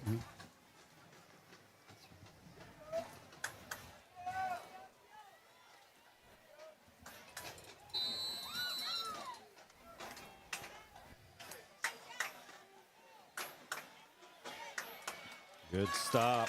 Malachi Warren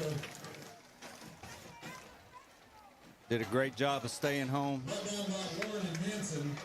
Gain 1 brings up 2nd and 9. Tried to run a little quarterback there.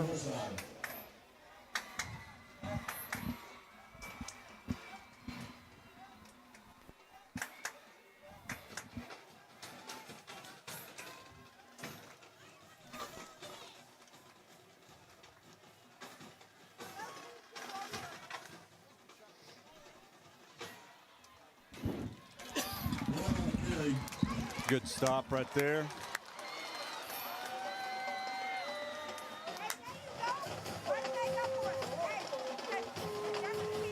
Shepard and Whitaker on the stop for Northside. 3rd and 8, ball spot at the 48. How about the nose guard? Yeah, is that, it's hard to see the number. Is that number 58? Rodrigo Huerta.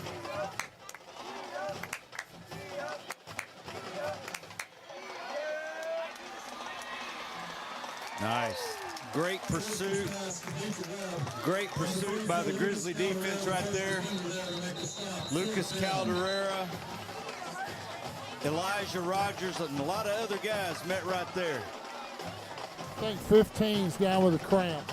Caden Dye was the backup nose guard that got in there on that series and made a play on that play before. And you're in the drawing for the PlayStation 5 game console. So 4th down, to me it's a definite punt situation, but you're on the part of the field, Coach Fleur, you're on the part of the field where you got to be aware for a fake punt right here. You've been known to do it a time or two. You got game.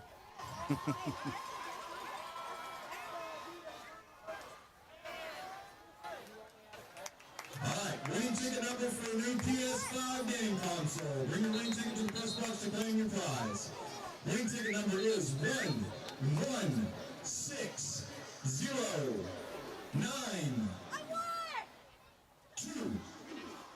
I would think Northside would get in a safe punt return, almost play defense, make sure they get the ball off, so we can have another possession.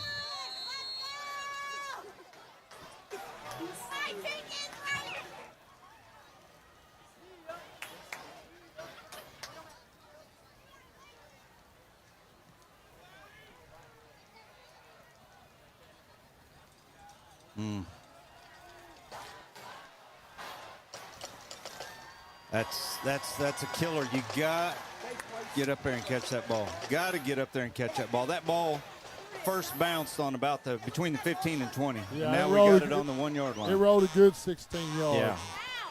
Got to catch punts that are catchable.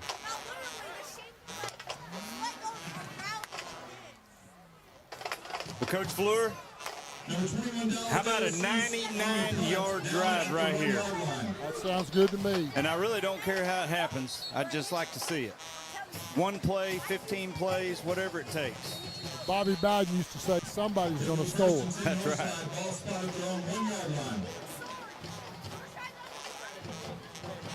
Still got the young quarterback in there. Yeah.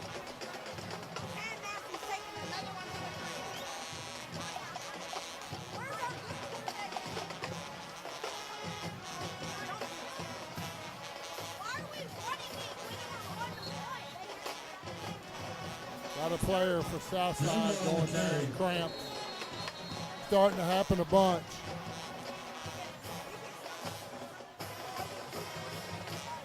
Yeah, he's holding at his left leg. Stop by the interior of Southside's defensive line.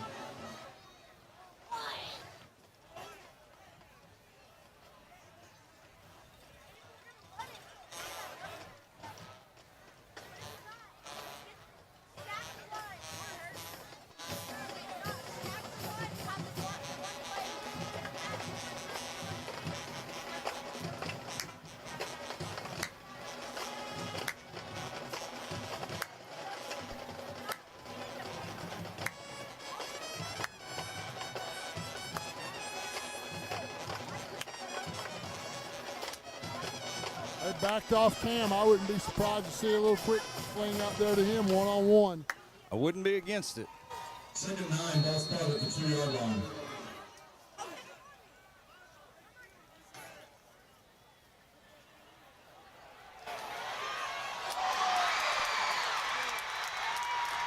Jackson's pass intercepted by number 14 Prince.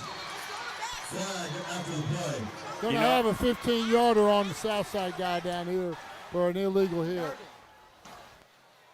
You know, I say you go to Cam, but when that guy's that far backed off, it's going to be hard to beat him deep. I just thought just a little hitch. I agree.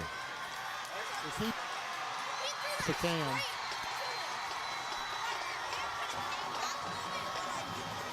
All right. Defense has to step up here, get the ball back.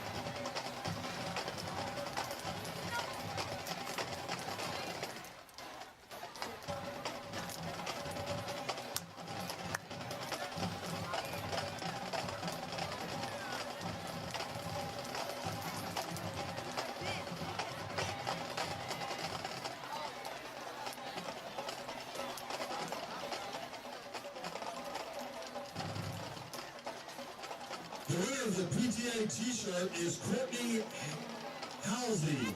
Courtney Halsey, you're the winner of the PTA T-shirt. Go to the PTA booth on the west end of the stadium to claim your prize. After the interception, they're dead ball. You know, Coach Fleur, we're struggling. They're loading the box and all that. You throw hitch after hitch after hitch, fast screen after that loosens up the box. And if they give you the hitch, you take it. They give you the hitch, you take it. Oh, they're playing off of Cam the whole night. Yeah. I mean, he scored 2 touchdowns on hitch routes. Might as well make them keep doing it until they change. And then you can throw it over their head. I guess the penalty was on us. It must have been, I guess.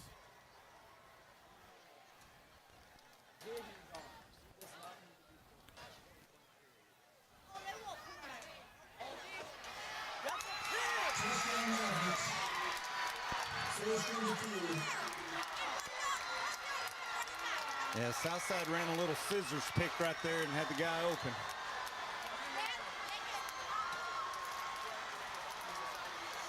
Little scissor route, little rub route.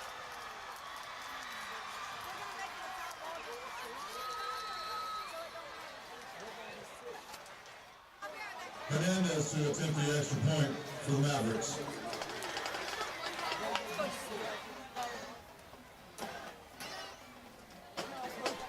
Southside's playing with 9. That's going to be, they're going to have to re-kick it. They didn't have enough men on the line of scrimmage. And with 3:44 remaining.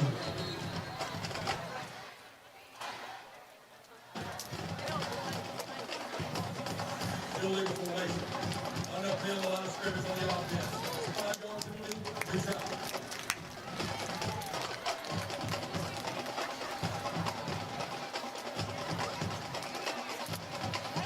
They're going to have to re-kick it, back it up 5. I mean, every one of these extra points are big nowadays. I mean, from this point on.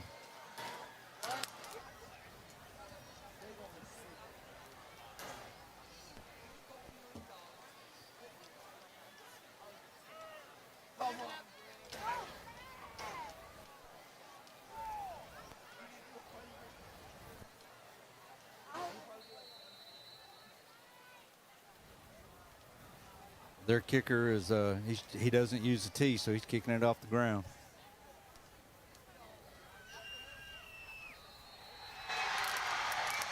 Extra point is good. And 3:44 remaining in the third quarter. It's Portsmouth Northside 27, Portsmouth Southside 27. We got a barn burner going here, Coach Little. Buzz. Yeah, we just need to have a good drive here. You know, we started out on the 1-yard line, and it's not good. Got to have another drive like the last one.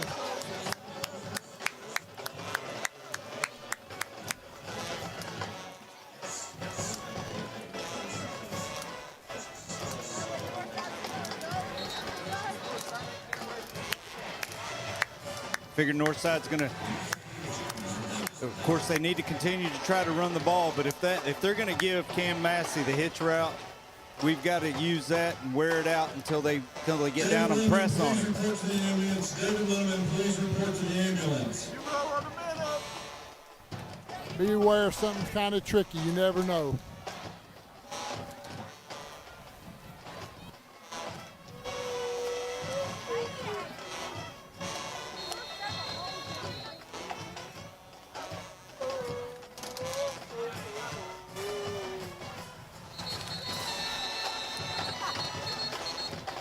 Hernandez with the touchback will be first and 10 Northside. Ball spotted on 20-yard line.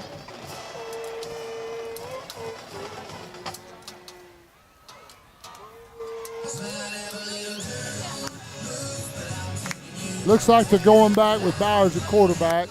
Yeah.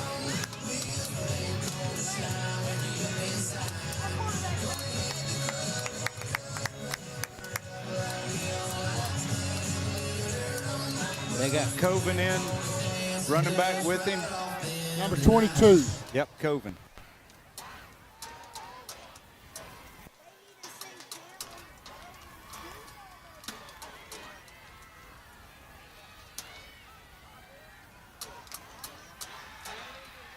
I can tell you what, the offensive line did not know the play. Yeah, number 70, I'm not sure, is that Kevin? Yeah, Kevin. He would look like he didn't know what was going on. Yeah, he didn't know what the play was. This man was 4 yards upfield.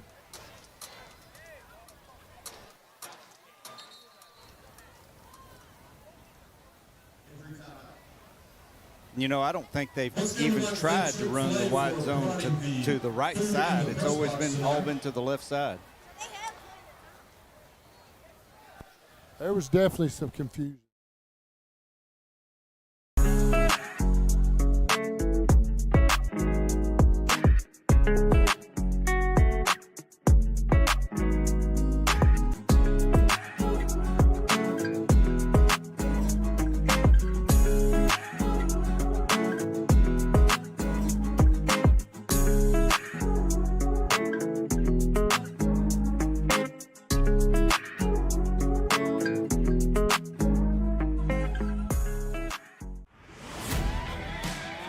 It's game day at Raising Cane's. If you want to order like a champ, forget about X's and O's. The only play you're running is chicken. So what combo are you picking?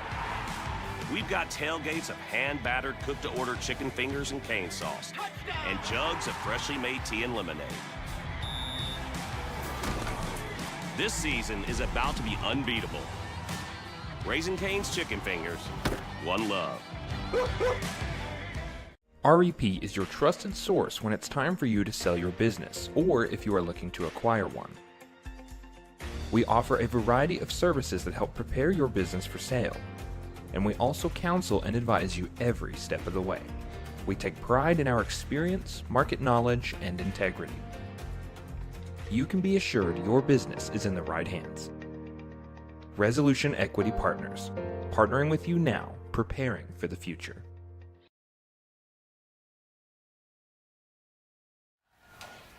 He came through untouched.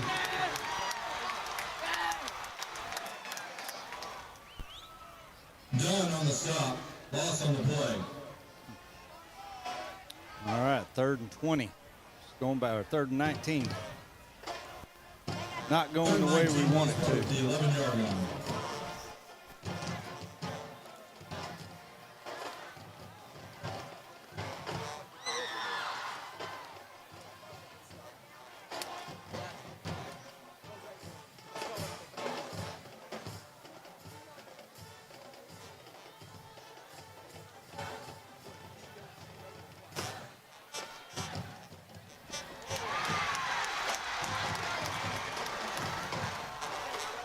Flowers pass incomplete, 10 for Techmeyer.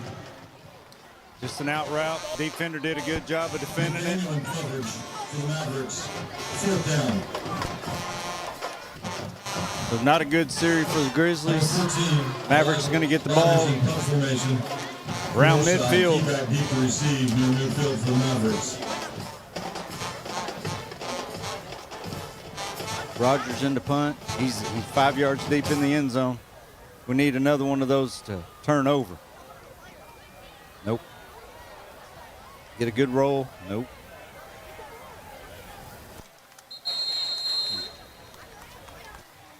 So the Mavericks will take over on the Grizzlies' 37-yard line with 2:23 left in the third quarter. They're going to have to find something here on defense, make a big play, come after them. This ain't going back in the other direction. That's right. Northside 37-yard line.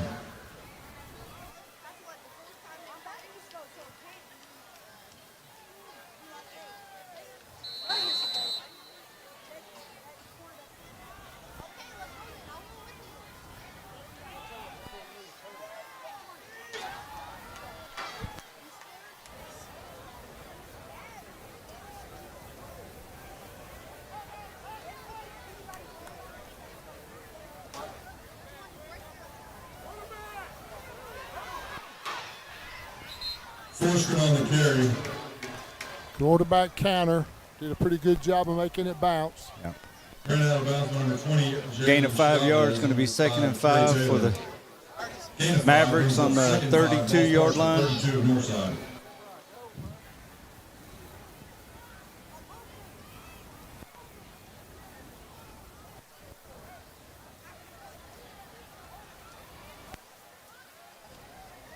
Got trips to the wide side of the field. Key coming in motion, reverses it back. Hand off to Webb. Gain of about 4. It's going to be 3rd and 1 on the 28-yard line. It's going to bring up 3rd and 1. Ball spotted at the 28-yard line. And Coach Fleur, you know as well as I do, this they probably can't kick a field goal from here, so this is 4 down territory for Southside. Yeah, they won't. This too far out. Right.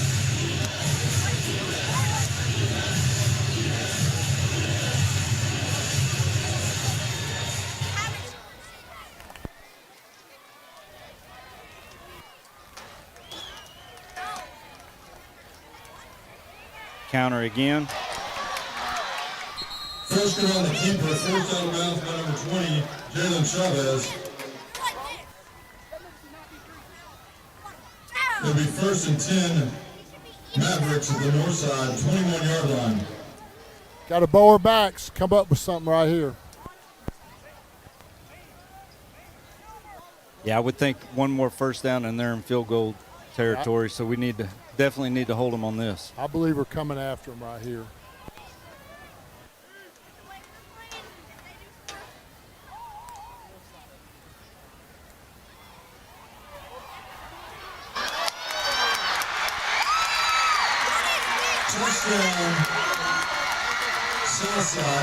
Went low for the tackle, and he just stepped over the top of us. Yeah, that wasn't even a hurdle. If that had been a hurdle, they'd have thrown a flag, but he just stepped over it. He just stepped over him. He was down at his ankles.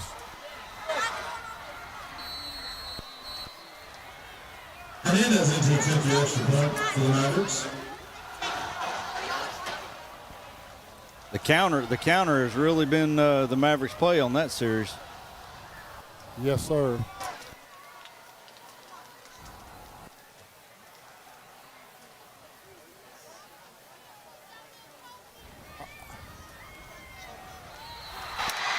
Extra point is good with 1:24 remaining in the third quarter. It's the Northside Grizzlies 27, the Southside Mavericks 34. All right, we got to find an answer. Well, I tell you where it starts right here, Coach Fleur. It starts with fielding this kickoff and having a good return. I agree. You know we let, I don't remember who the deep guy was, but he ran up and it went over his head into the end zone, so we started on the 20. We field the ball, we're going to get past the 20, I think. We got to field punts and kickoffs and get yardage, positive yardage. Because our field position has been bad the last 2 series.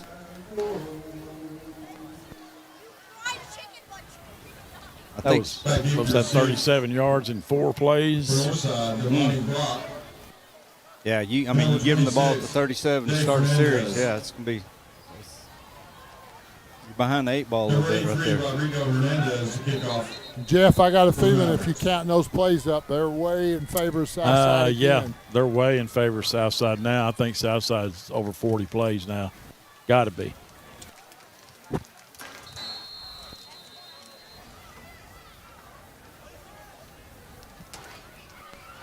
Here's one to catch. Oh, right through his hands.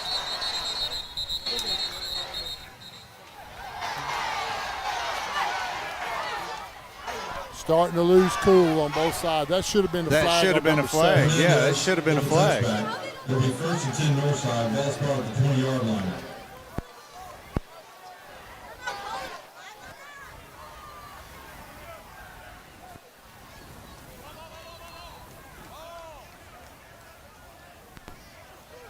All right. Starting at the 20. Last possession. First down, we lost 2 yards. We got to have good play. You know, we have to have positive plays on first down for us to have a chance. We're not a team to be able to come back from, you know, bad plays very well. Got to make some first downs, multiple first downs on this drive. Double-digit play drive here.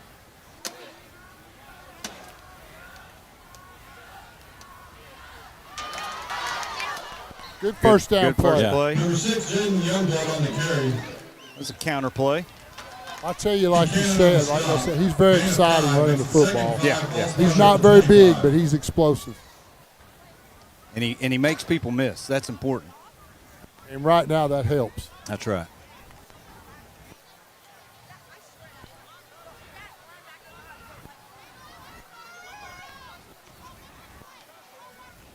Okay, here's the fold play. Youngblood on the carry, short game. Got a yard, so it's going to be third and a long 3. Yeah, boy, we talked about earlier about how exciting and noisy this place is. It's almost just gone totally dead on both sides. It's like the crowd has gotten tired too. Imagine with the heat.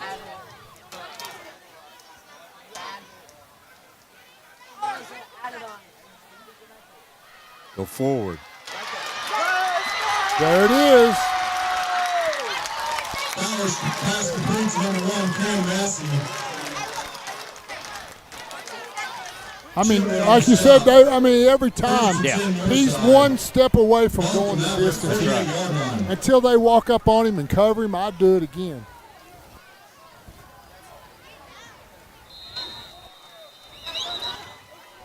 All right, end of the quarter. And after 3, we'll go to a commercial break and we'll be right back.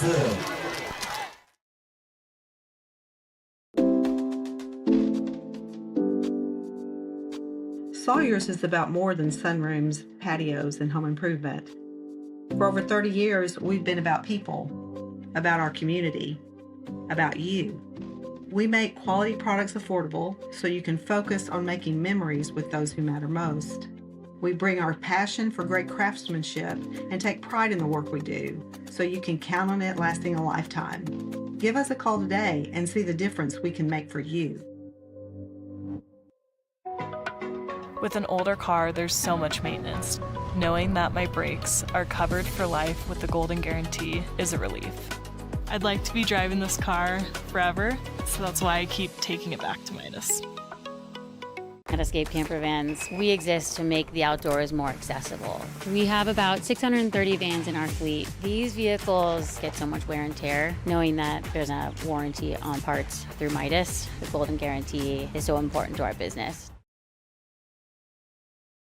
Welcome back to Mayo Thompson. We're just down one score, 34-27. We got 12 minutes to get this right. Bowers in the pistol. Twins to the right side.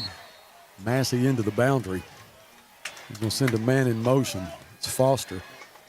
He gives it to Coven. Coven at midfield. Fights his way to the 46-yard line. Make that 47. I think he might have cut that back just a little too soon. Didn't press him to the line long enough. Gain of 1, second down and 9. They'll stack him up. You got Foster and Massey on the left side. Colvin still in the backfield with Bowers.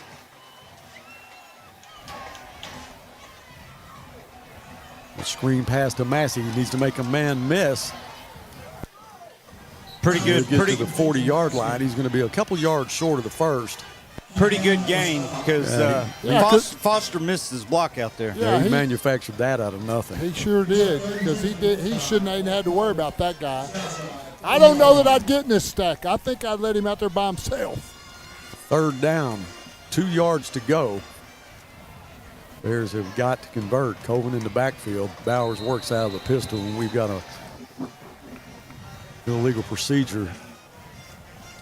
You know, all the years I coached offensive line, when that right there happens, my first thing I always say is, what play were you running? Because there's not a play called.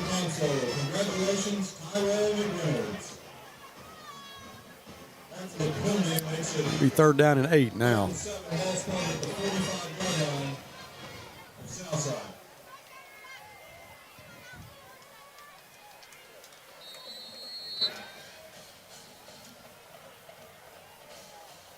Looks left side. That's Massey. Massey spins back to the original I tell you, line of scrimmage. Buzz, I think they got enough to go for it. I think they'll go for it now. I think they will too.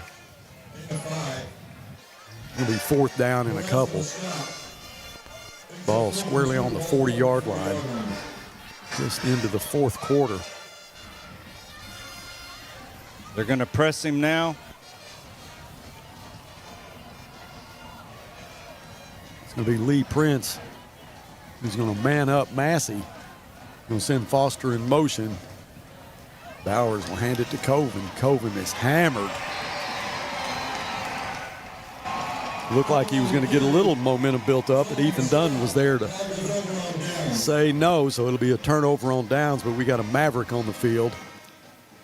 He'll get up and try to work his way off. That's Johnson, his senior linebacker, that's a little shaken up. So the Mavericks will have it at the 40-yard line, up 34-27. Got to get a stop here. 10:02 left in the football game. Whoa, what was going just like we wanted it in the first quarter just has completely reversed, and we can't seem to change the direction.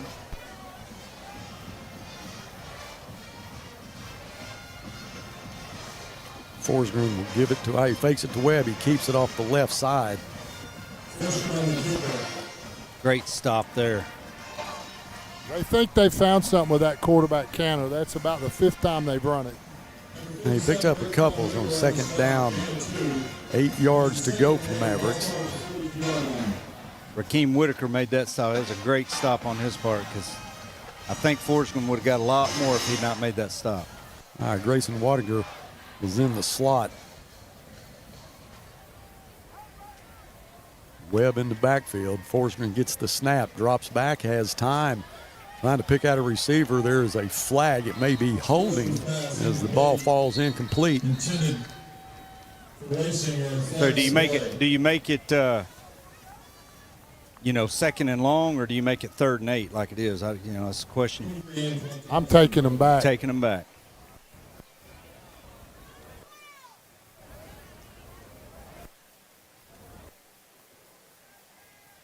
So we'll make it 2nd and 18.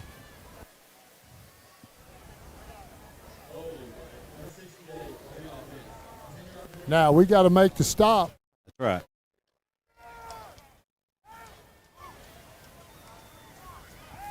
Now the line of scrimmage is the 32. And I'm sure Coach Solly, he only sent 3 that time. He don't want to do that very often. Forsgren, one back in the backfield. That's Wynn. Tries to draw the Grizzlies off. Nothing there. Looks to the sideline, gets his play. He's going to move Wynn to his left side. Got twins to both sides. Here comes the pressure. He throws, and it looks to be complete. Oh. Yeah, they're going to give it to him at the 40-yard line. That was a heck of a catch. Yeah, it was. So 3rd and 10. So we're still get a stop right here. Looks like the chains are messed up, so yeah, he got a little bit of a delay. Threw him right into the chains, bent him up pretty good, but one of those old school chains, he'd have been the one bent. those chain guys, when a play comes to them, they're supposed to drop that thing real fast. Let it go. But that happened quick. Yeah, and I think that there was a lot of traffic behind the chain, too. Right. Coach, what's the atmosphere like down there on the sideline with the coaches and the players? Not a lot of noise down here right now. The coaches are working. Everybody else is kind of not saying a whole lot. That's including the stands.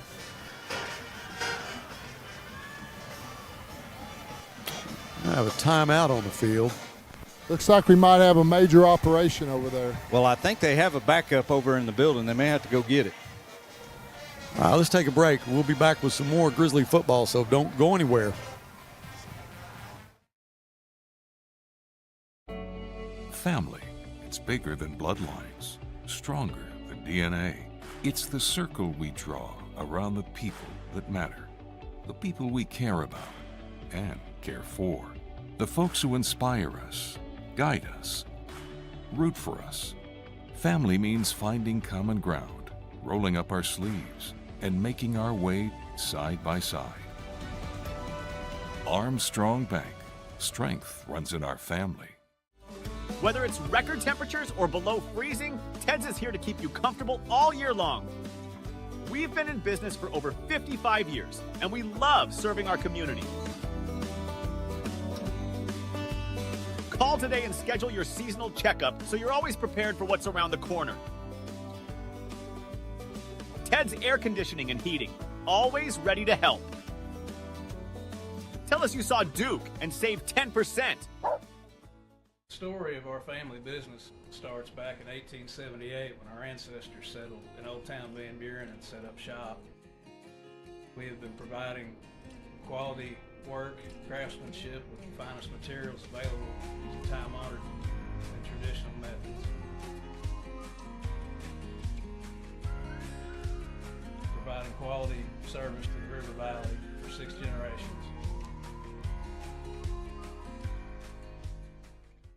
Have you been to the River Valley's only multi-sport facility? Then let's hang out. The Hangout in Fort Smith is the only sports facility that offers indoor tennis and pickleball, indoor and outdoor basketball, and has now added multiple soccer fields. Soccer leagues are forming soon. Did you know the Hangout also has an 8,000 square foot fitness center with bar, yoga, HIIT, and Pilates classes? The Hangout, 5400 Gary Street, or thehangoutfs.com. Fitness, sports, and more. Let's hang out. You're in business to do business, not paperwork. That's where the skills of Potts & Company's certified public accountants can help you succeed. Trust the experienced professionals of Potts & Company for tax preparation, bookkeeping, and other business services. Using QuickBooks for your operations? They're QuickBooks experts. The Potts & Company team can help you establish, organize, and optimize your QuickBooks for utmost effectiveness. Visit pottscpa.com to learn more. Between life, work, and family, sometimes the person that you need to take care of the most is you. At Fort Smith Therapy Health and Wellness, you're never alone. Through our counseling, we can help you regain control of your emotions, mental health, and life. We provide both face-to-face and virtual therapy services. Whether it's for your child, family, or yourself, Fort Smith Therapy is here to help your true self shine through. Schedule your appointment today with Fort Smith Therapy Health and Wellness.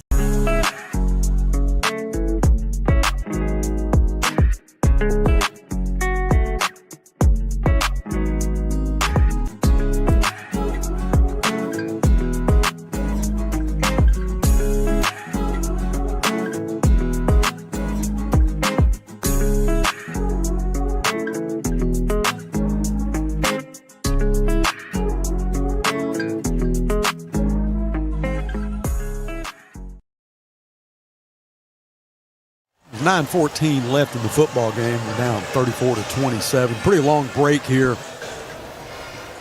Last play when he was shoved into the sideline, he messed a chain up, so they had to go to the warehouse to get another one, and I think they've got it replaced. That is giving the players a little rest.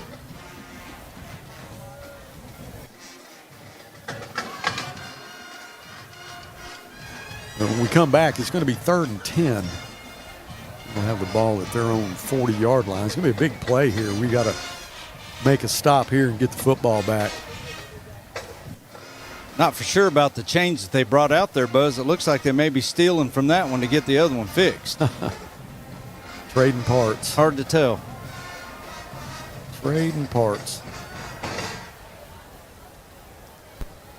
Do the officials before the game check to see if you have an extra set of change and an extra down? I wouldn't think so. No, that would be.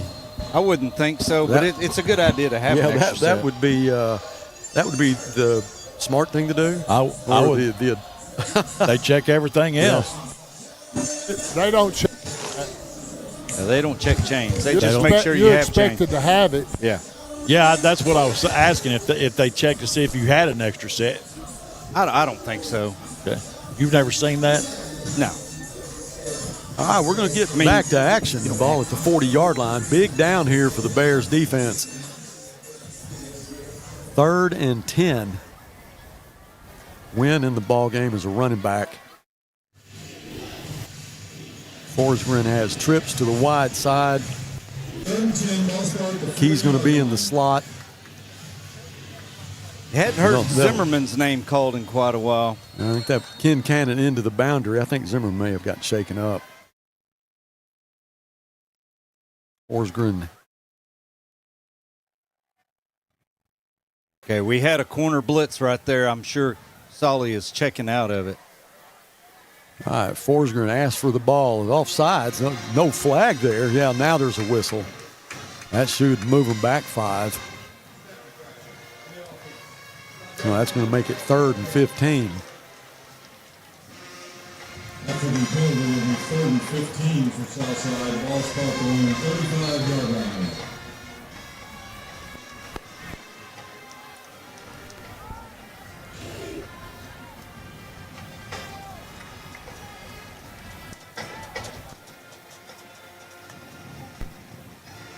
Forsgren steps up, throws across the middle. Intercepted, that's Javion Mays. Immediately brought down by Key, but what a play by Javion Mays. That's just being aware of the football. So the Grizzlies get a turnover, a much-needed turnover with 9:07 left.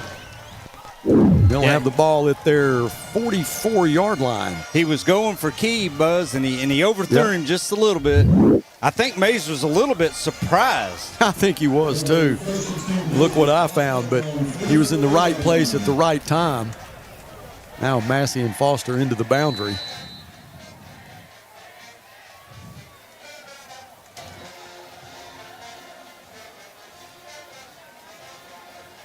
We'll send Techmeyer in motion. Looks left, fakes, keeps it. Now he's going to throw it over the head of Foster. Probably not a bad play by the quarterback because he beat the block. 2nd down. That'll bring up a 2nd down and 10.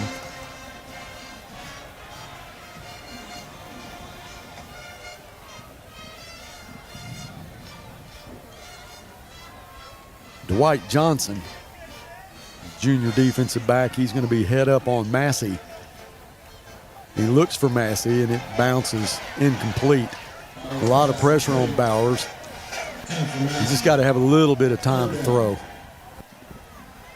Yeah, and that's a catch and throw, so that he shouldn't be getting through there. So 3rd and 10, big play right here.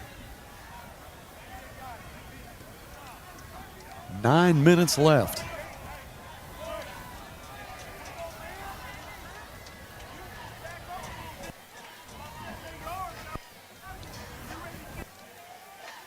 Bowers drops back, steps up, throws. It's going to be over the head of an open Cam Massey. Ken Cannon was closing, but he was going to be too late. Had that ball been delivered just about 5 yards shorter, Massey would have been in the end zone. That brings up a 4th down, so Elijah Rogers checks in. He'll have to punt this one away. Wilson Key will drop back. He's been a real force in the punt return. You know, Coach Fleur, when Cam is on his own over, if they put trips to the field and Cam's by himself is when he's done his damage. They're putting other guys over there with him to lead block. I think that's a mistake. I think they need to put everybody else over there on the other side and let him go to work. Especially when you're not making the block. Rogers going to catch this punt or catch this snap at the 30. Key back at the 20. That's just a sky high. And I'm sure it'll hit and not take a Grizzly bounce, but it hits a Rebel. We got it. Yeah. Certainly do.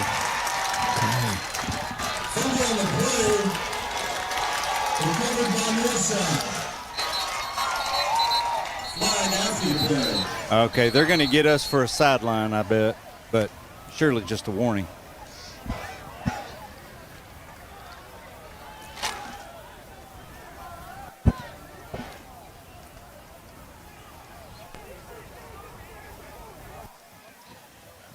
I don't know what he's talking about. I think he's trying to decide whether they touched the ball or not. If it was a Well, really, I mean, I don't think that's his call. He's back here behind the punter. Is there any way we can get a replay, or is that off the? Is that a sideline warning? Sideline. I figured that's what it was. And that's the play's over there. Is it a timing deal? Trying to get the replay. We'll try to get that worked out because there's a couple times I'd like to have, and I'm sure our viewers would like to have seen exactly what happened. We first and 10, 32-yard line, so great opportunity for the Bears with 8:47 left. Bijou, the running back, Bowers in the pistol. Foster and Massey split left. Give us to Bijou. Bijou just kind of tiptoes into the line of scrimmage. Not much there if he did get anything. Well, here's what I'm seeing. Southside, they have 6 guys in the box, and we've got 5 guys to block them. The math ain't there. We've got to pitch it out there, fast screens, get something on the perimeter, and make Southside cover the whole field. Pickup of 1, second down and 9. They moved Cam to the inside, so be looking for something with Cam right here. Talked to Coach before the game. They said if things aren't going right, they may put him in the slot. Boy, he had him there. He's going to go ahead and run with it. He'll get down. There's a flag down, so. It'll be a holding call. Yeah, it's going to go against us. You have Peyton Perez for the Mavericks clapping his hands, so it's probably going to come back. If you could have gotten rid of that one, throw it up and let Cam go get it. That is a holding.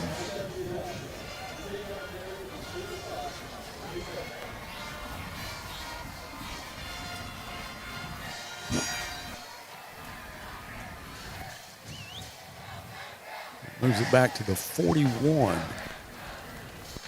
Second down and 20. Second 19, ball at the 41-yard line. So it's Bijou and Bowers. Bowers out of the pistol. Cam in the slot again. Hands off to Bijou. Oh, nothing there. Perez is there. Parkinson's there.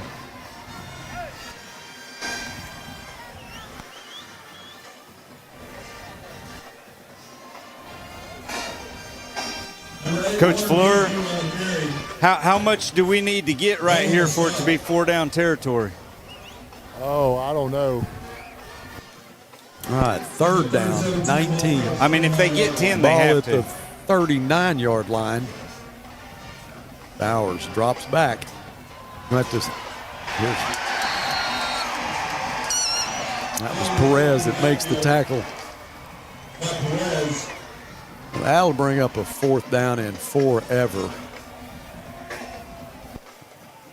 All the way back to the 48-yard line. So Rogers will come in and punt this away again, and that'll send Wilson Key back for the Mavs.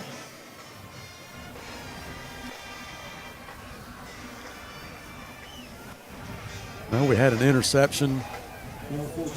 Had a ball go off the leg of a Maverick the last punt. Couldn't do anything with those 2 opportunities.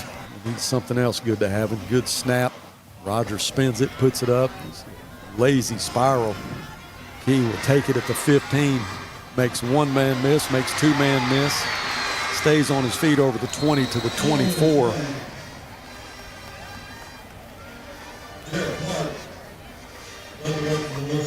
With 6:24 left in the football game. Mavs have it at their own 24-yard line.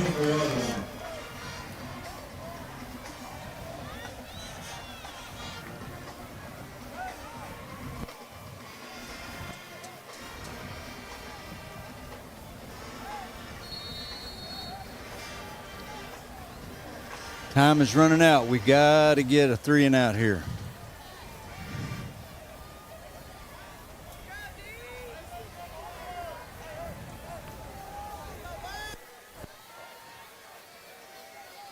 Forsgren has gone all night at quarterback for the Mavs. Gets the snap. He'll keep it himself. Over the 25, over the 30 to the 34.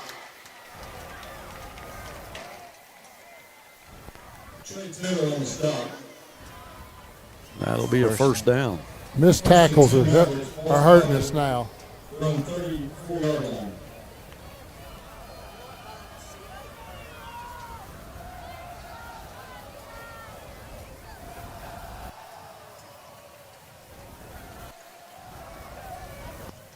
Wasinger and Key split to the left side. Webb back in the ball game. Wasinger go in motion. Give his fake to Webb. Forsgren keeps it to the 35. So the Mavs with a 34-27 lead. Just trying to be safe with it. Try to run some clock. Pickup of 1, second down and 9.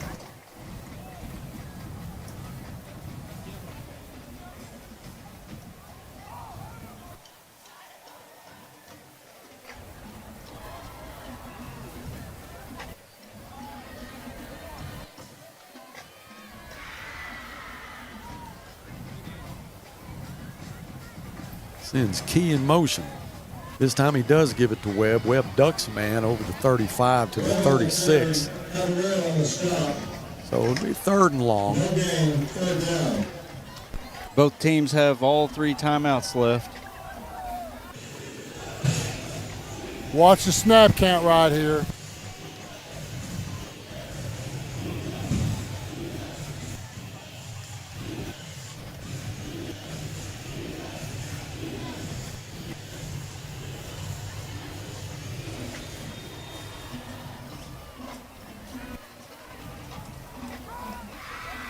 Moore and Wasinger split to the right side. The pass is incomplete. And the clock stops. A 4th down and long. That was intended for Key. They'll bring in their punter. The Grizzlies will have another opportunity here. There's 4:12 left on the clock now. Cam Massey will go deep to return this. Number 15, Jaden Webb in punting position. So Webb will drop back to punt it. He's going too far back.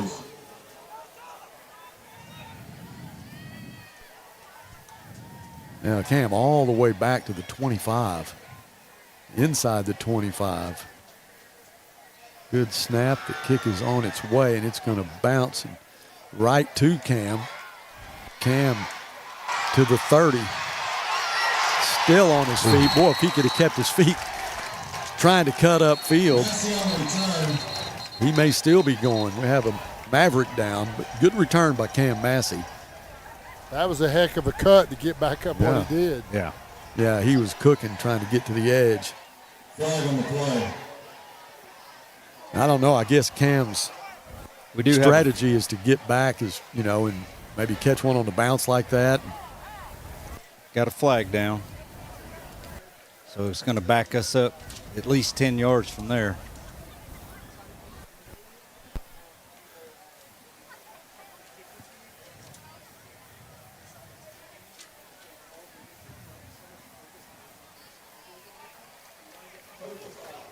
That's Dwight Johnson. He's able to get up, run off the field. It's good to see that. I think he may have taken a knee from Cam. After the penalty, line of scrimmage will be the 23. Bowers will be back in at your quarterback. 4 minutes and 1 second left in this football game. Well, it was a 1-score game last year. I felt like couple of penalties kept us from winning that one. Well, this year, there's a few things you can point at, but still have 4 minutes left to try to get this one back. That pass bounced. Well, that last penalty, Buzz, that was Northside's 10th penalty for 90 yards in penalties tonight. Well,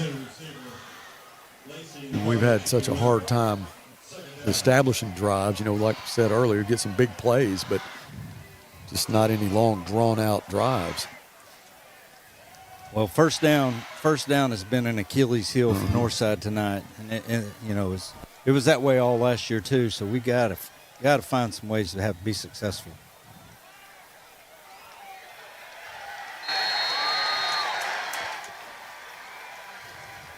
I don't know if we're not getting rid of it fast enough. If we're getting them time, giving Mavericks time to basically organize, but there is nothing there after the catch. Loss on the play, 3rd and 11. Now, loss of 1, 3rd down and 11.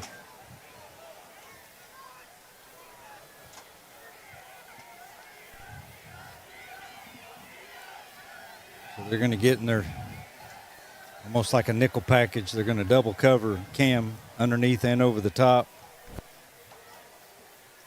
Bowers fumbles the snap, gets it back. And I don't think he can escape, but he does get it away somehow. There's a penalty. I don't know if that's going to be a forward lateral or what they're going to call there. Well, he threw it to a lineman. Lineman can't catch the ball. Yeah, oh, it is a lineman. Yes, you're exactly right. Now, if it had been tipped, he could catch the straight to him. That's a loss of down, too, if I'm correct. Maybe I'm not. Well, either way, it's going to be 4th down. Yeah, punt it. Because 3:03 left.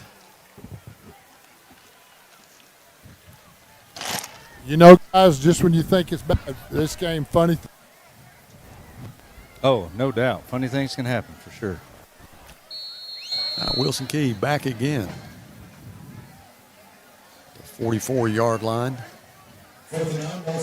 Cam, I tell you what, Cam's got more long snaps tonight than he's got catches.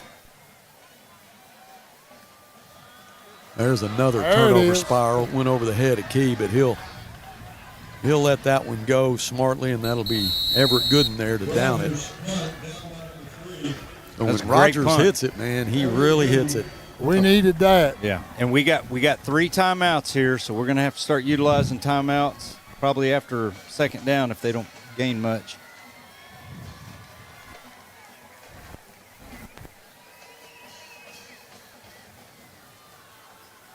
It'll be 1st and 10 Southside, ball spot their own 24-yard line.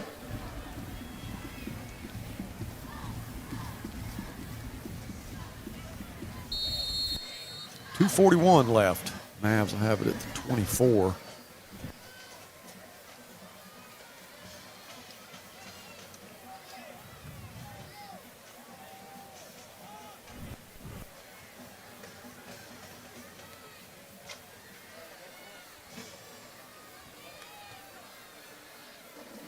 Webb gets the call. Nothing but black jerseys there.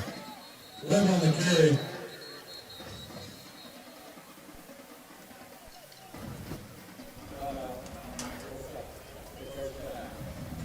Johnson on the stop. Timeout on the field. We're going to take a 30-second timeout. We'll be right back.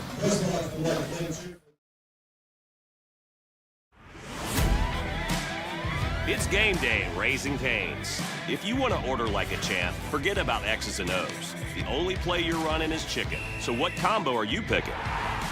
We've got tailgates of hand-battered, cooked-to-order chicken fingers and cane sauce, and jugs of freshly made tea and lemonade. This season is about to be unbeatable. Raising Cane's chicken fingers, one love.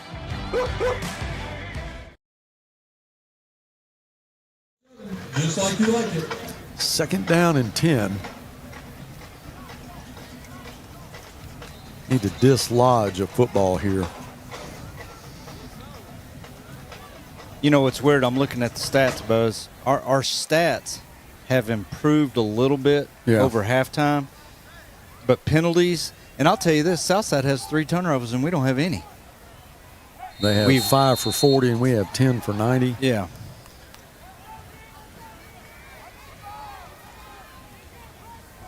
Forsgren will send Key in motion, fakes it to Webb, keeps it himself.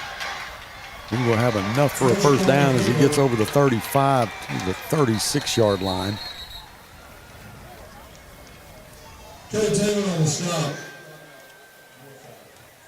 Northside will take another timeout. 2:28 left.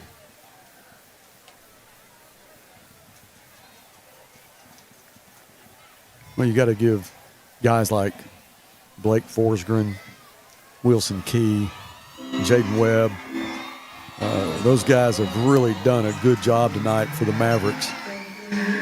Yeah, they have, and that the line that they had really came alive in the second quarter on. They really didn't do much in the first quarter, but from the second quarter on, they've been on the money. And defensively, Peyton Perez and Dominic Parkinson. I mean, I felt like we out personneled them.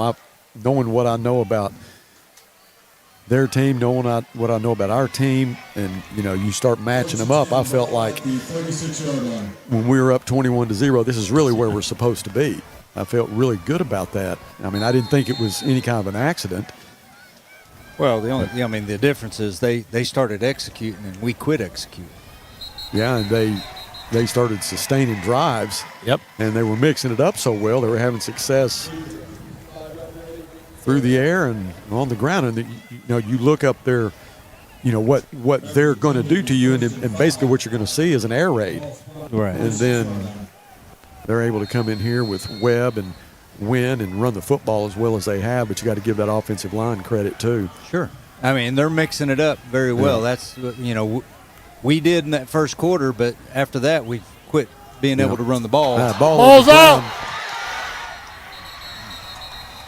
Oh, man. Oh, great opportunity. They're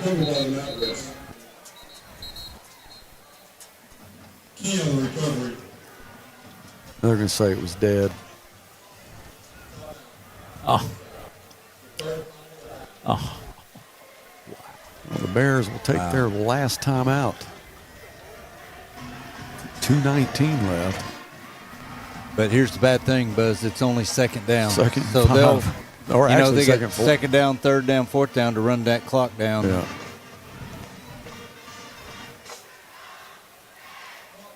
One more first down. It's essentially over. So we got to, we'll have to hold them, and we'll have to go try to block the punt. That's what we'll end up having to do if we can hold them here.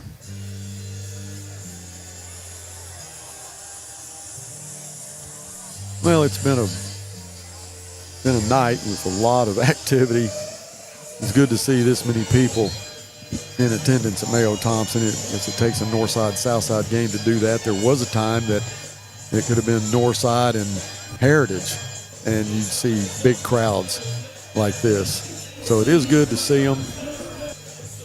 And they're hanging in there this late. It's almost 11 o'clock, and we still got a good crowd here. Well, that's probably because most people got a 3-day weekend, right? That's true. Yeah. They do. Happy Labor Day. Yeah. Labor Day, yeah. Yeah. Forsgren with a 2nd and 5, sends Key in motion, gets the ball, keeps it himself, tries to fight off a tackle. That's not going to happen. So it will be 3rd down and 5.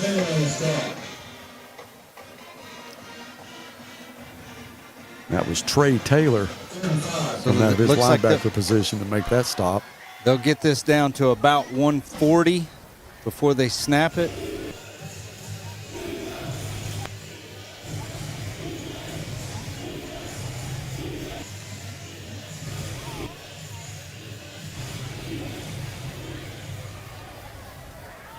Play clock at 5.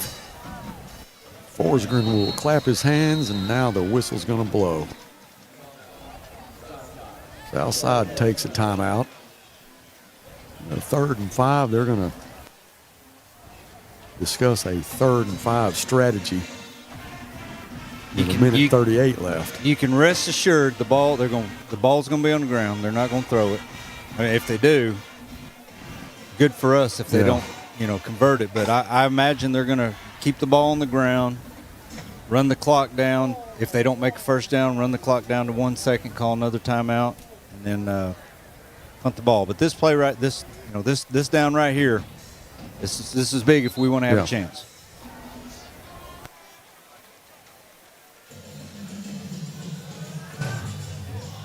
We could just dislodge the football and get a break that way. That's our best opportunity, but got a minute 38 left in the game. It's 3rd down and 5, short 5.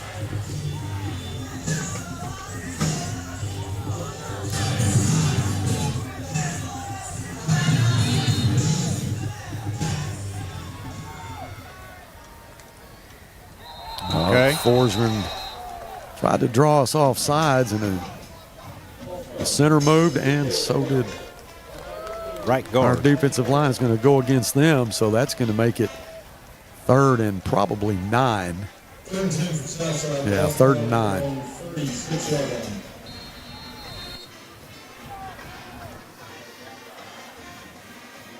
9. Any little bit helps.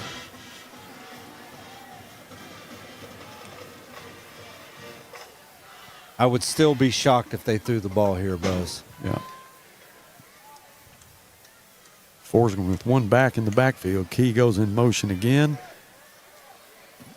Okay. Forsgren tried to do it on his own. He'll get back to the line of scrimmage. Okay. Minute 30 and it's running. So it'll be about 50 seconds, roughly 50 seconds when they call timeout. Cam will go deep, and Webb will be the one that punts it. So Webb will get in the punt formation down to under a minute 10 now. And nobody has any timeouts. Oh, check that. Southside has 2. The Bears have 0 timeouts. Play clock at 2, so they will use one of their timeouts and have 49 seconds left. You know, they let that clock run after they blew that whistle. It should be 50. Well, every second counts, too. 53. Referee just said set the clock at 53. So, Coach Fleur, do you go after it, or do you give Cam an opportunity to make something happen? I'm going after it. Yeah, you got to. I agree.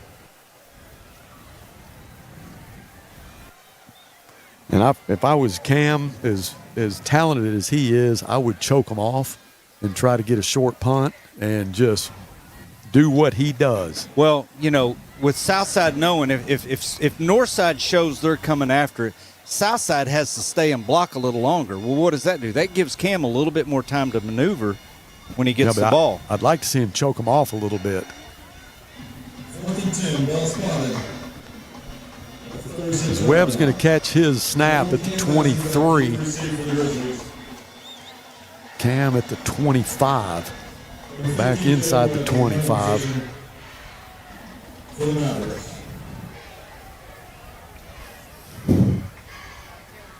53 seconds left. A touchdown and either an extra point going to overtime or go for 2 and win it is what we're hoping for. Almost snapped it over his head. So Cam will get under it and get swarmed immediately at the 30-yard line. So that's where the Bears will have it, 70 yards away with 46 seconds left. Well, that snap almost sailed over Webb's head. Sure did. On the west end of the stadium, we have $1 hot dogs and $1 hamburgers. Dollar dogs, dollar burgers. The band Kentucky stand on the west end of the stadium.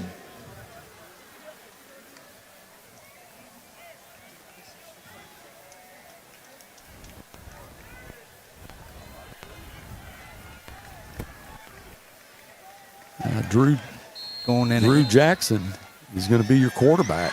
Got an empty formation. He'll here, go bud. empty, trips to the left side. That's the wide side, twins into the boundary. Jackson gets a bad snap, has to go to the ground for it, and then he gets hit.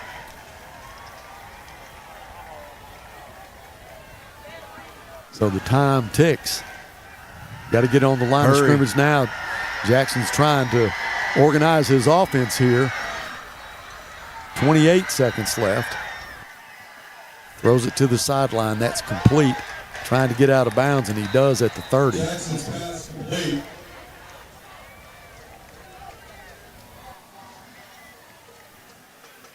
Fernandez on the 21 seconds left.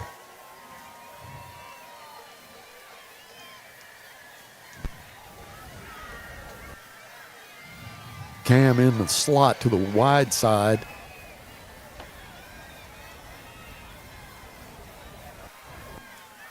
Got Aiden Johnson and Lee Prince. They'll try to double cover Cam. He looks to the left side. Now he's got Cam. Oh, just missed him. Just missed him. That was Joseph Kincannon coming out of his safety position trying to disrupt that pass, but it was just a little bit out of the reach of Cam Massey. 4th down now. 15 seconds left.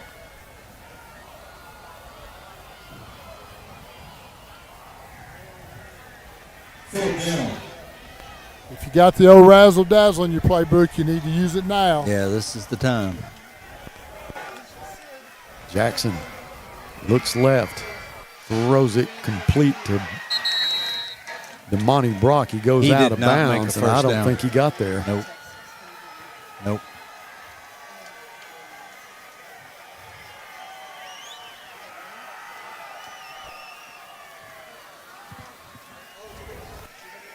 Well, let's see where Southside's ball. Yeah, that's not going to be enough for the first down, so that'll be a turnover on downs, and that will make the last 2 years the Battle of Rogers Avenue goes to the south side of town.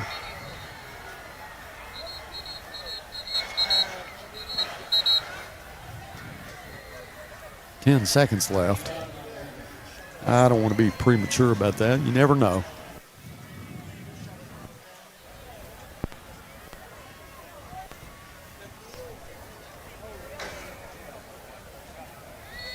Now there is a mass exodus of Grizzly fans getting out of the stadium with 10 seconds to go and down 34-27.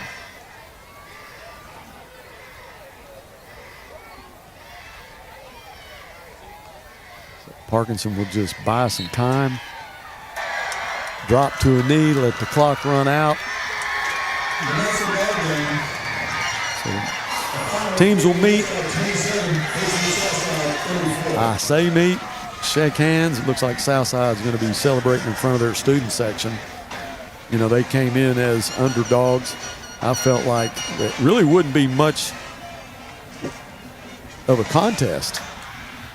But I sure underestimated Forsgren and Webb and Wilson Key and Parkinson. I knew how good Parkinson was. I knew he'd be a leader on defense. Perez played a good game.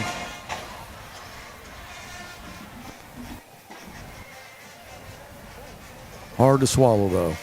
Hard to swallow. Oh, you got to give credit to Southside. Yeah. They got down 21-0. A lot of teams lay down. They didn't. They continued. They executed. They executed their game plan. Got their running game going. Made plays in the passing game when they need to, and that's why they won the game. And they made Northside one-dimensional. Yeah. Because we could not run the ball in the second half. You know, a lot of these kids, they grew up playing together on different sides of town. There are a lot of them are friends. You look at Cam Massey right now with all the guys coming over to hug him. It's good to see that they're still friends after the game. Hard to swallow for us alumni, people that are watching.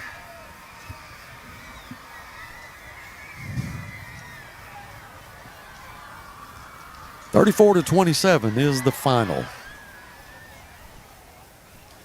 Now the Mavericks will have started their own little streak, 2 games, 2 years now.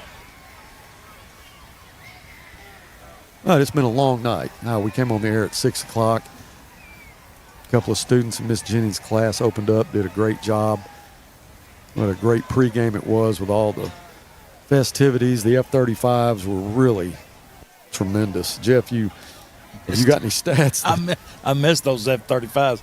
They were too fast for me to see, man. You heard them, though, didn't you? Yeah, I heard them. Or you felt them? Yeah.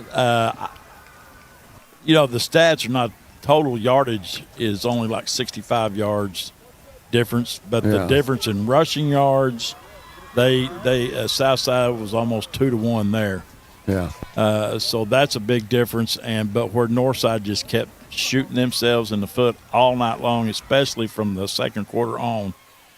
11 penalties for 95 yards in penalties, and Southside only had 6 for 45, and Southside had 3 turnovers, and Northside only scored 1 touchdown off those 3 turnovers. So they only scored 6 points or 7 points off those 3 turnovers. We lived off the big play for as long as we could. Really couldn't ever sustain a drive, and I know they'll be working on that, trying to figure out what you have to do to get ready for Greenwood. I don't know if I heard it right or not. They're playing Bentonville West. Mm-hmm. Yes. And they had them down 62 to something. It was 63, I think, to 28 is what I heard. I think I heard that, or 63 to 35. I know Greenwood had 63. Yeah. And guess what? They don't hand out sympathy at Bulldog Stadium either. So Northside needs to fix a few things before they go to Greenwood next week. Jonathan, let's take a 60-second break. We'll come back and wrap it up. REP is your trusted source when it's time for you to sell your business, or if you are looking to acquire one. We offer a variety of services that help prepare your business for sale, and we also counsel and advise you every step of the way. We take pride in our experience, market knowledge, and integrity. You can be assured your business is in the right hands. Resolution Equity Partners, partnering with you now, preparing for the future.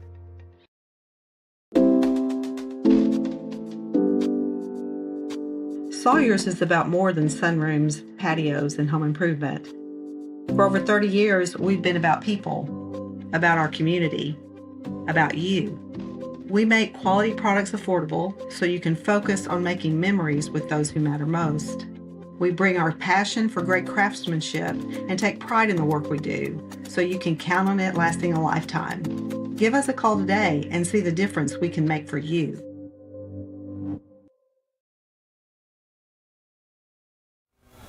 (34-27) is the final here at Mayo Thompson. Started out 21-0, and then the Mavs just hung in there, kept grinding, got back in it, and we just could never get that mojo back. But it is what it is. We're down 2 years now, and bad thing is we got to go to Greenwood next week, and we need to get our heads right this coming week. I know it's going to be Labor Day weekend, but man, it's going to be a short week, and you got to prepare for them, and they're as loaded as they have ever been. But we just got to improve on some things, and we've got a little bit of time to do that, but it's going to be tough. Yeah, and what Jeff said, we're not going to go down there and get sympathy cards from Greenwood. They're oh no, we've got to regroup, have a good week of practice, and see who's going to give it everything they got 4 quarters. And I think these guys did. I think they played really, really hard.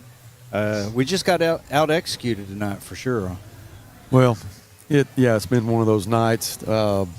Jeff, you got any final words, any final thoughts? Yeah, I want to go back to what Coach Fleur said late in the first quarter, early in the second quarter, that Northside, even though they were up 21-0, their defense had been on the field way too long. Right. And you could tell it because they got tired. They were sucking wind, and that timeout that Coach Curry called was more of giving them a breather. Giving giving them a breather than it was to set up a play, which he did set up a good play. They scored on the next play. But their defense got tired. I don't think they recovered from that, being out on the field for that many plays in the first half. And this early in the season, with the heat like it is, and it's tough. You want to get your offense off as quick as you can. Mike, you got any final words?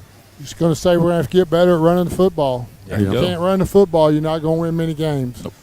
So they know what they got to do. They got to go to work.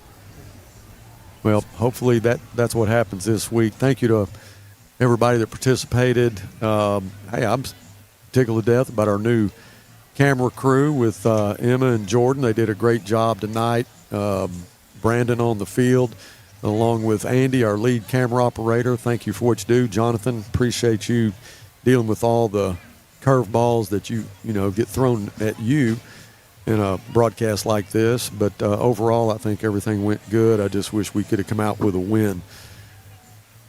Fort Smith Therapy, thank you. Our major sponsor. I also want to say thank you to all of our other sponsors. Everybody that participated, again, with the students in Miss Jennings' class,